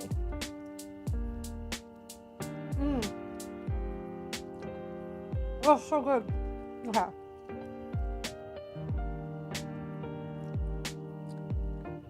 All right. I shouldn't hold you hostage any longer. Let me try and put some food away so that the cat does not pounce. She's been loitering around. I think hoping for some food, nibbles. I'll put that away. I can put this away. You don't think it's difficult? Yeah, I was wondering like how, like the core tortillas. Oh, because I think if I make them fresh, they would be really good. Oh, and let me soak this container, and then we can start our little wrap up. And I don't think we're too badly over time. I'm just soaking the bowl. All right, I don't think she's gonna go. Actually, you know what? She's suspicious. I'm gonna put it away. Because if she goes for the blue dye and gets it all over her, I'm gonna have to give her a bath, and I don't. She hates water. Okay, everything has been put away. I'm back from coffee. How many timers do I have set in my absence? I don't know, Betchy Bear, I don't know. Oh, Betchy Bear, you missed out on the quay. Hang on, let me show you. Our piece de resistance. Look, Betchy Bear, look at the rainbow. Look at it. I know, right? This is Malaysian quay. And the wiggle. I already ate. I already ate like 2 of them. Yeah, aggressive jiggle. And did you see our rainbow Bi Bim Bap, the nice version? If you missed that, did you catch that? I want to show you anyway. You did? Okay, I don't need to show you then. Cool. All right, we're ready. You made it in time for wrap up. I'm gonna take my coffee, which I still haven't, and then mixing the transformation into a mess. Okay, I'm going to the computer and swapping to, yeah, I did clean up Rough Retro, and I'm ready to do the wrap up. What makes us feel good? Oh my gosh. Jiggly, successful Kueh Lapis making. The name is like, unfortunately the second part of the name is so unfortunate sounding. Like lapis. Oh, rainbow bip. Oh, I've lost like how you spell it now. Bip bim. Oh my goodness. Oh, Bi Bim Bap. Bi Bim Bap. Hold on. In the time that it took us to make it, I've forgotten how you spell it. Oh, Bi Bim Bap. Bi, like lapis means pencil in Bisaya. So I think there is actually a lot of overlap between languages. Okay, it's interesting because so I now know, Leo, that there are, well, back in the day, there was 3 regions in Philippines. I'm sure you could have told me this, but I've now seen the map and watched the video. So there is the Luzon, which is the top bit, the middle, which is, hang on, let me test my knowledge. Bisaya, and then or is Bisaya the south? And then there's a central region called the V something. Oh no. It still has 3 regions. Yes, that's Bisaya. Visaya, okay. There was another region. I forgot. South is Mindanao. Okay, I forgot that one. But I remember the top was Luzon. And then also, the Philippines used to be made up of a whole bunch of different, sort of like smaller kingdoms. And depending on whether it was influenced by Hindu or Muslim, the the name of the ruler would change. So there would be like Raja or Sultan. And so it was just like, because I think, I've forgotten, there's like there's over 1,000 islands in the Philippine archipelago. That's fascinating, okay? And I think it's over 3,000, something like that. And Philippines actually sits in the Ring of Fire, which is the, around the globe, there is this like geological ring of fire that is like the joining of two tectonic plates, where there's generally quite a lot of volcanic activity. 7,000 islands, that's crazy.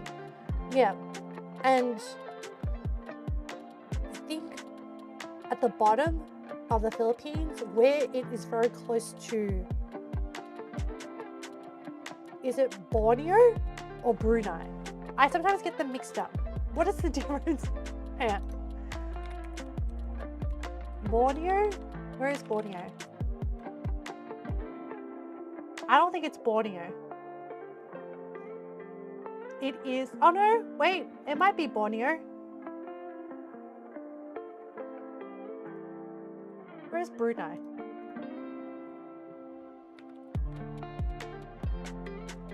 No, I think it's Borneo. Philippines is very close to Borneo. Hang on. Let me Google Maps this.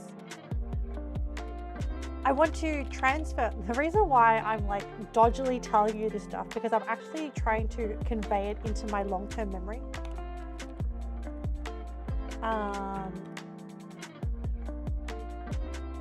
Yeah.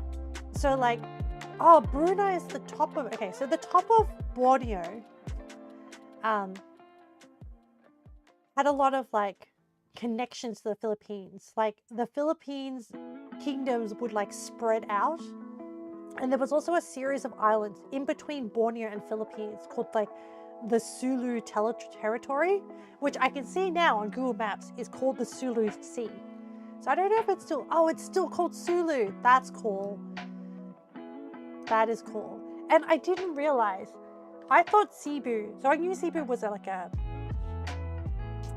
I knew Cebu was an island or on an island. I didn't realize it was in the very center of Philippines. And also, in modern day, Manila is spelled M-A-N-I-L-A, but even in pre-colonized Philippines, it was called Maynila, like M-A-Y-N-I-L-A. All really, really cool stuff. Borneo is the big island. I think Brunei is within Borneo. Yes, land bridges, yeah. So I'm still on my journey of learning about Philippines. I'm getting distracted. Island, actually, let me just put that down. Oh, hang on. We need to plan for next week. So, next Friday is Philippines cooking stream. This is why I'm doing Philippines research. Independence Day cooking stream. I haven't decided what I'm making yet. More like May, not the month May. Manila. But next week, May. Okay. My. Like ending in an I, an up inflection. Manila. So Monday is a public holiday in the state of Victoria. It is the King's birthday, but I'm not really doing anything, so I'm just gonna stream. So Monday will just be our usual Minecraft stream.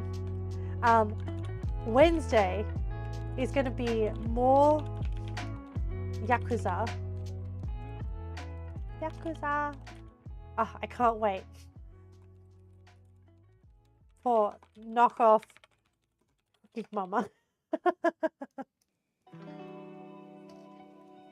Oh, I forgot to fill out more of the sun. What makes us feel good? Bi Bim Bap. I think the other thing I wanted to make was like, that I wanted to make a point of was to say that it is a privilege and a pleasure to be an ally of the let me see if I can get this right, LGBTQIA plus community. And that, I mean, I'm just going to explicitly say it. I mean, the implication was always there, but this online space is definitely a pride-friendly space. So we will not tolerate any mean things. I don't know what else to say, but yeah, it's like a very supportive space. Where do we want to go? I mean, that's just like explicitly. It's like a threat. No, not a threat. A declaration, and not a declaration of independence. A declaration of support. Aggressive support. I don't know. Words are failing me, and for some reason my nose is blocked. I don't know what happened. Anyway. Yeah, okay. Kueh, Bim Bim Bap, yep, ally, clouds. Well, what pushes us forward? Challenging our cooking skills. And ability to adapt.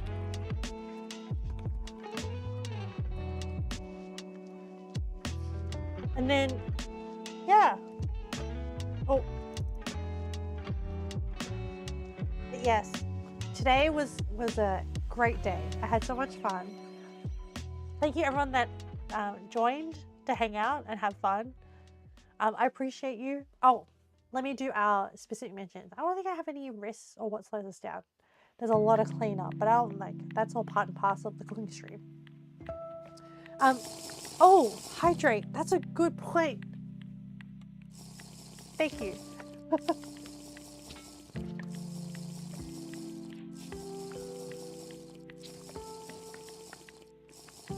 I had to go find my water bottle.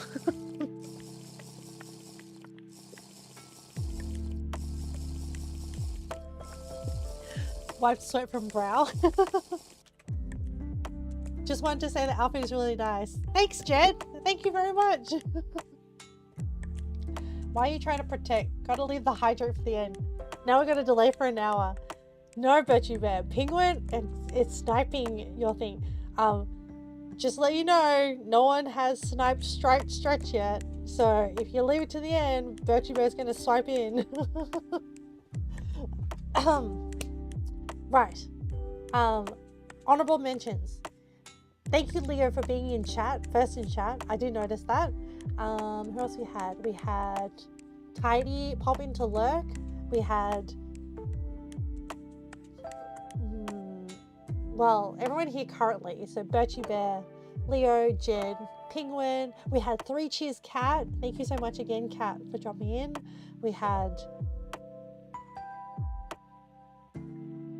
Yaba, who popped in every now and then. Valk, yes, Valk for dropping in. We had Jeannie pop in. We had Sammy, aka Carp Cat, pop in. We had a new chatter, but I think we scared them. I forgot what their name was.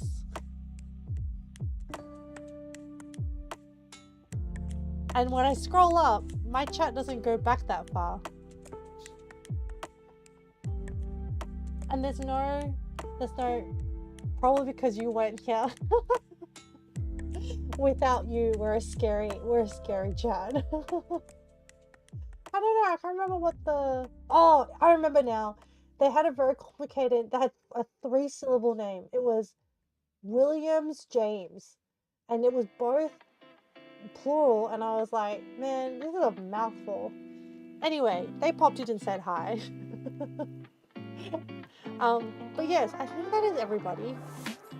Okay, I know that I don't need to do honorable mentions, but I feel like it is a very good memory exercise, a memory recall exercise for me. And I know I'm sometimes very scuffed with it, but when I can remember, I feel good. But yes, thank you very much for hanging around. Thank you very much for joining me today. I feel very accomplished today. despite how difficult the Kueh was, and it wasn't like it was a lot of effort, as in it wasn't like it was pasta and I had to knead it and roll it out a whole bunch, but the difficulty came in the assessing the steaming layers and making sure that they were all cooked properly, and also the sheer amount of time it took to make sure that all the layers were steamed correctly. But that's a big shout out to, thank you Jen for suggesting the Kueh. I appreciate the cooking challenges that you sometimes bring to it. Anyway, that is today's stream. Thank you so much for hanging out, and yeah, I will see you all on Monday. Have a good weekend. Please take care of yourselves.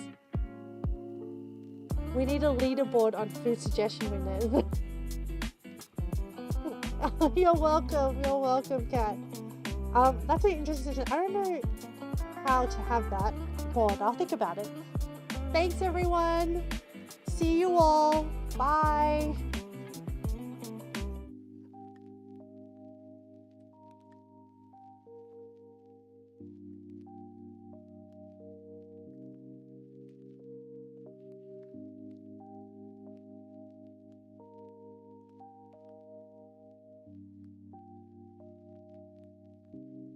I'm watching you, Betchy Bear. I'm glad you're not redeeming it. Bye. No!